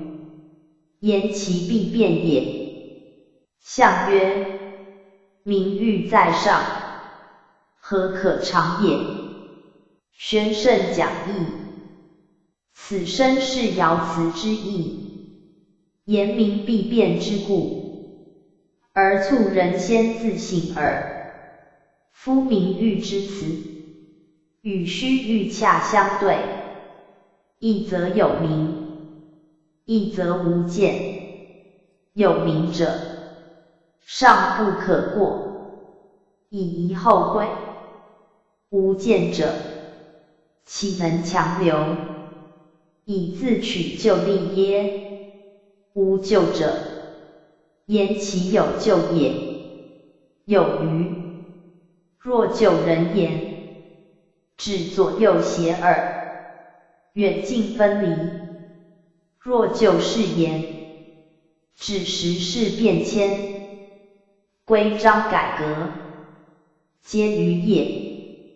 不曰变者，以喻本顺动，取譬于水之鱼，由积见而至，非骤然改易也。凡豫卦各爻，皆用顺境之意，以正之益阳，能领群阴也。然极则变而反于谦，谦以自卑从人为用，与欲之人来从我正对，故至上六，应失谦之志，而自退屈以从众。若不然，则将变为干戈之争，盖欲之对为师也，而既反成行师中之敌矣。当欲之胜，以师讨不服，乃欲之穷，将反受师之讨，亦一变也。宗注附注：欲65与上六，虽阴爻，已在94之外，又系外卦属震，与下三爻之属坤者不同，其吉凶异义，在94爻之内者，其动亦备于道；在94爻之外者，其行亦合于义。盖阴降阳生，5、6两爻的与94相符也，故爻辞较前三爻未及。宗注书数：豫卦大用，在94一爻，以一阳领众阴也，与谦卦同在中爻，而谦之阳爻在内，豫之阳爻在外。在内为寒耀宝华，不求外显，故谓谦退之德；在外为疏光发彩，务其远达，故谓欲奋之功。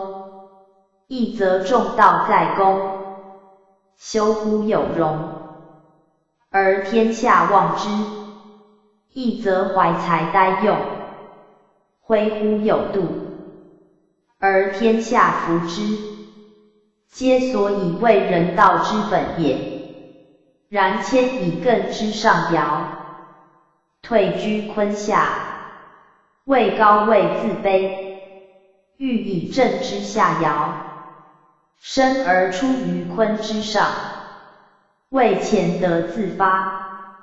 在君子用谦以善其身，而道德不渝。用欲以善天下，而功业永大，故谦属于处，欲属于出。谦重于养，欲重于用。谦宜于下，欲宜于上。谦宏于己，而推己及人。欲喻于物，而利物成道。是谦喻二者相反相成，相须未用者也。在欲之象，居中域外，顺势立功，其势至义，而临高位，握大权者，横益轻，邪盈满，行顺利者，横益败，则欲之害，过于迁矣。君子因欲之本，而戒其骄；因欲之疏，而戒其怠。其最要者，欲而不可自御，臣欲而不得忘欲，则以欲之一字，故含有二意也。一为欲悦，以成功为快；一为欲备，以生虑为治。二者亦若相反，而实为因果。前者属乐，后者属忧。忧乐异情，而欲乃兼之。盖乐者享其成，而丰功不常见，伟业不常守，是乐极必生忧也。忧者惧其害，而远虑未成德之本，早谋未达道之机，是忧中故有乐也。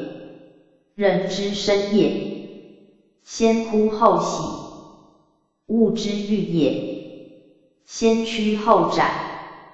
则欲之为欲，必先忧后乐，使克服于道。夫坤顺而震动，动则多事，顺则多辱，劳辱不免，而欲已成。若为劳自辍，则功败垂成；耻辱不前，则事失无志，皆欲之害也。故欲者，必之震动多余，以干替出之，则虽奋不涉于险，卦中藏坎，险之所存。必之坤顺多待，以光明出之，则虽安不乖其手，以卦内坤，得6·2正位，有守之象，辟之至道，功业务大，而不可骄淫，心志勿安，而不可懈怠，骄淫懈怠，皆欲之贼。故君子慎之，又如人生亦然，修养亦然。积德内功必求于欲，而待人接物，必处之以和。天道自生，人性所秉，必潜养以固其本。地道多载，人情所饲，必宏推以尽其用。则欲者，谓是道人心之大纲也。偶未留意，必害滋生，功业无成，性情皆误，是不善用欲者也。易经以欲刚硬志行4字，明人道之大则，而9四一爻，曰由欲大有德，是文未至大行。有可见欲之用，贵在志，志必先立，必有守，必能大，必能行。有守则不致轻，能大则不致困，立则顺而不辱，行则动而耐劳。劳以不劳，辱以非辱，欲之成矣。人道之全矣。夫欲之为用，乃顺天地之道，自然之意，而施行者，非人谓也。亦彖辞特皆出实义二字，即明指欲道之大，而教人有以知喻之用也。此时自语中庸时中，论语时习，是名以时。孟子不如呆时，识字之意相似，即自然而然之意。辟之下隔东求，时也；陆行水渡，时也；日作夜习，时也。推之如父慈子孝，君亦臣忠，夫和父顺，亦时也。推之如尽己以忠，推己以恕，己利人，己达人。穷则独善其身，达则兼善天下，莫非时也。盖非其时，则不可行；非其时，则不得其用。虽有志者不能使之明，勇者不能使之行，仁者不能使之服，慈者不能使之爱，则乖时之就也。乖时即为天备道，此欲之顺动，而是谓时也。时之真意，恰如日之光照，得之高下，岁之冬春，日之所照，光亦一焉，而恰成其用，即时也。若夏日而得冬之寒，秋日而得春之温，皆非时。非时则物失其生成，则天道乖矣，地道败矣。非时则人事不齐，物力不备，更何欲之可言？故欲以时行，志以时大，动以时成，功业以时建，见侯，时也；行师，时也；应见，时也；配享，时也。何莫非时之所为哉？时亦在各卦所同众，而欲有者，以欲之本用全关乎时耳。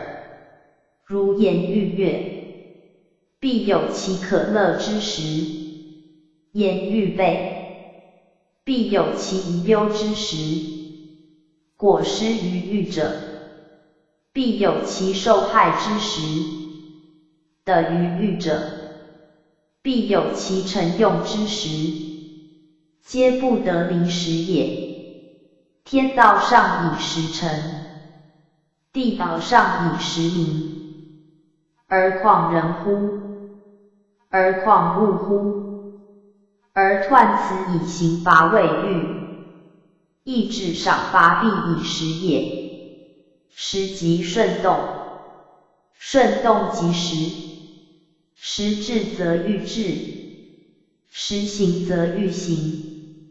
天下之大，万民之众，同生此时，息此时，则何人不可治？何得不可安耶？故欲之用，唯在之时。时乐则欢愉非殆，时忧则勤苦不劳。失时者，则非殆必劳，非劳必辱。背道而动，逆天而行，欲不劳辱的乎？故曰欲之时亦大矣哉！弘教附注，宗注此文，声明欲之大用，而所含上多，盖欲卦合于道用，全在九四一阳，而用之不得其时，则害亦在此一爻。譬如静坐，引丹田之阳外出，过勉强行之，必反生病，即未能明顺动之意，而失时之救也。故在欲既欲其身，又须防其亢；既欲其顺，又须戒其怠。以阳以在外，其志亦泄，内无坚贞之守，必至一泄无余。故用欲者，必戒于始终，切不可出其中殆。以欲之至故亦殆也。系亦讲文字名，随卦正下对上，宣圣讲义，随之象，上对下正，正动而对应，为上下相从之意。全卦三阴三阳，阴阳数同，而上下不均，在下为正，以一阳出动，主阳气之长；在上为对，以一阴居上，主阴气之消。对消则为前，正常亦为前。虽三阴三阳，若二气平均，而实则阴消就阳。应以阳为主，阳以前行，正应前，而对应坤，坤顺承前，对应从正，故曰随。言随干化也。二阴居内，二阳居外，阳得主泄，而阴在其上。阴得主藏，而阳在其下，是动静相合，刚柔相济之象也。正之以阳在下，其志上进，而得对之以阳，谓之为直。对之二阳主散，而得正之二阴，谓之牵挽。相辅成用，相错成文，两者志趣虽殊，性情亦洽，故谓随。盖正谓长男，对谓少女，亦长亦幼，志疏而德不相比，对训而正傲，对弱而正强。是以对恒随正，乃因从阳之大则也。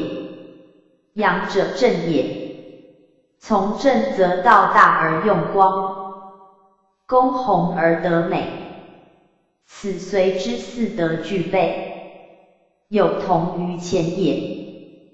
卦之备四德者，皆如此例，而随有者，则以正对之进前也。正当主气，干之所重，对谓若袭，干之所连，二者皆进前，而卦爻配，合洽地归于前，是随之用，干所出也。故四德之全，亦与前同。凡三阴三阳之卦，如太否、既未既，其最名著者，上下平均，刚柔适应，乃乾坤坎离四正之卦，相交错而成者也。他如咸恒损益，是科风各卦，则为四正与四余交错而成者，其上下不均，刚柔不应，则其用意相殊，得意自异，为随与古位相对卦，古位更巽合，乃少男与长女，恰与随相对，古位巽宫归魂卦，随位正宫归魂卦，其所变之位次异同，古则二阴居外，二阳居内，一阴在下，一阳在上，阳反从阴，刚反随柔，则以柔大而刚弱，阴长而阳消也。故古谓阴盛，谓暗昧，与随之阳盛光明者，正相反。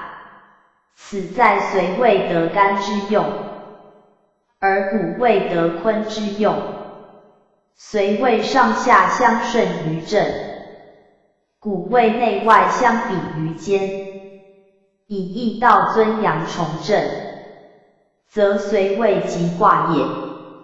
随之反谓归昧，归昧亦应从阳，而阴道穷，以归昧上正下对，阴居阳下，而阳有潜阴远离之意，名归昧者，言正潜下对也。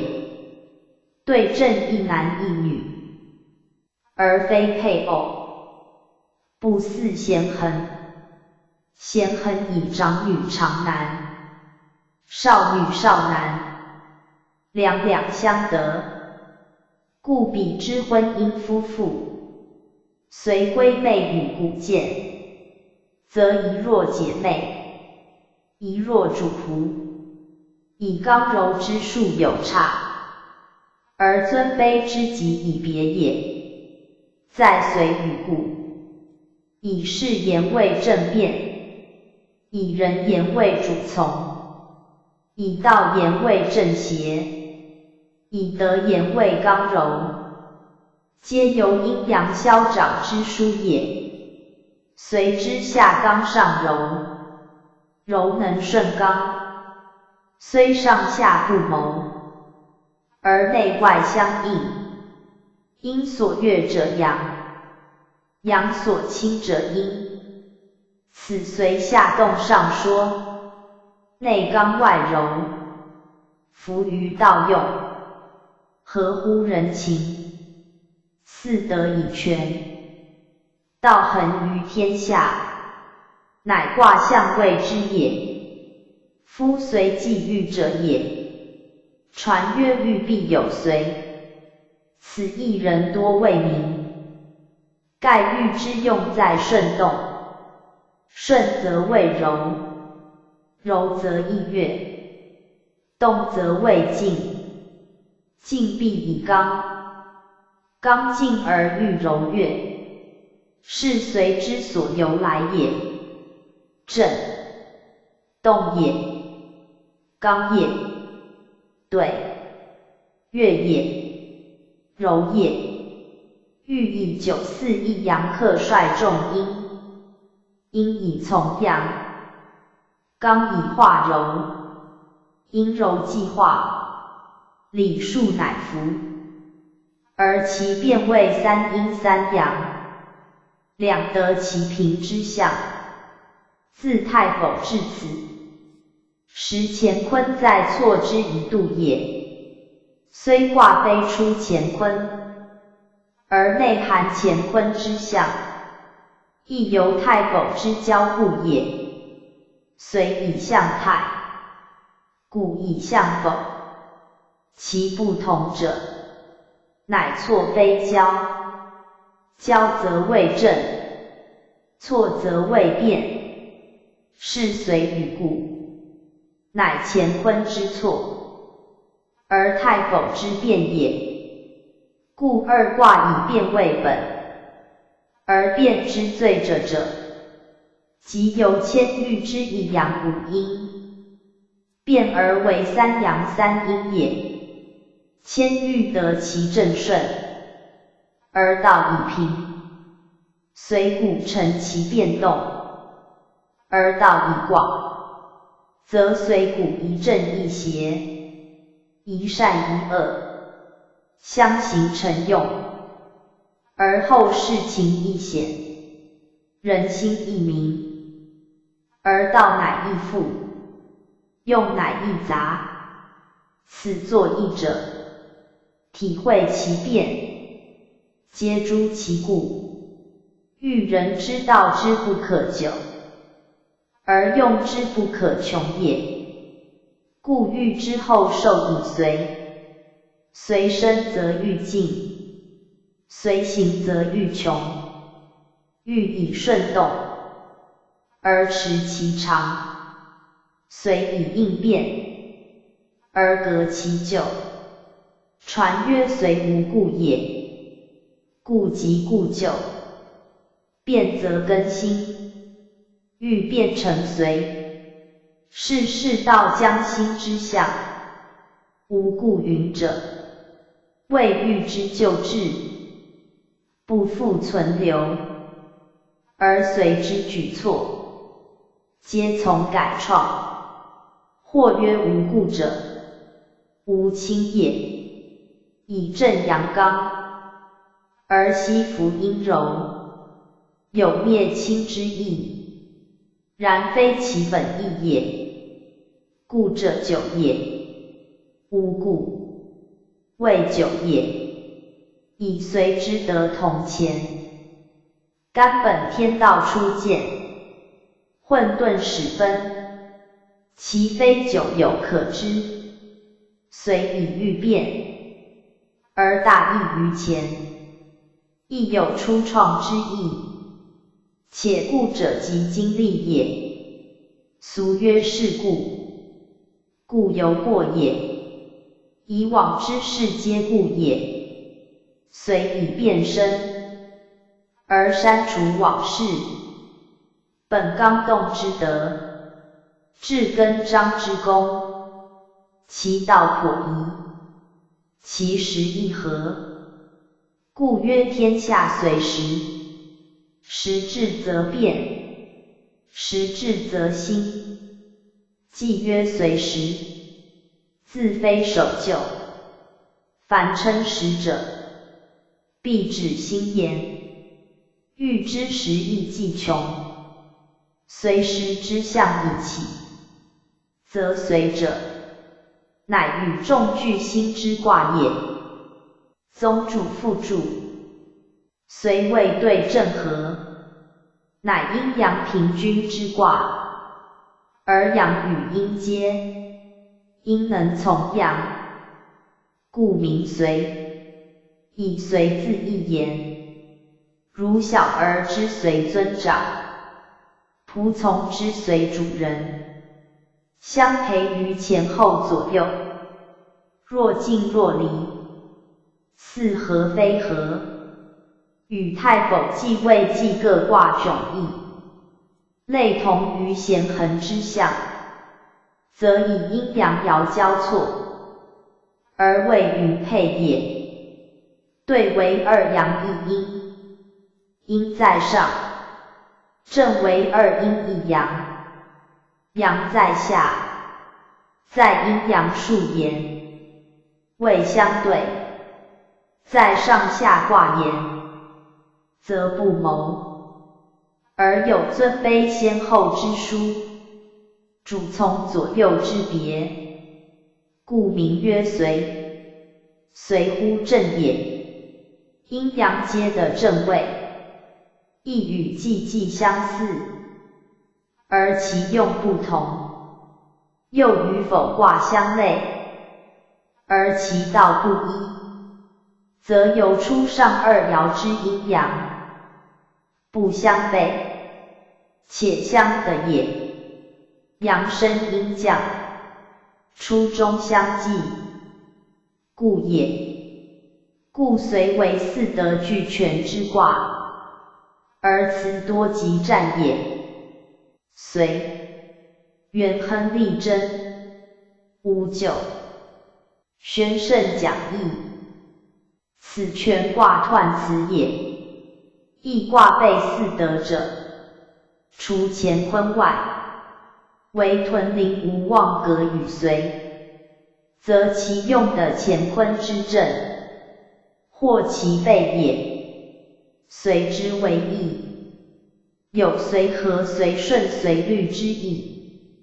随和者不着是非，听人所为，而附和之；随顺者，顺乎道理，毫无改备，以遵行之；随律者，盲从故同，曲意逢迎，以苟合之，皆随也。随和为上，玄德无闻，大道不变，浑然从同，以体太和，其意与和自相近，盖本乎天性，而得其全者也。其次谓随顺，顺正以动，舍己从人，见中利己，服于天时，行其道，履其责，以终以始，无过不及，此名乎性情，而得其正者也。最下者谓随律，有之无之，善恶不分，谓正谓邪，苟合事先，巧言令色，昧己悦人，而趋利取盈，滑稽突踢，如妇人仆役，唯唯否否，此全必于情欲，功于趋避者也。君子所修，治土所持，名曰鬼随，乃随道之巫也。而天下之事随者，多误认焉，盖随意也。顺天者得其道，顺理者得其德，而顺情者徒得其咎耳。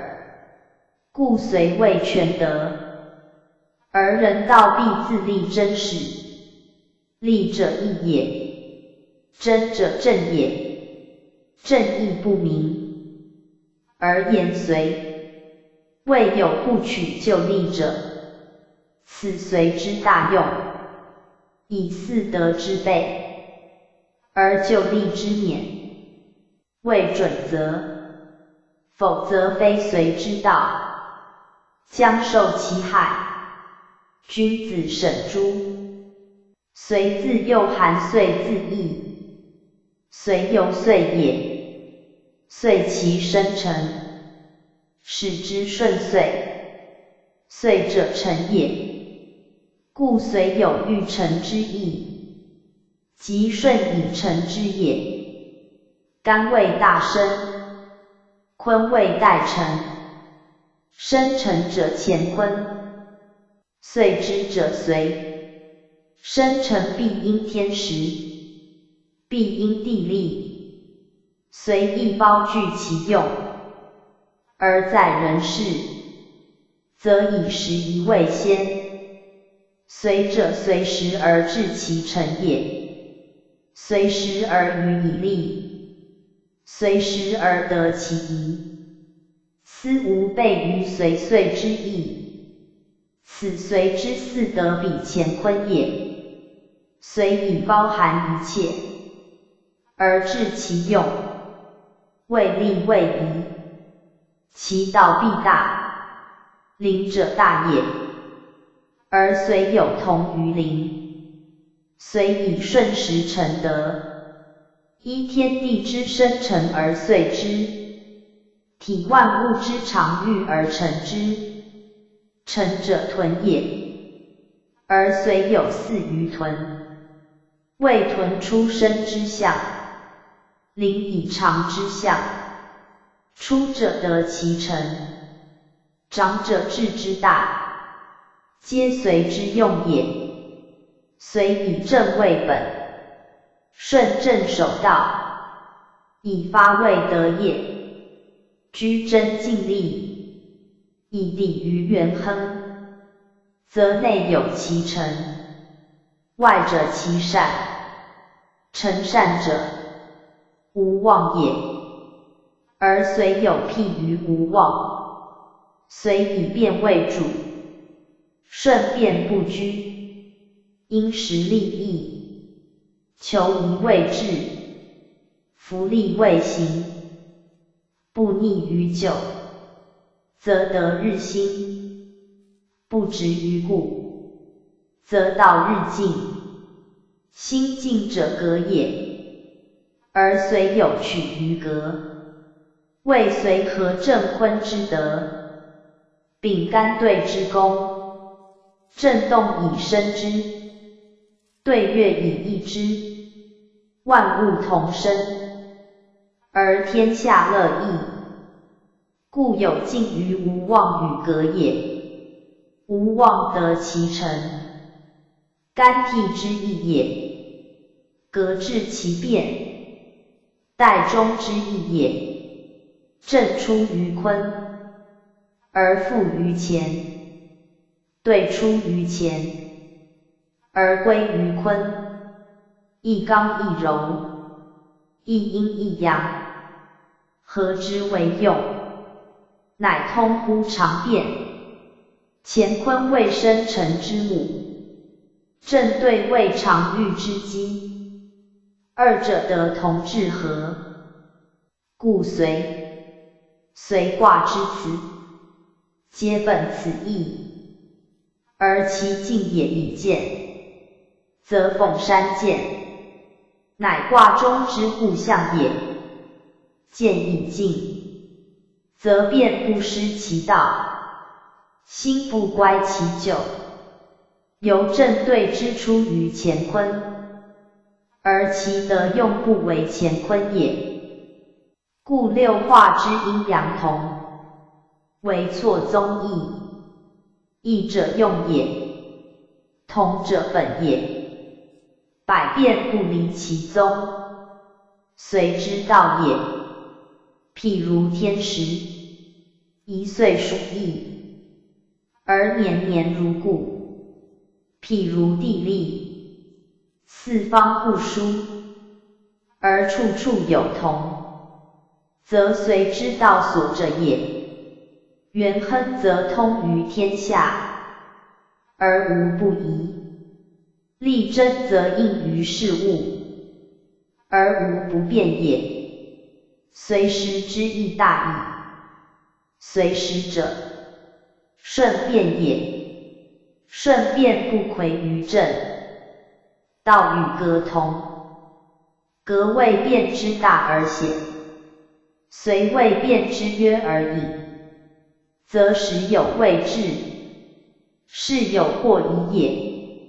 用随者，不可及格；用格者，不可及随。传曰：随无故也，格去故也，亦无一去。轻重自殊，无者见，而去者突；无者缓，而去者急。无者如妄，去者如断。妄必以见，断必以速。用随者，必参屯生艰难，临大宽宏之意，必循无妄诚实而正，革改心而终之道。以兼此数者，方能尽随之用也。故彖辞如此。彖曰：刚来而下柔，动而说，随。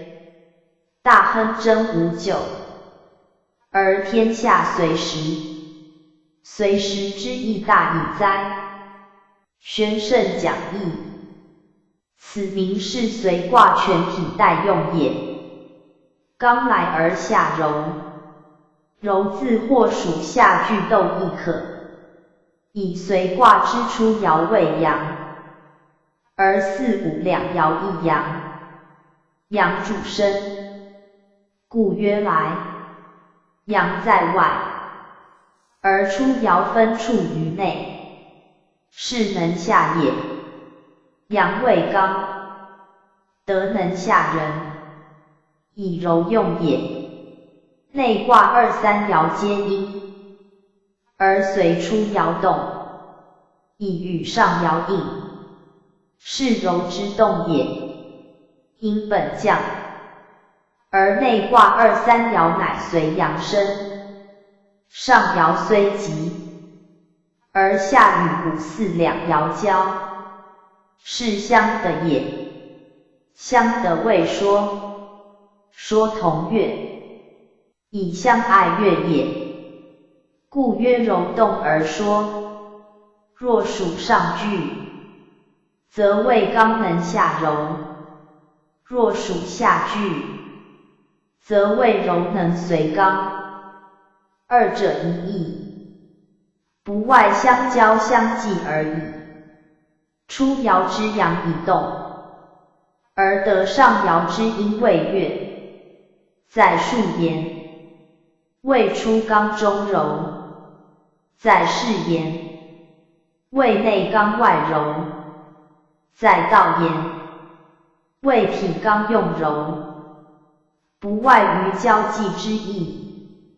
交际，既济卦为大则，既济六爻，三阴三阳，阳居阳位，阴居阴位。相次承续，一丝不乱，故曰既既定也。言其次序有定，刚柔调剂，不相犯也。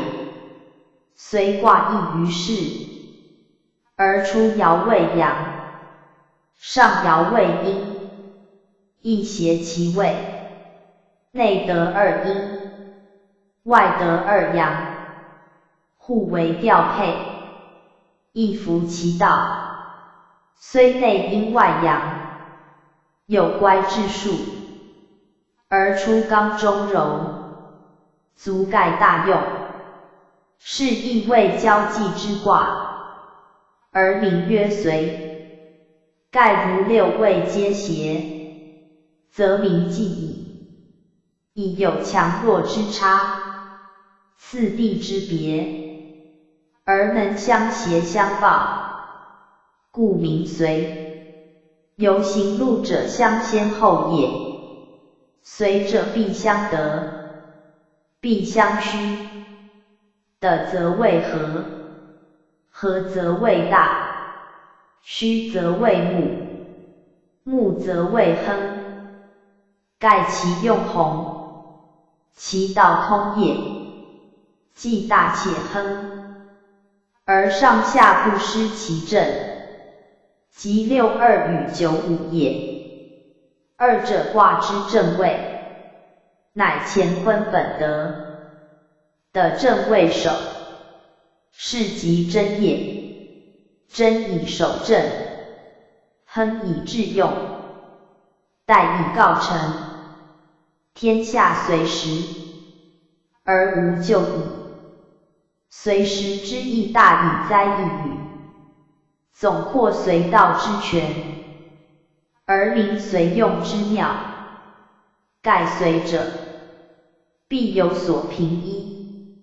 如右随长，弱随强，寡随众，卑随尊，必有虑者而后随之。若无之，将谁随乎？随人者见，随利者辱，随事者鄙，随物者过，皆非随之待用也。为时未上焉，时者无穷而有序，多变而不稳，有用而通，无方而大，如天之四时，天道且随之，地之四极，地利且随之，随之以成其用，为之乃备其道，故以随时谓随之用，而天下无不随之矣。且随时二字生义，不独指时之宜，而在时中，盖时中乃时宜之本，即元亨利贞之利也。利以何义为本？义为是宜，即无不宜也。凡宜于此者，不宜于彼。曰利则可，非义之和。宜于今者，不宜于后。曰时则可，非时之中。中和天下之达道，时中随时之要旨。苟非时中，时偏于一端，必受其害。故时以时中为本，而随之用如之。大指用时，多居于近，而忽于远，执于一，而忘其他，则时之效不广，非随时之意也。故必以天下随时为言。天下随时，无不随矣。随时而道成，而德治。天下亦成道至德，此元亨之所者也。随时为应变，而不图顺变；为利用，而不图致用，即广狭之变也。以随之大，有类乾坤，则其为用，亦当如之。宗主父主，随者，顺从也，附和也。以阳为正，而阴从之；以刚为中，而柔和之。故名随。盖以卦中九五六二两爻相应也。九五位外正位，与乾同；六二位内中爻，与坤同。是能得乾坤之道者，故备四德。然随处变故，而义离经常。内含巽卦与艮卦，为封山见，有尽论之象。如失其道，则附庸于人，而无自主之权。尽致流连忘返，由江河之日下，不可复止。故其必谓鬼随。鬼随，小人之道，屈从阿附，以取悦于当世，挟奸谄笑，以争媚于大人，遂乖随之意，而必受其咎。是随之咎，由于不善用之，即妄量所谓鬼欲者也。以其迎合物情，而不知时务，则虽得志，亦不免于就利。此君子之所戒也。要在处变而不为时，顺时而能应变，中有所主，百折不回，大而能细，一贯其道，则无时不事，无事不理。故曰随时，即不为故惧，不为屈从之谓也。相时而动，见机而作，以坤之顺承，干之前替，为行止之本，则所如无不合矣。此用随，宜名随时之意，而戒鬼随之行。学者识之。又曰：随谓刚柔交互之卦，刚以交柔，而柔能从刚，是相气以成之象。刚不临柔，而柔克既刚，是相爱以得之象。故在内能自固，对外能自强，而天下顺之，万民服之，其道至矣。而用之或有害，则以随之过，反谓彼乃水与的和，以抑阳生于上，而下沉静于阴也。随有欲变，亦类于彼则非交互未善，乃朋彼未坚，此有随之弊，在不胜其柔，即正之德不胜对也。其次则谓故以山风和，以阴大而阳至，阳被阴惑，不克自正，两相不惑，而未兼贵，以成其私，随之反击故，用之不及，则退位不矣。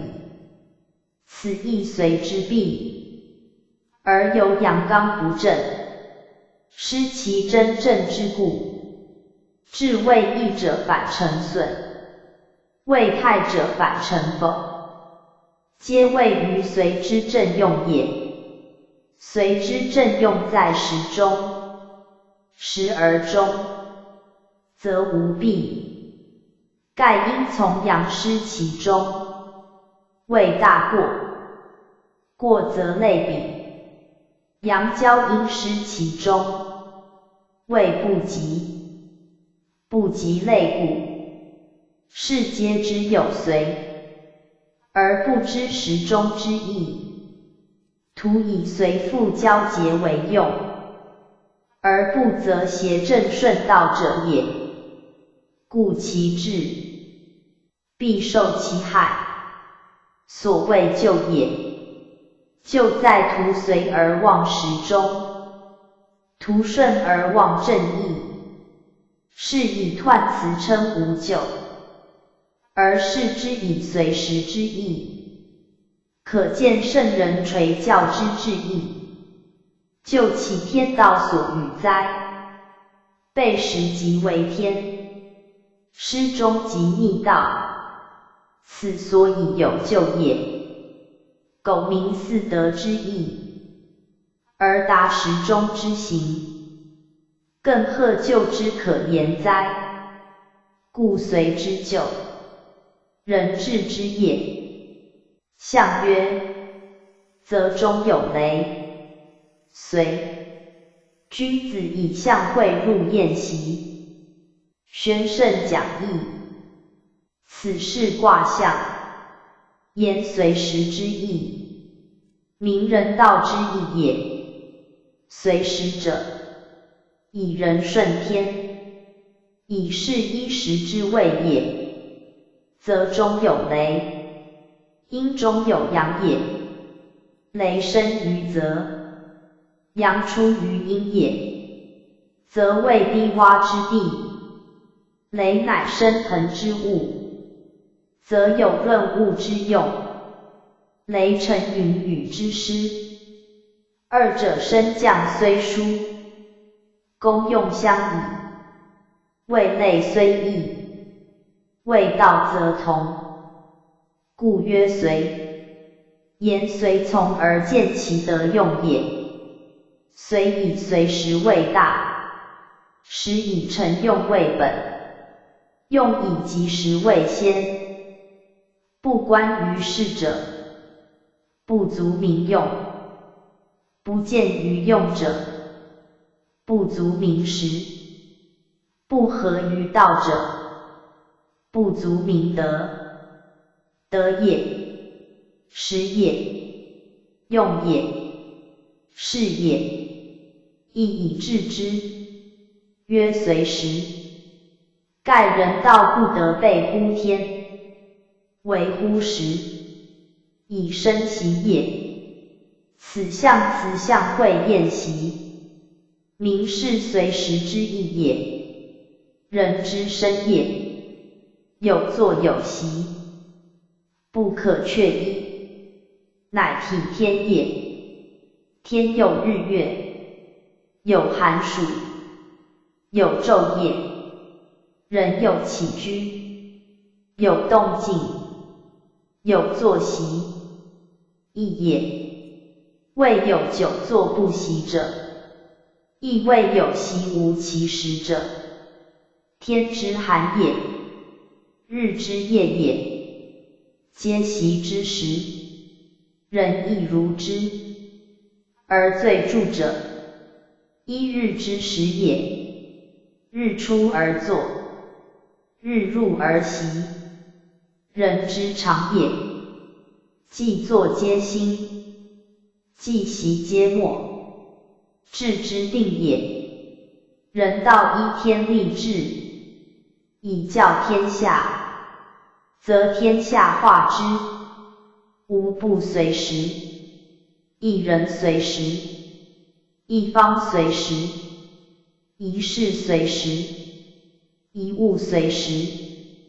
推之天下皆随时，则随之道成，随之用见矣。故君子应随而定其作息之志焉。不曰作者，言习必有作也。习之时定，则非习时，皆作之时。故文简而易赅耳。象会者，宴习之时，即一人一日工作且毕之时也。象会有二义，象与象同，俗译作赏，或曰象午，或曰象晚。象会者，午与晚也。象午则时，象晚则寝。时有时时，习有习时，总称之曰宴习。宴安也，时也。作祭之时，乃时乃习，以体天道，而节人之劳役也。或曰象会者即象晚，天晚归习，故曰入宴习。言非天晚，常在外勤劳也，亦无大殊。不过农民耕种，往往称一日，或半日，或一气之时，曰一晌，或半晌。晌即指工作休憩之时。大地农民耐劳，必待晌时休憩，而有尽称为一晌者。又有称一日所能耕毕之田，谓一晌者，皆指休憩之度焉。各方唯有别耳。象会入宴习，只为一日安息可，只为50晚息亦可。总不外因天时之早宴，定作息之制度而已。宴与宴一通，宴必宴时，无非竭其劳役，顺其生辰，使得天时，而合人道耳。至说者谓宴习必象会，似专指农工，则逆也。宴习二字，不独为一日言，即学者习游，亦厌习也；修者静定，亦厌习也。劳者有休养，苦者有安慰，何非厌习之意？不过今文举1日之志，以概其于耳。人之生息，必依天时，必赖日光，必避目寒，必防过劳，必戒夜行，为以御其体，且养其德，和其性，且调其情，亦不外本干道变化，正性命，保太和，乃力争之意。厌习即力争之事，此随之得用，取法乎前也。宗主复注：虽谓乾坤交错之卦，而异于太否，则以对正为乾坤之变也。对正各得乾坤之数，合之成一乾坤，分之则为对正，故可视为乾坤错杂之卦，而非乾坤交互之卦也。然错杂者谓位，而其道人交互也，故名为乾坤之交，即太否之变也。凡各子卦，交互而成三阴三阳者，皆如此例，皆称为太否之变相。太否异类，阴阳至情，而随之六爻，上下交错其位，来往回环其途，则位内有同有异，而致用亦有同异也。随象虽错，而分配得宜；数虽杂，而调剂得中，故谓吉卦，能体乾坤之道，以通常变之德，故曰随时。时自天成，称天时者，多胞地利，此随之四德具备，而能顺天时，以应地利也。然彖但曰随时者，尤重在天道，盖正长子代前，对少女亲附，罪得尽于天，而克服于干时也。故象以象会厌习谓言，亦顺天应时之意耳。又曰：随卦之用，所包者广，而象辞独以象会厌习谓言，是中义理，人多未明。盖古时物质简陋，测时验日，为平日之惠民；作息饮食，为衣食之早宴。故古歌日出而作，日入而息，日中而食，入夜而祭，皆时时流露于谈笑中，为以世人之生存，服天之气候，节劳役，则养其力；顺温良，则保其身；定其居，则动止有度；而益房间，民工作，则勤惰有机；而益兴业，官上治之为法，民人守之有常，举国从之，不失其实，天下听之，不远于道。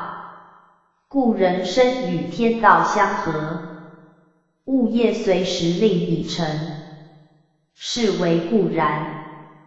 莫知其迹，则皆古圣人之教也，而亦特者其力焉。至立明时，谓1岁之计也。上会宴席，谓1日之计也。论语所谓使民以时，尚书所谓敬受人时，皆此指去。大之则敬人以和天，而反本复始；小之则法天以为人，而保身善身，皆不得不明于时。此随时之义之为大义。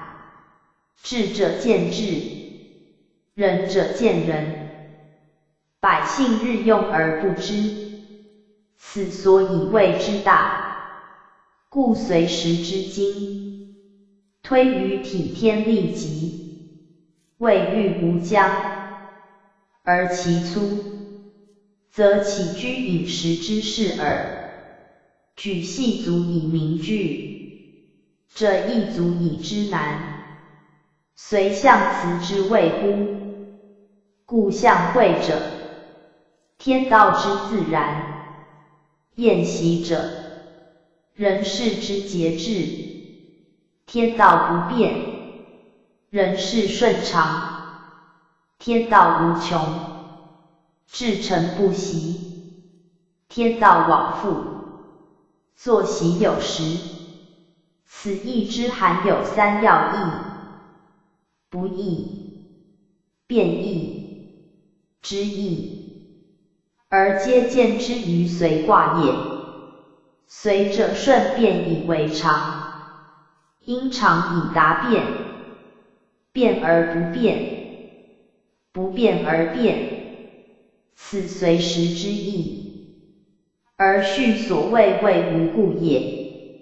正如日月代迁，旦夕交替，无一时之久，而无非常，无一刻不在变中，而无由见其变相。此则随之真意去，亦象辞所含之真巧妙也。初九，官有余，贞吉。出门交有功，宣圣讲义。此虽初九爻辞，言出爻之用也。随之出爻，即正之出爻，以振奋之象，成刚阳之动。位虽在下，而身进之势，前途未可量。故以官称。官者在位者也。初爻上与9、4应，而皆刚。官位甚隆，只以6、3、6、2两爻谓之阻隔。其身进必有变，于变也，悦也，于其出至，变以相从之道也。而阳得方兴，刚能柔用，则人为吉，以善保6、2之中位也。贞吉者，以贞的吉也，处变之道也。顺境而不失其正，则谓贞。贞则吉矣。初爻居下，本地位也。顺承从上，立贞之德所者也。故有贞吉之战，以正之以阳，志在向外，阳生而好动。虽有贞吉之训，却非诸守之论也。故曰出门交有功，言其进必得至也。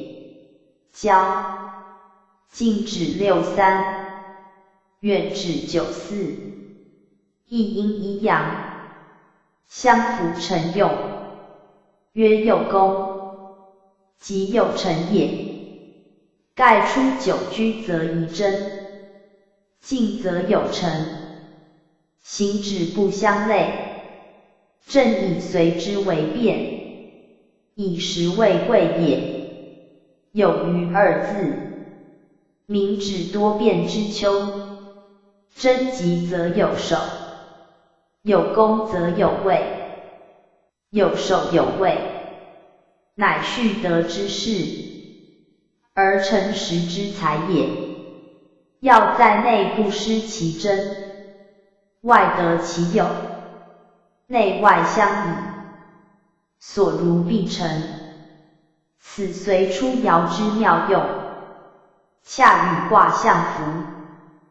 读者可细悟之，总不外上所云作息有度，行止得道而已。随爻辞称贞吉者，必先自守贞而后协吉，以地位宜贞也。随出久本训愤之事，怀非腾之志，不甘人下，故所难免，而以二三两爻之阴兼之，所居又在下位，乃乾隆勿用之计，其不宜极进，亦数理使然，应以贞自守，而后战吉也。贞者正也。内卦以二爻为正位，二位柔，则以刚用柔，刚以从柔谓之贞，比之烈女，外柔内刚，不失其节，故称贞。今出九进而从六二之德，以全其真，则其为吉可知。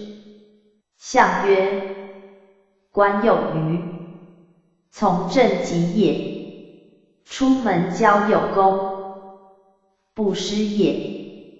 宣圣讲义，此身是爻辞之意也。言官之欲变，当则正事从，不得贪恋禄位，以失其节也。或曰出九性刚，不随二三之柔靡以求和，故曰贞吉。此在他卦之辞，或有是意。若随卦取上下相随之意，非自别于二三以独行也。二三皆柔，而二位中位，出以从二位正，况合乎刚用柔之旨？以从中位为贞，盖从中位，乃易卦大利，而随特皆出者，因时有变也。人情欲变，多不知所从，而随身附和，是导于鬼随之弊，非真也。故爻辞明告，以从正吉也。出门交有功，不失也。句中略一功字，盖出久居有位之时，苟不为于正，则功可立志。以二三两爻皆喜进阳，而二爻正位，以必由阴，果出而谓之尽力，其功必大，故曰功不失也。或谓不失者无过也，其意亦通。盖有功则无过，如为吉之计，有进难之功，其行止虽略于细，而不得见则浅，则因功足避其过也。或以不失为不失所随，则意境牵强，是闻故名言从正而得吉矣。其复有失乎？盖所居记下，无自主持之权。所及者为，无自表见之事，必因实惠而得交付有功，必因真故而克顺从正位，方合于其用。既已有余之时，又得从正之极，则其所交有功，己之功亦不失。所谓从人贵也，终不越随时之意耳。有功指人，不失指己，虽非因人成事，实为附计的展其才，虽亦侥幸成名，实系诚实的尽其用，此所以为己也。62. 系小子，师丈夫，宣圣讲义，此随62爻辞也。与63系丈夫，师小子，辞相表里，即明23爻之用，并相交以成其德也。62居内卦之中，的位之正，而以阴成阴，重柔无刚，其德不充，师谓无能，其道不大，故其用局促，故此师比，与63略同。而两爻一则曰系小子师丈夫，一则曰系丈夫师小子，此指颇深，人多未得其解。系者连属也，牵机也，以其位所敬者谓相得耳。阴乐敬阳，柔乐敬刚，23皆阴柔，而所在地位不同，所接之爻异义，故其得失相反。62之系小子师丈夫者，以重柔之德，虽居中位，不称其职，有悦于系人，而不愿敬君子，因出久之相从，遂相与为职，以成一系之象，故曰系小子。小字指出久之阳，未得上为，未到上书，有比于至若同嗣之象，而62喜敬之，乐其训而不我物也。然随卦之阳爻，外有94、952爻，94进3，与62比，95居中，与62应，皆有刚强之德，宏远之道，有以95类于前位，得的诚实，其事不可象耳。与62内外匹敌，本宜相从，而中隔3、4，三位阴，四位阳，一逆一顺，谓之艮阻，故曰师丈夫。丈夫指95，以其用大而得充也。然62之志不在此，不愿与胜己者处，故宁系小子而师丈夫也。丈夫犹魁伟其节之人，不亦罗志，不亦驱使者也。62地位所限，遂得此而失彼耳。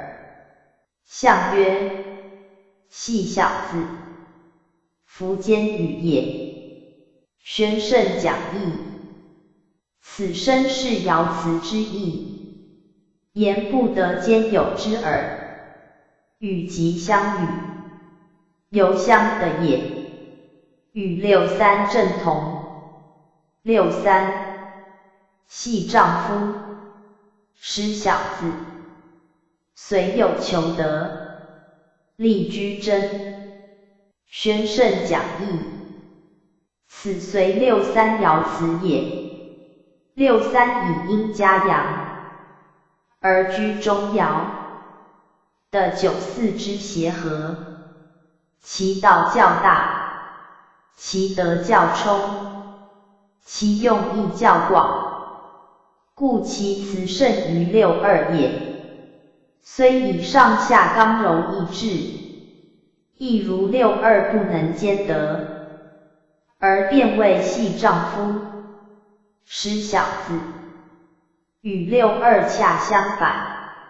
丈夫亦指四五两爻，小子仍指初爻，以六三居内卦之中，皆外卦之阳，以性相从，而得相与，因六二之故，遂与初爻相失，是六二所得者，六三则失之；六二所失者，六三则得之。其不能兼得，则同；其所得所失，则异。亦以地位谓之也。然六三应加于阳，又临阳爻，居人爻之地，而与既反，与未既相类，阴阳失道，刚柔失宜，虽皆于阳，而难得其和，其行宜胜，其德宜真，故曰力居贞，名其谓之多凶也。然以乐尽于刚阳，而得九五之比，九四之助，其所获益最多，故曰虽有求得，的自获连利自独亦可。盖文中略一利字也，言随所求而得利，其意恰如初爻之交有功而得功也。六三以志在得阳，而近于九四，又继之以九五，五四相与，其利恐多，此虽有求而得利也。随卦皆以相随谓用。六二六三，随进而进震动之功，虽得失不同，而其有德可知。六三处的较宜，因时致用，刚柔相济，故有求即得。而最要者，则在居贞二字，以得失观乎数，而福祸恒相倚。相交者，情之切；相后者，义之至。皆在于臣之福也。居贞者，不以求之易得而贪也，不以利之可求而耻也。盖六三之用非全，虽得丈夫而失小子，即可见得失有参半，若不自胜，得亦失焉。故以力居贞戒其贪耻也。内贞外惠，卦情之长，而随由名。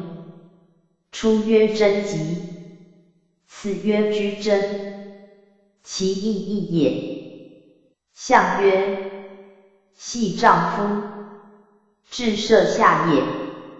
宣圣讲义，此生是爻辞之意，与六二相参，以详前讲。下至初九，设下者，以尽九四九五，随而上行，遂设初爻，不复下顾，故有系丈夫失小子之象。阴以从阳，柔以顺刚，乃道之正，德之常，是以有力居真之战也。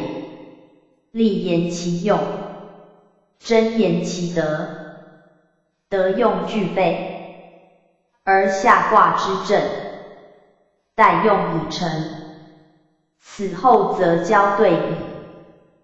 6394居全卦中爻，兼内外之用，内止于正之63，而其德未真；外起于兑之94，而其德以通位上，是时谓之义也。正本阳动，而力居真，以在内也。对本阴柔，而上亨明，以在外也。所处既易，其志乃殊。况6394，一刚一柔，本体故别，一上一下，遭遇又差，则63所宜者，94所否。63所贵者，94所不服，此随时之以顺变位用也。变者有时谓之殊，有性情之异，有事物之差，有本末之别，而皆以事中为利，服用为亨，故63之居真。至94则大变矣。94，虽有祸，真凶，有福在道，以明。何九？宣圣讲义。此虽94爻辞也。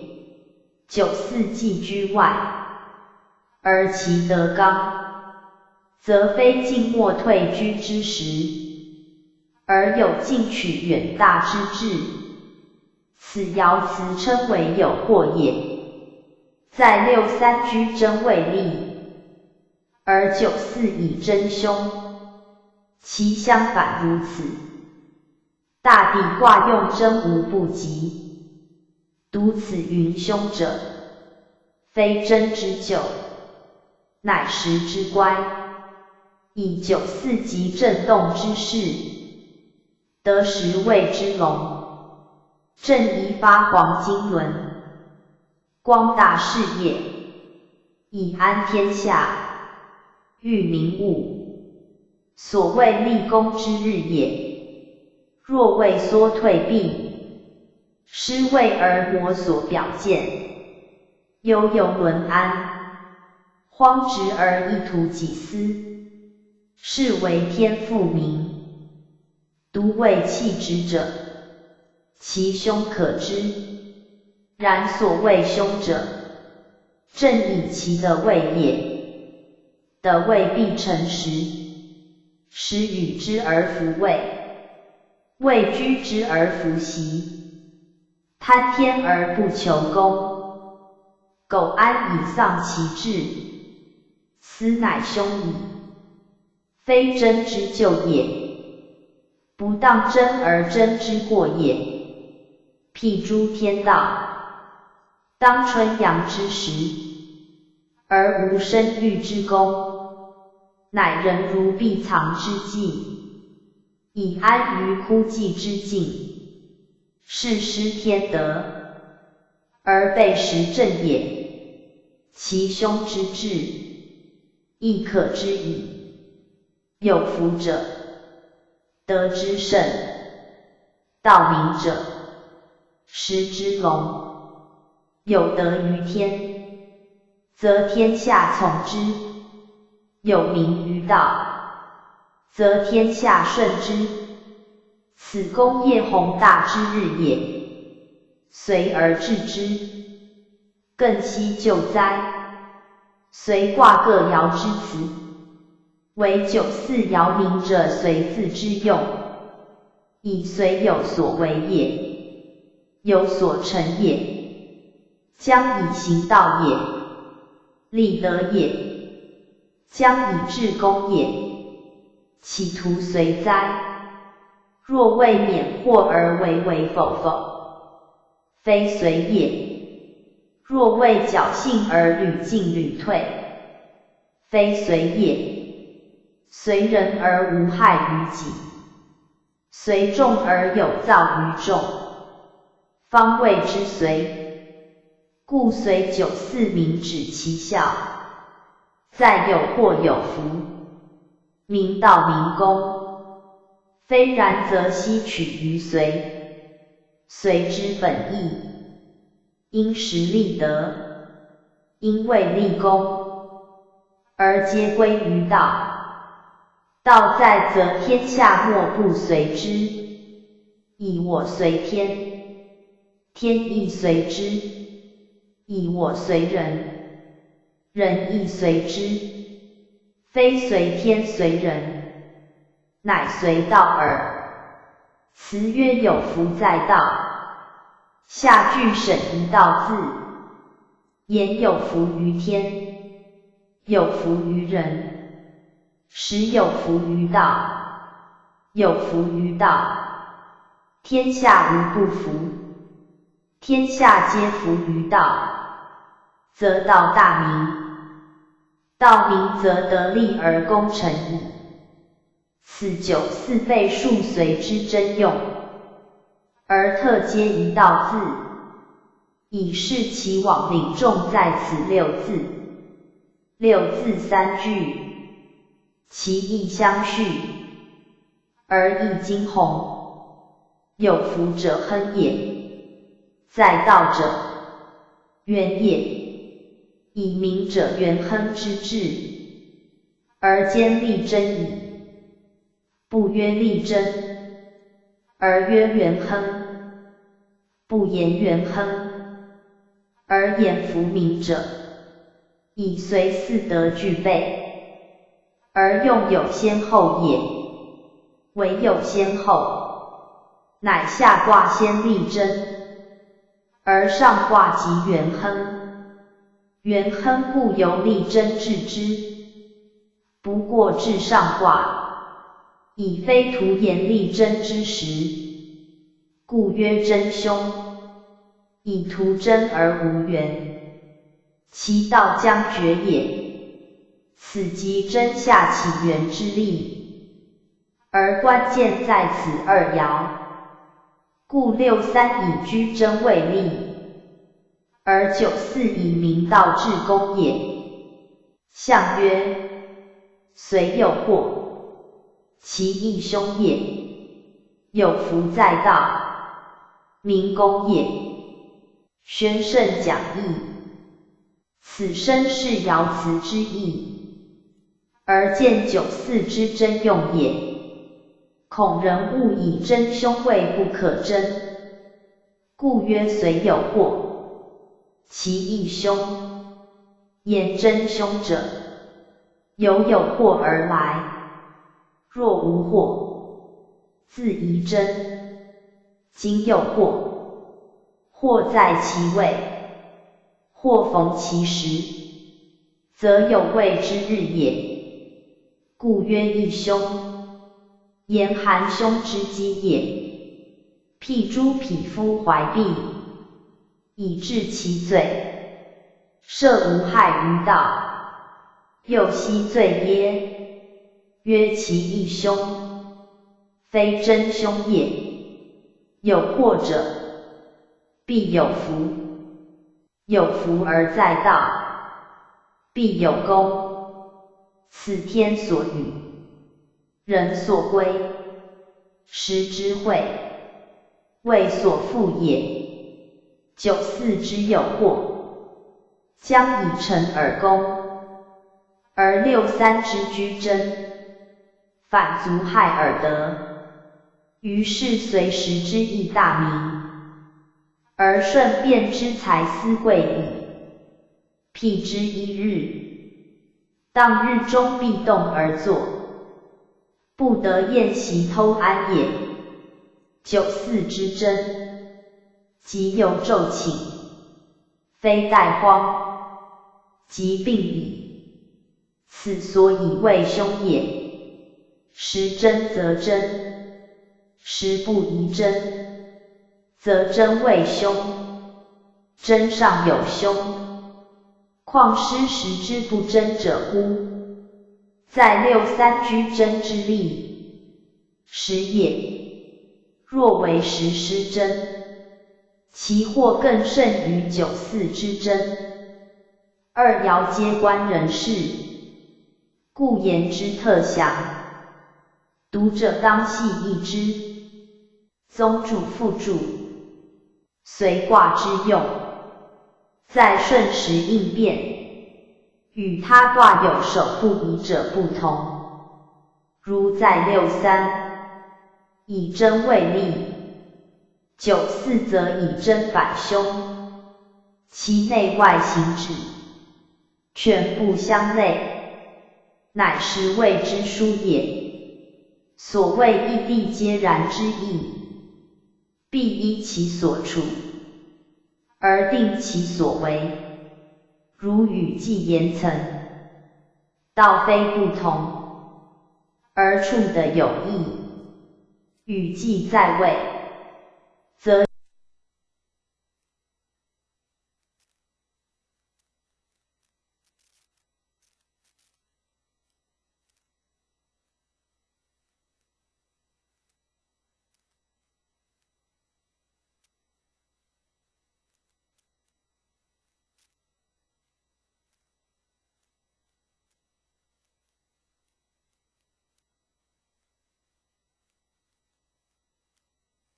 忧人之忧，乐人之乐。言曾在也，则必护自足，必获自全，其德无益，其行不累，此即随时之意也。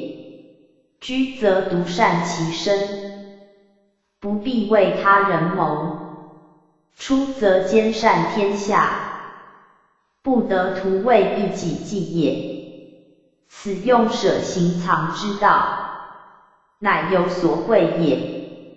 学者于此最宜注意。夫子曰：不在其位，不谋其政。伊尹曰：一夫不惑，时与之孤，其志未尝有异，其行则不同耳。又曰：虽卦分内外，内以62为正，外以95为正，合之则以94爻为中位，以主全卦。故6爻中，仅94一爻，名者随字，而详述其用。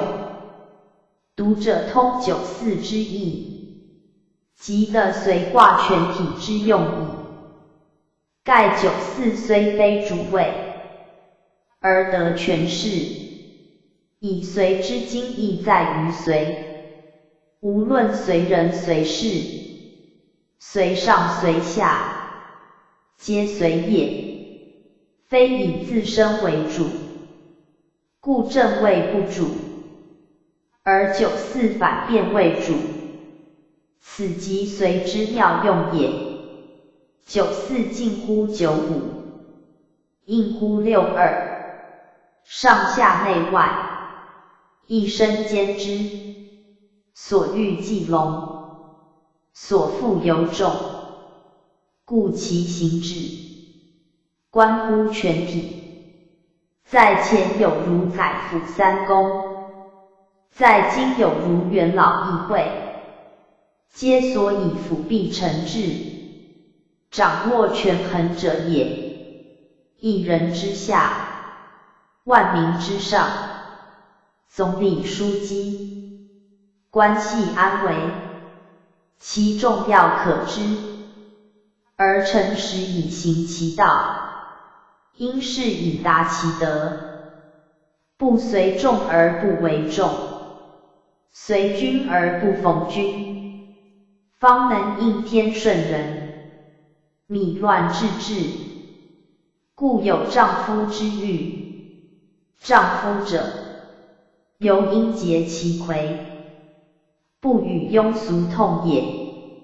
九五上众托之，以承垂拱之志，况其下乎？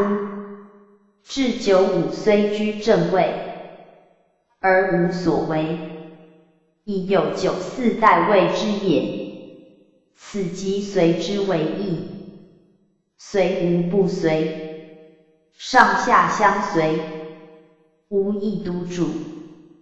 九四特出乎众，犹有上随九五之意，此其所以相随而成用也。读者于此，要认明耳。九五，伏于家籍，宣圣讲义。此随九五爻辞，言本爻之用，而明示其极也。以九五的干之正位，为全卦之主，当为辰时，其极可见。而曰伏于者，亦能随时也。凡称伏，皆本中伏之意，皆依干之宝和太和之道。伏即和也，和也。九五居正位以临天下，辰时以御四方，其福可知。福于天，福于人，福于一切，而无不福。故曰家吉。家亦吉也。众言之，名其为元吉耳。元亨之所合，故曰元吉。家者亨也，亨以家贵成立。此云夫家，足见随九五当复礼乐之盛，重逢文明之事，是在天运所寄，而是乎人事之应耳。爻辞仅述其战，谓者其事。以五六皆天爻，天道未先，人或应之，其效力见矣。象曰：伏于家吉，谓正中也。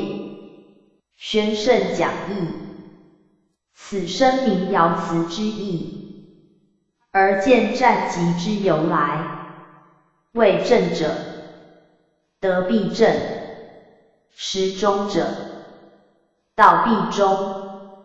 此在天道之光明，而见时运之太昌也。若随时之变，以达于世，则夏之仲康，周之宣王之谓也。顺便以成其德，因时以立其功，的九四之贤辅。而夫天下之英望，其功业可知，是在当之者之顺承耳。上六，居系之，乃从为之。王用亨于西山。宣圣讲义。此随上六爻辞也。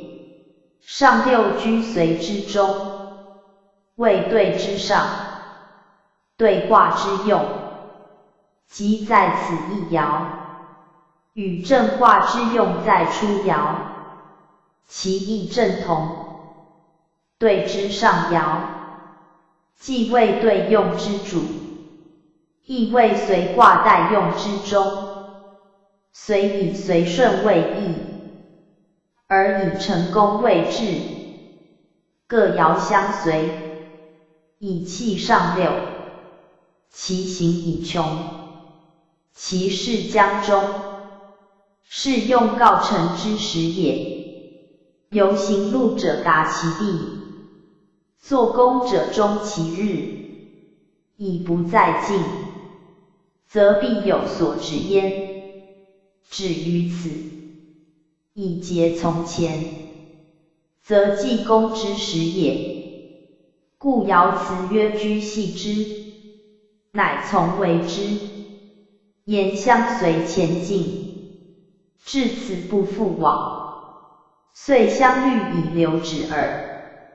居系者，犹系罪人，不许私逃，犹留家客，不令他去，即束缚之谓也。未道已尽，行已足，无可再进，不得不同流也。居系之谓矣，更从而为之，足见其流止之坚决矣。对亦取决故也。为之犹系之，较系犹进一层，系阻其来，为遮其去，皆流之也。来者居之使物前，去者为之使物退也。进退皆不得，则唯有安之而已。所谓既来之，则安之，即上六之意。安之者，随之辅之，谓之劳之。故曰王用亨于西山，以续其功，而加其情，且使安其心志，谓其情义也。亨同享，即前宴席之意。宴属于私，享属于公。宴属于下，享属于上。宴为其常，享为其义。宴为其始，享为其成。义同而是殊也。故宴出于己，享出于王。宴见于日常，享见于成功之日。此上六之道，谓权卦之中也。曰系者，本对之意，对今而主秋，其谓当夕。秋收告成，乃有享宴，亦庆谓之意也。曰山者，对之对也谓艮。山也，既穷则变，既成则易，对取更用，以是变也。且山者土之基，宇则有高下之殊，来自下者，安之于高；来自泽者，享之于山，亦是其成，而贺其功也。居系之二句，统治流止之意，以对则为流动之象，而震动有飞腾之象，皆主前进者也。至上六，其道既穷，不得流动或飞腾，以居系流止之，是其必止也。即不欲止者，亦止之，故既居，复从为之。从者，人本随意，盖因其未去而止之也。随以相随不舍，谓权卦要义。虽不前进，人不失散，此圣王得名之象。由家人父子，忧戚与共，行止相协，情之亲，义之至也。此下具宴享，人不失其欢聚之象，足见在上者，爱恤其下；在下者，爱戴其上，始终如一，以成随之用，而随时应变，亦不患于涣散邪耳，以其所随者正也。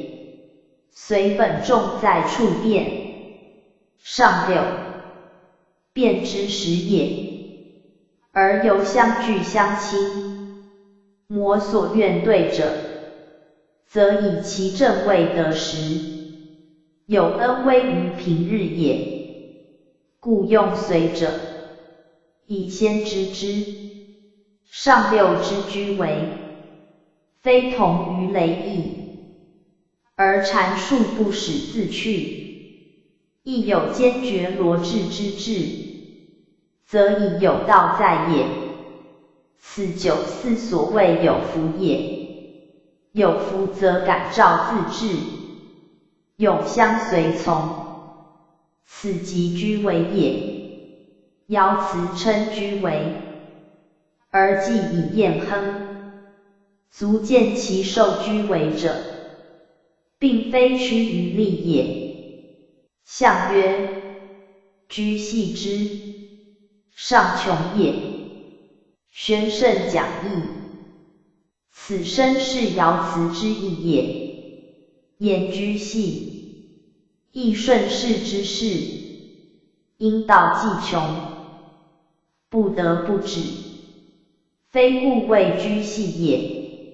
穷者终也，终者成也。一日之功，既毕则息；一岁之事，既成则休。故随时之意，时通则通，时穷则穷，穷通随时，而后天下从之。此随卦备具四德，有同于乾坤也。有元亨之通，有力争之守，行则进而有功，止则保而不失。此随卦之用，无可无不可也。故彖曰：天下随时，言不仅为一人，或其亲也。以正之刚，和对之柔，二者相济，而得乾坤正位，故其战如此。读者当何辞象参之。宗主书注按随卦上对下正，对位说言，位口舌，正位雷，位震动，二者相应，皆观寻常日用，动定行止之事。正位刚，对位柔，柔在刚上，刚主于内，柔见于外，方为道用。反之则为害，随主随时，而时以中位为正。中位在内为62，在外为95。此二爻内外相当，表里相应，乃道用之本。若失其正，则迷其方。故在内秉坤静之真，以从62之正；在外秉干健之亨，以体95之中。外干不习以自立，则无咎；内顺承有终以弃天，则有利。此随之大义，即由一动一静中见之。动而不失其正，则动必有功；静而不备于柔，则静可自得。盖行止以自胜，而言论必自节也。在卦节为水则和，不竭弱则皆弱，明处对则之不易也。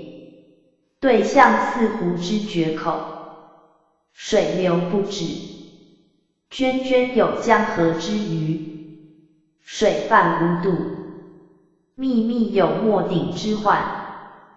此在对之本得然也。虽对居外，其必正同。若因少女之爱怜，而失其纠正之道，则不节之害，必不止皆若矣也。若因尽论之私言，而失其明察之道，则绝愧之害，必不独流漫矣也。故防口如防川，慎用如慎财，财用可节，而言语不可不节。不节则力反为害矣。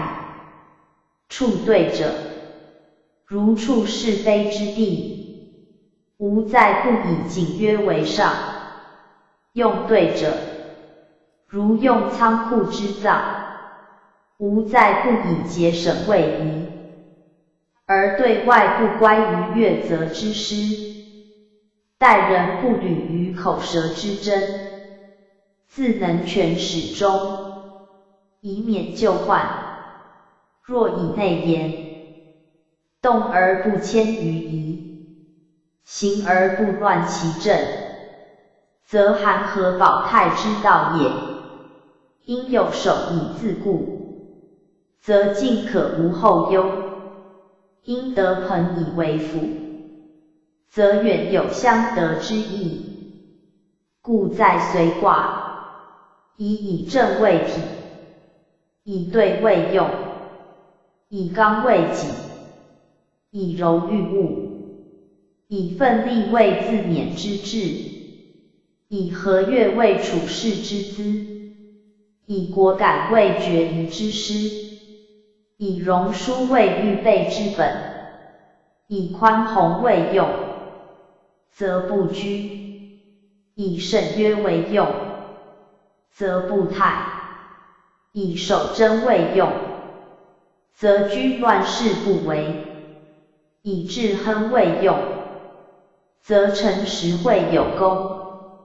以大以小，可伸可缩，能缓能急，有犹有位，此即随时之意，时中之道也。